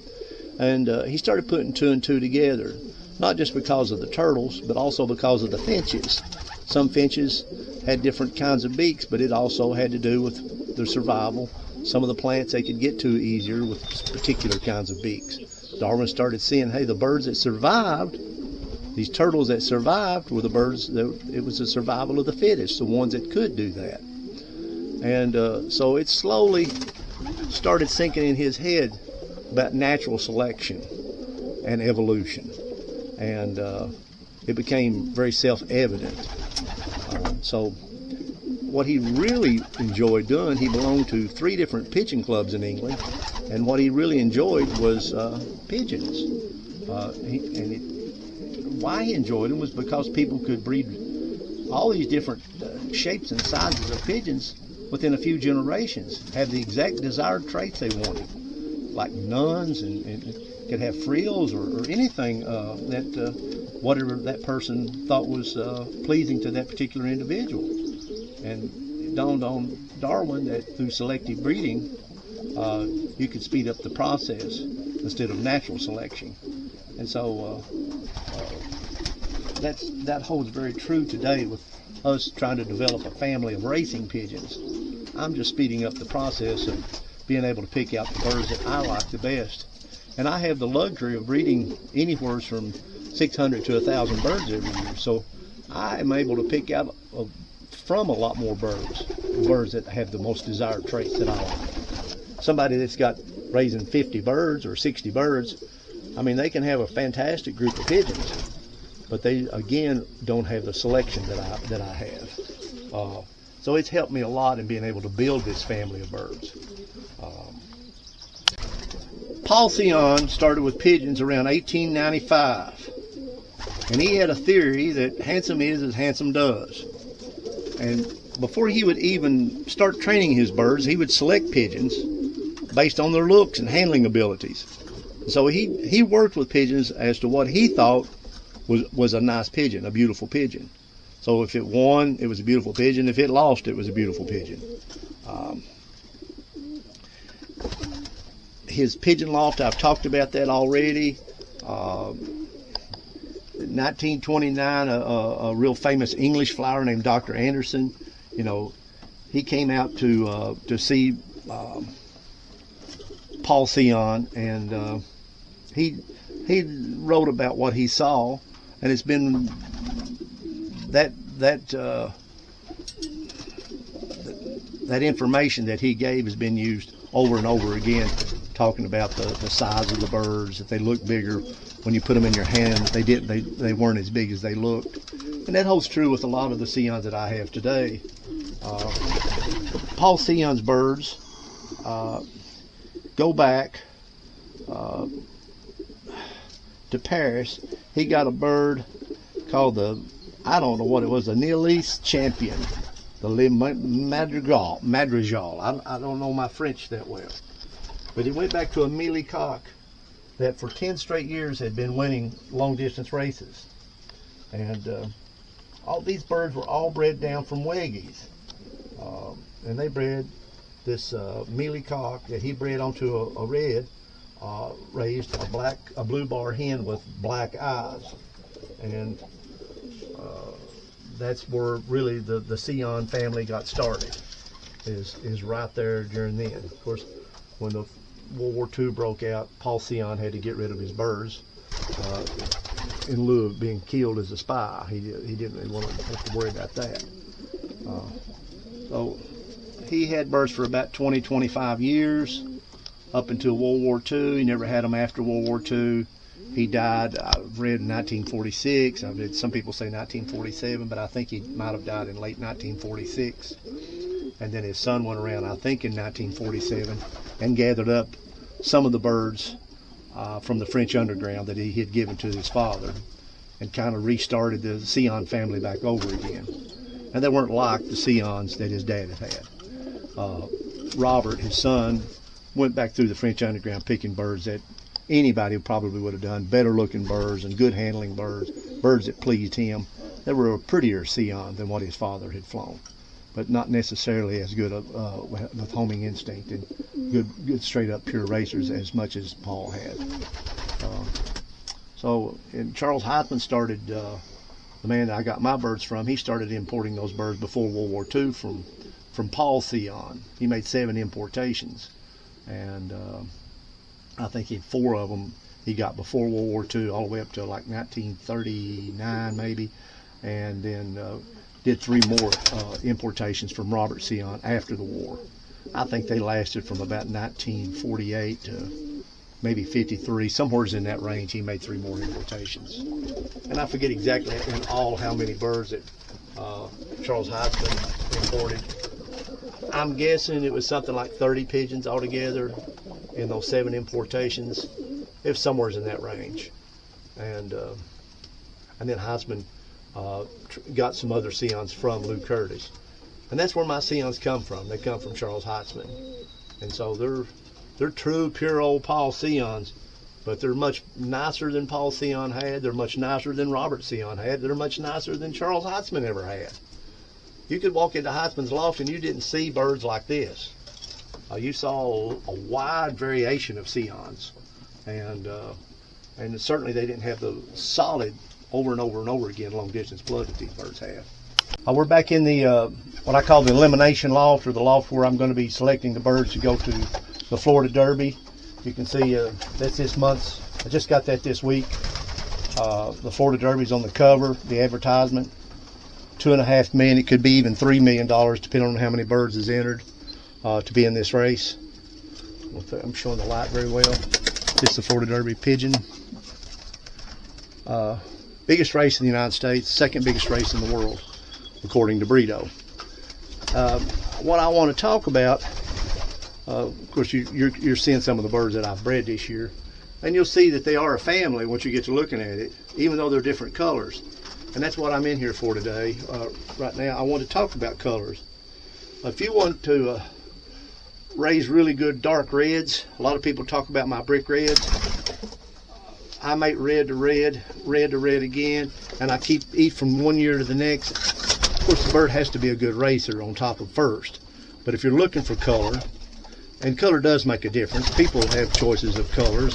I mean, there's some reason why 80 or 85% of all the birds that go into these one loft races are blue bars. If the color didn't make any difference, there certainly wouldn't be that high percentage of blue bars. But if you want to raise, say you want to raise blue bars, the surefire way is to make blue bars 2 blue bars. Because that's all they can breed. You might get a blue bar white flight, you might get a blue bar pencil, but what you're going to always get are blue bars. And because they're recessive in pattern and they're recessive black gene. So you have recessives, which becomes basically a dominant factor. And when you make blue bars to blue bars, if you do it for many generations, because I showed pigeons as well, you'll find out that the bar pattern will get less. The bars will get weaker. And a lot of people in the show game years ago, they wanted to have white bars. So you put the birds back with black checks or black velvet, and sure enough, you'll start to notice that after 1 or 2 generations, you'll start getting a strengthening of the bar all over again. If you want to get wider bars, that's just strictly talking about blue bars. Of course, with showing, not only did we want wider bars, we wanted to have the birds to have all black toenails, a black beak. I wanted them to have gray backs. We didn't even want white backs. And so we wanted to keep, and when you go about trying to breed all of that into one pigeon, you have to pay a lot of close attention. You might have 8 toes altogether. You might have 7 of them that are black toenails and 1 of them white. That's when you get into showing. We're talking about racing, and people really don't care that much. But even racing people, I enjoy color. You'll notice I've got 1 black chick in this whole group, and that black chick was raised out of 2 reds. And I know automatically that bird is. Anytime you raise a black chick, blue chick, or a blue bar out of 2 reds, it will always, 100% of the time, be a hen. Always. That's the color, sex, link, opposite law that holds true with pigeons at all times. When you make 2 bars together, you cannot raise a check out of them. Like I said, you may raise a pencil or a white flight, but you cannot raise checkers out of 2 bars. If you've got a blue bar made into a blue bar and it raises checkers, something's going on. If you've made a blue bar to a silver bar and you get a red check, something's going on. There's another pigeon involved. You cannot raise checks out of 2 bars. Now you can take 2 checks on the opposite of that end of that thinking. You can take 2 birds that are checkered like this bird, like the black check. You can make them together, and just the opposite applies. You can raise bars out of them, and they can be of either. That has no effect on whether it's a sex of the bird, a male or a female. They can raise a blue bar out of 2 black checks, a male or a female, if it's 2 black checks. HEITZMAN ingrained all this business about color, sex, links, opposite law into my mind when I was just a little boy. Charles HEITZMAN taught me all this and pushed it in my head over and over again until I knew it like my ABCs, because it was important to him, because he wanted to know what the sex of birds were when they were young so he could sell a pair. If people wanted a male or a female, he would take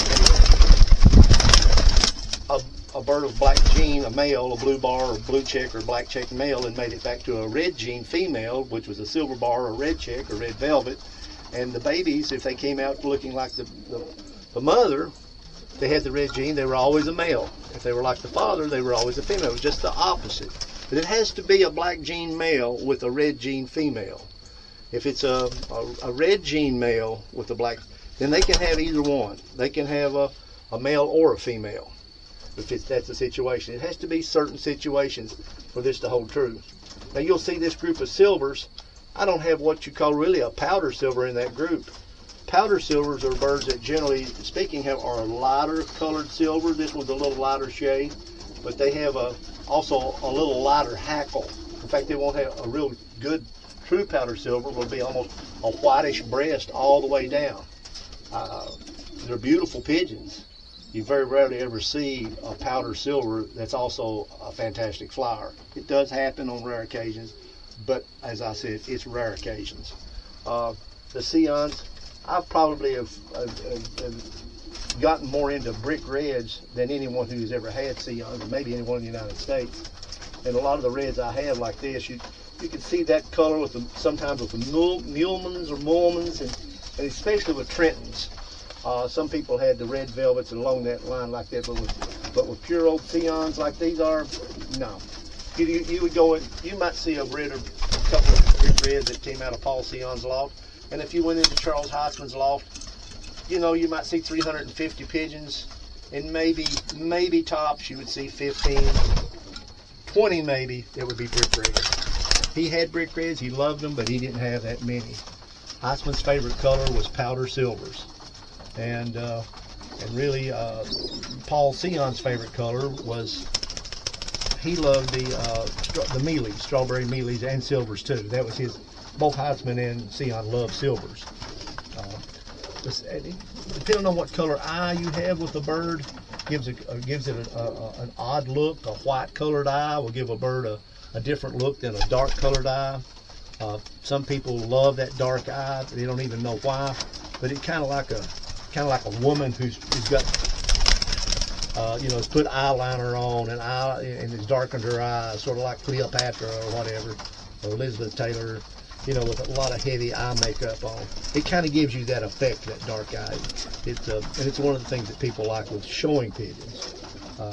With a light eye, it gives the bird sort of a wild look, and it's not as quite aesthetically pleasing a lot of times. I like a light eye.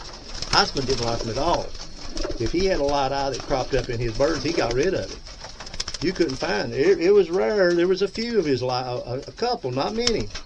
And they had to be extremely good racers for him to have a light-eyed pigeon. Like I said, what he liked was the dark red eyes and cherry red eyes and chestnut eyes. Those were the eyes that he liked. These birds, I'm trying to, if I get a white flight, one thing about white flight pigeons or birds that are splashed or white flight, if you get that started in your loft and you breed from white flights, it becomes a dominant factor. You'll start breeding a lot of white flights.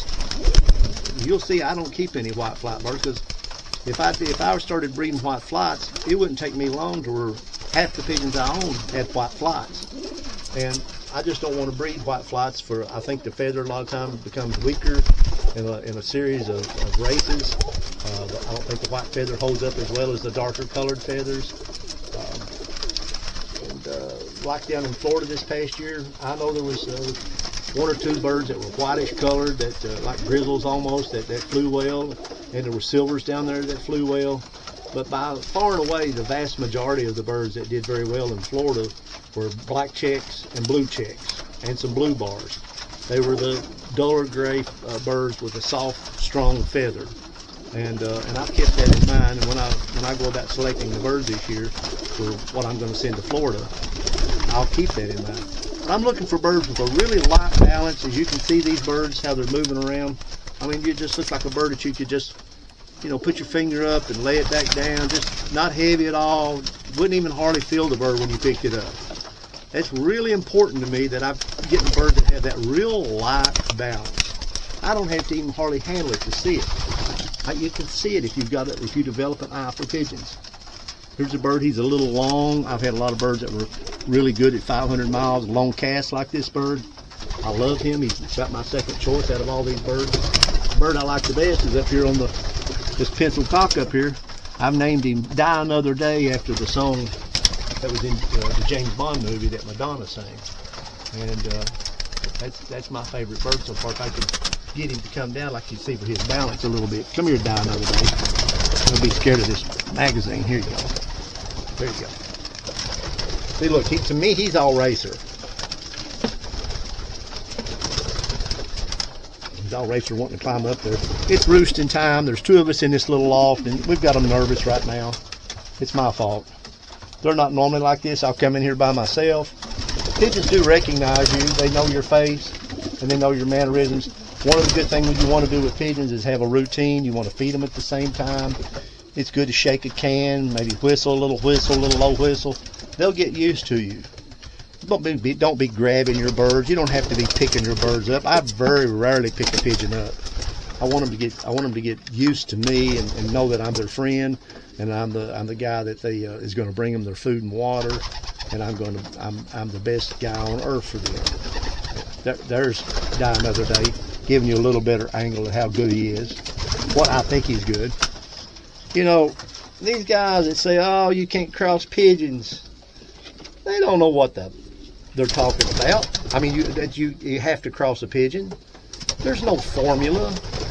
There's no scientific proof that if you cross this pigeon with another pigeon, if any of that was true, why don't these same people that do all this yapping on the internet, why don't they win every time they fly races? Hello, this is Captain Know-It-All, and I'm going to explain to you, because I have so many medals, I know everything, and I'm going to explain to you on how to come up with the greatest pigeon on earth. What you have to do, I'm getting ready to go on a big trip here. You see, my bags are all packed. I'm going to go all over the world, and I'm going to hunt for a pigeon, and I'm going to get a pigeon in one part of the world and another pigeon in the other part of the world. The further away I can get these pigeons, cross them up, and I know I'm going to champion. A sure champion. The further they're crossed off, the more greater they'll be. And then I'm going to get me some pedigrees. Yeah, I'm going to get me a big pedigree, and I'm going to tear it up and tear it up and tear this one up, and I'm going to put them all together, get them pedigrees all in there, mix them pedigrees up too. And then, oh my goodness, what kind of pigeon am I going to breed them? It's going to be a champion.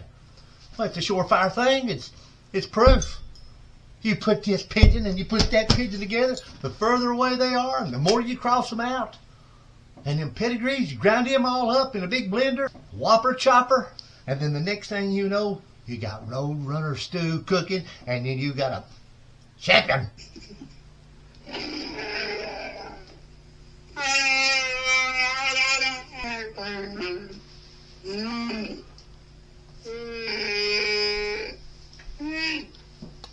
I just got back from another galaxy where I found a pigeon way off in another solar system, and I'm bringing it back to Earth to cross with another pigeon. And when I cross that outer space pigeon with this Earth pigeon, oh! You can't have pigeons out of a family. We all know that's nonsense. We know it's nonsense to take a person that's done all these wonderful things, flew 5,000 miles on the day and got back. You don't want to breed that old bird again. You want to cross that bird up. Cross him, cross him, cross him.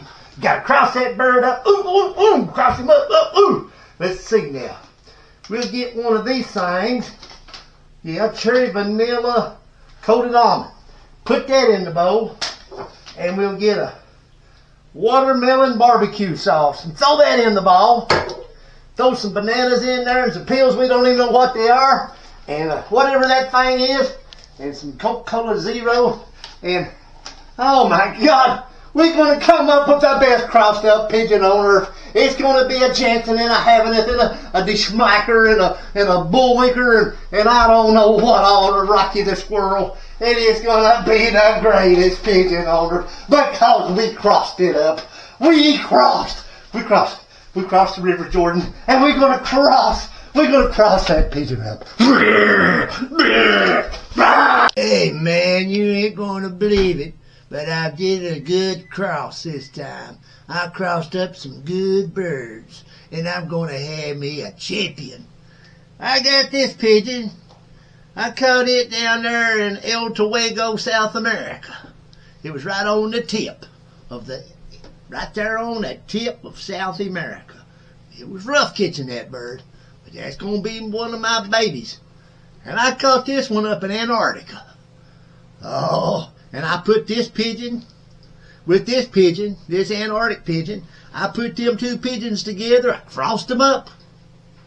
And you got to cross them. I crossed them two birds up, and you ain't going to believe what I got out of them. I got the next winner of the biggest one loft race in the world. Get it, boy. Get it. Get it. Oh. Get it. Get it. Oh. Got a pedigree, too. I got blood DNA samples on it. Get. Oh. Well, we got it. Come on. Now get it. There you go. Proof. Proof that crossing birds up. That's proof. It's May 13th, 2026. About 6 o'clock. Inside No Sweat's office is a computer room where I write books and correspond with pigeon people and a whole lot of other things. We're going to show you, my grandson Lance and I are going to show you a home movie that was shot of Charles HEITZMAN, the person I got my SIONS from, who was my godfather and my idol most of my life as I was growing up and in my when I was in my 20s and early 30s. Charles HEITZMAN.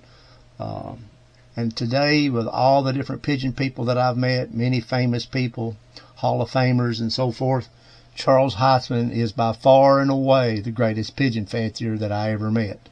I've never met anybody that was as much a gentleman as he was, or kept articulate records as he did, and it was as honest as he was. He was the greatest racing pigeon flyer that's probably ever lived in the United States. And this is a very rare home movie that was sent to me. I was thrilled to get it by Mr. Sales of Tennessee. It was shot around 1964-65, the best I can make out. So I hope you'll enjoy it. It's very rare to see home movies of people that were legends in the sport.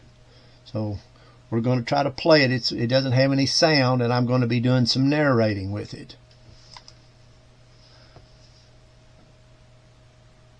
That's Charles HEITZMAN's library.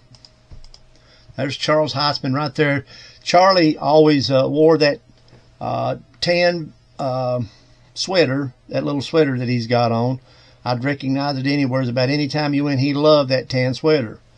And he's a little bit heavier there in the mid-60s. That was about when he was at the very top of his racing pigeon game. Of course, he was a great pigeon flyer for many, many long years.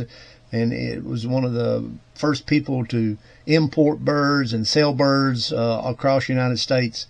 Hardly anyone was doing it at the level that he was, bringing in Stassers and bringing in Logans and bringing in Sions and bringing in about 10 different strains of pigeons in his life. A lot of times paying a lot of money for them. But Charlie was a little bit, that was him when he was extremely healthy. As he got older, he lost a lot of his weight, and he lost his hearing a lot.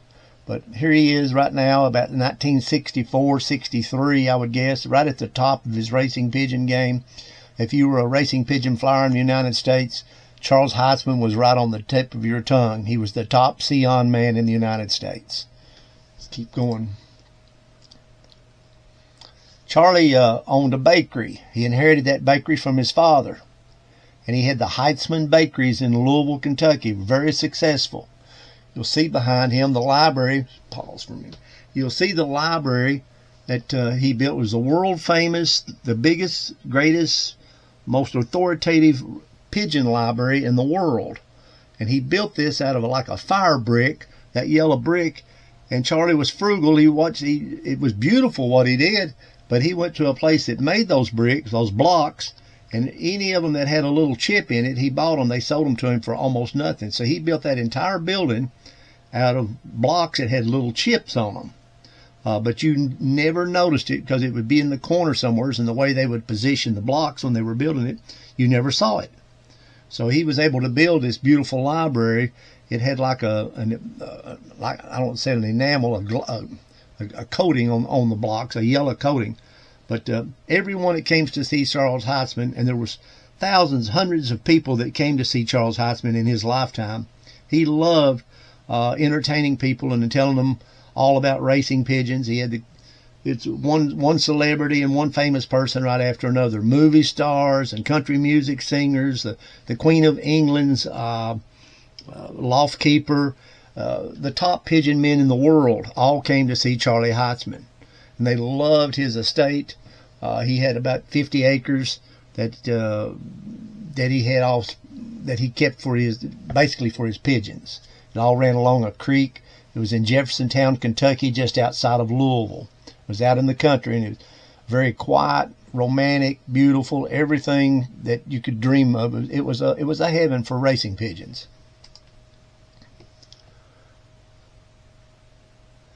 And Charlie loved to, like I say, he loved to socialize.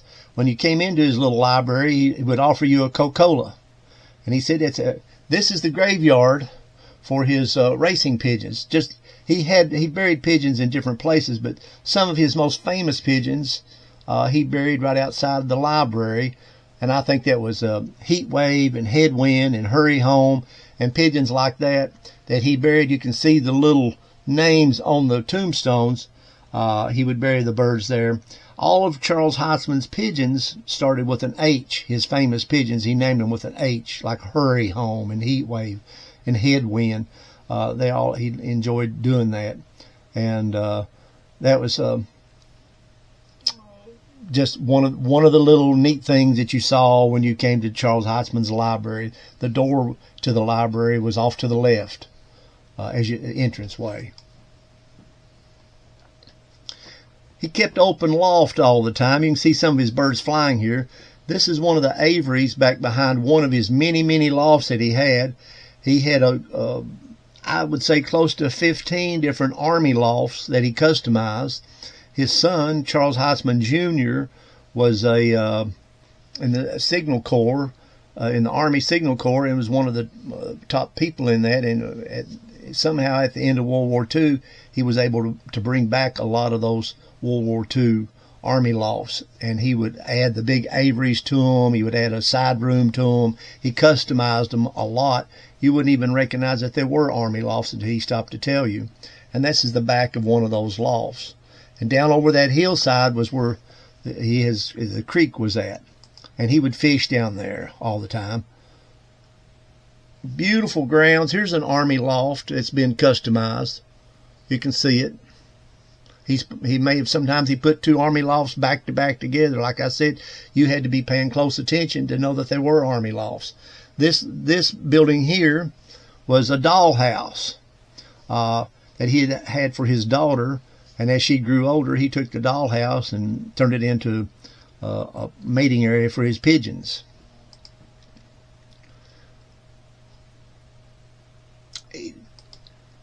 He did a lot of unusual construction work with pigeon lofts, and he wrote a book called Lofts for Racing Pigeons. It's been extremely successful, showing how he built some of his lofts. And he had lofts before he had this group of lofts. He had lofts in downtown Louisville, up on the rooftops of the buildings where he worked at. Again, you can see the different kinds of lofts he had. I used to help him feed and water the birds. He had a man who did it on a regular basis, and after that man quit, Charlie had a hard time keeping up with all of it, and sometimes he would call me on a Thursday and ask me to come up on Friday, and I'd be there Friday, Saturday, and Sunday. I would spend the night at Charlie's and feed and water all the birds, which was a big job to go around to each one of the lofts and make sure they all had food and water.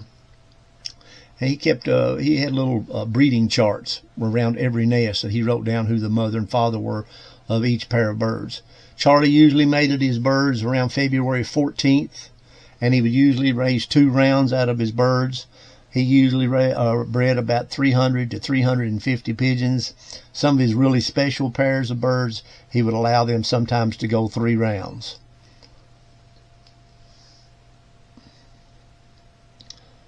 There's the good shot of the library. I mean, he went to great lengths to have the awnings come out. He kept original letters from Paul and Robert Sion in this. I wound up with those letters, and he also had all the original correspondence from Mons Gilliam Stassert. And when you walked into this library, the first thing you saw was a giant black and white picture of Stassert, the big bald-headed brute of a man, big strong-looking man. You saw his face, and it was about, just guessing, that photograph that he had when you first walked through the door was probably 3 foot wide and maybe 4 foot tall. It was a big giant poster type of Stassert. And Stassert was a real, true, great racing man who committed suicide at the outbreak of World War II because he didn't want the Germans to have his birds, and he couldn't live without them, and he killed himself. They had a huge sale of Stasserts right after that happened, and to find a true, real Stassert today is rare. I don't know of any that exist. Here we go, showing some more of the lofts. I'm so thrilled to be able to share this with you. People talk about how this gentleman here was John was his first name, Knoor, and he was HEITZMAN's loft helper for about 30 years. He came on a regular basis, and Charlie paid him. His job was to clean the lofts, to build shipping crates, help in every way possible with the pigeons. He fed and watered the birds was his main job. And he was right as rain. He was a quiet man. He knew what his job was, and that's what he did. But there he is. That's a rare photograph of him, a rare movie picture of him. But that was HEITZMAN's main loft keeper. There again, we're going back to that one graveyard. After HEITZMAN died, some of the items in the library were sold on eBay, and one dried up leg in a little plastic case that he had on display inside the library that belonged to, I'm not sure what Hurry Home, I want to say. That leg brought $1,800 on eBay, a dried up pigeon leg. And that was a long time ago when money was a lot more than it is today.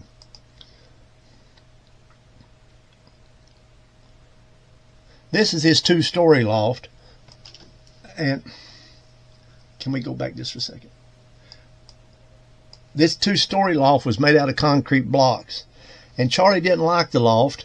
He said that concrete blocks were a poor way to build pigeon lofts. He said that the blocks sweated and caused moisture, and he didn't like that. The only white racing homers that he ever bred were out of light red checks. He bred 2 of them, and he kept both of those solid whites in this loft. If you wanted to see a solid whites, they were downstairs.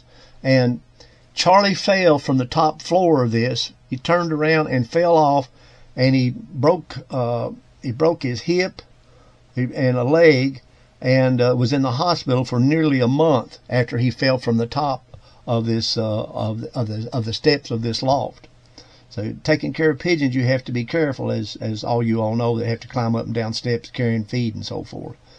But he never was crazy about this particular loft. It was a big concrete block loft. He had it fixed up very nice. He's got a dog, like a dog kennel, not a dog kennel, but where you would keep a dog inside of. The pigeons got out on the ground and played here. He had all kinds of things. He wanted the birds to be happy, and he had a lot of variety of things that the birds to sit on and play on. And he wasn't just always exactly copying anybody. Go ahead. So you can see the aviary he built off there. This loft, it was a loft that very few people ever saw that came to Charles HEITZMAN's. When visitors came, he very rarely ever took them. This loft sat way back behind all the other lofts.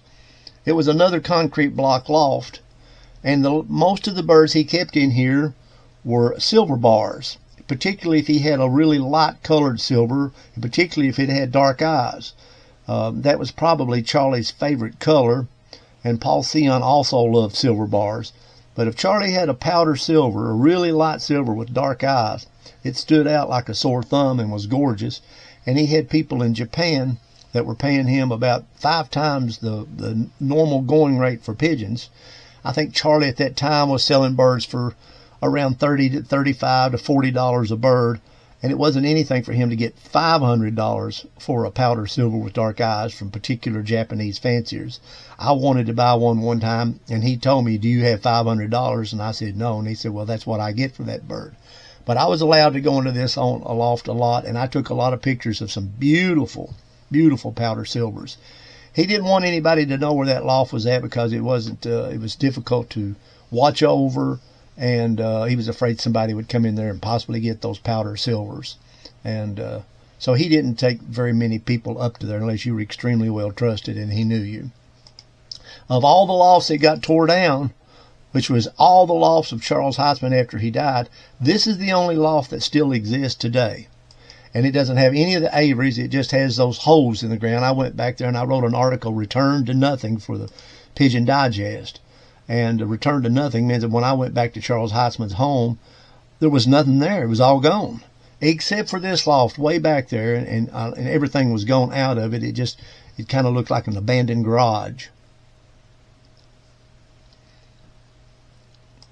There's the two-story loft, shot from back there where the that movie shot is taken from where the what I call it, the Japanese powder silver loft was at. That's a side shot of it, and you can see he's got a big aviary up here. He really believed that birds could come out there and, you know, really get used to an area, come and look and around before he ever let them out. They knew where they were at. So by the time he let pigeons out when they were 2 or 3 months old, they already knew everything around them because they could go up on the roof and see 360 degrees around them, which is a good idea.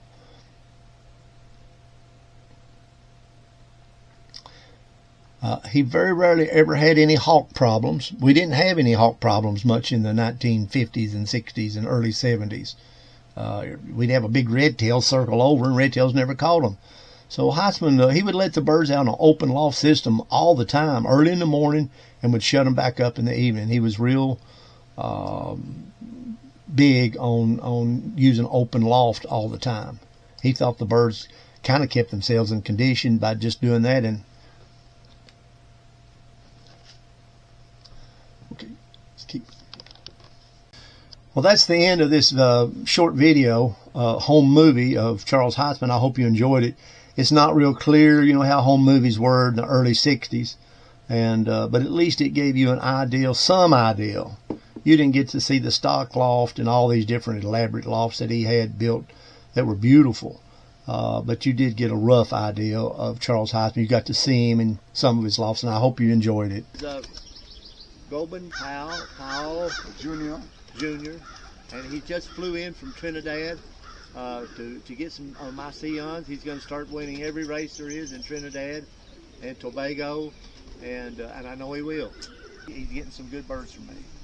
And I want to add that I didn't think I would start in this movie, but I was warmly greeted and invited to be part of it, and I'm happy to be here because of his warm reception and friendship to receive me, and I do appreciate that a lot. And I'm going back home with some beautiful Sions.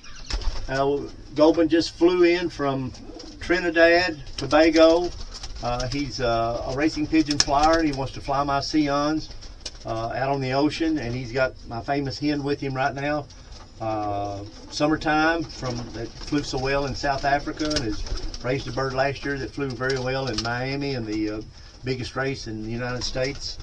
And he's getting a young bird out of her, a blue bar white flock cock, and he loves her, and just tickled to death that Goban's able to come in and see the birds. Last week I had 3 Marines that retired that came here. I had some people from Cuba that came here the week before that.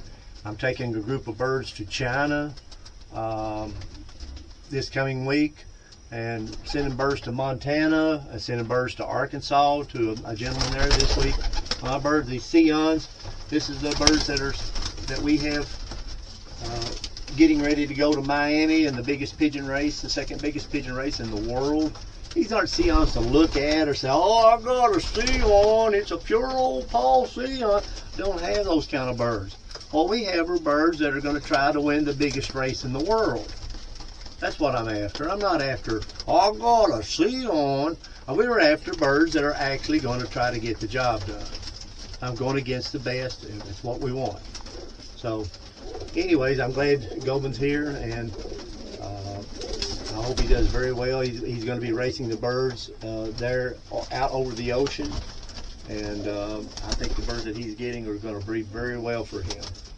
So I hope they do, and 'cause my name's always stamped on my own pigeons, and Gobin's been a good friend for the last couple of days. He's been here, and we've been going out to eat together and doing a whole lot of different stuff. He brought his wife down, and we've been having a very nice time. And I must interject, this is a wonderful sample of a Sion. She's the queen of the loft. She feels beautifully well. Apart from she flies wonderfully well, any good fancier like to have a bird like this or an offspring of her. She's really a wonderful bird. This is the meat to summertime. This is Blue Max. Gobin, this is the new mate for summertime, and Gobin loves her just like I do. I think he's dead perfect for summertime. He's a little bit smaller than her, but the same bloodline, same type of pigeon, same high quality of pigeon. But I'm just trying to bring the babies down a little bit in size and make them a little bit more uniform, and I line bred a little stronger to more pure 700-mile young bird blood, which you're not going to find anywhere else in the world. Beautiful cock is a lovely mating. You look at them, they're very typey, they're similar type bird, and they can only reproduce the very same. Looking for birds that we're going to produce pretty much exactly what the two are. They're very much alike. I'm very happy to get a young bird off that pair. Probably I'll get a pair sometime later, but I'm very happy. Sometimes I like to call myself No Sweat Junior, and this is one of No Sweat's trophies that I always loved. And one day I asked him if he had any other trophies, and he said that he had 1,500 trophies in his lifetime, and some of them we keep down here in the basement.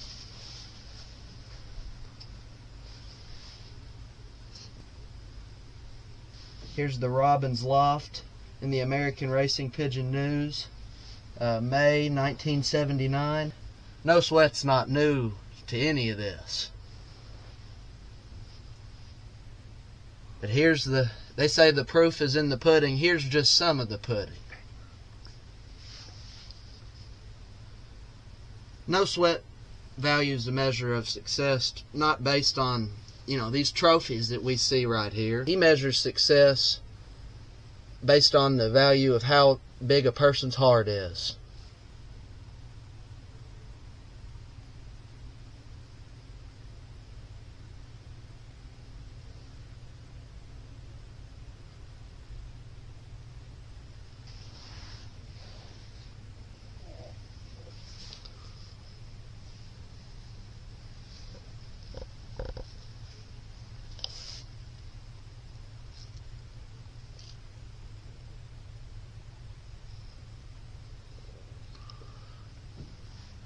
I've kept about 500 trophies of the 1,500.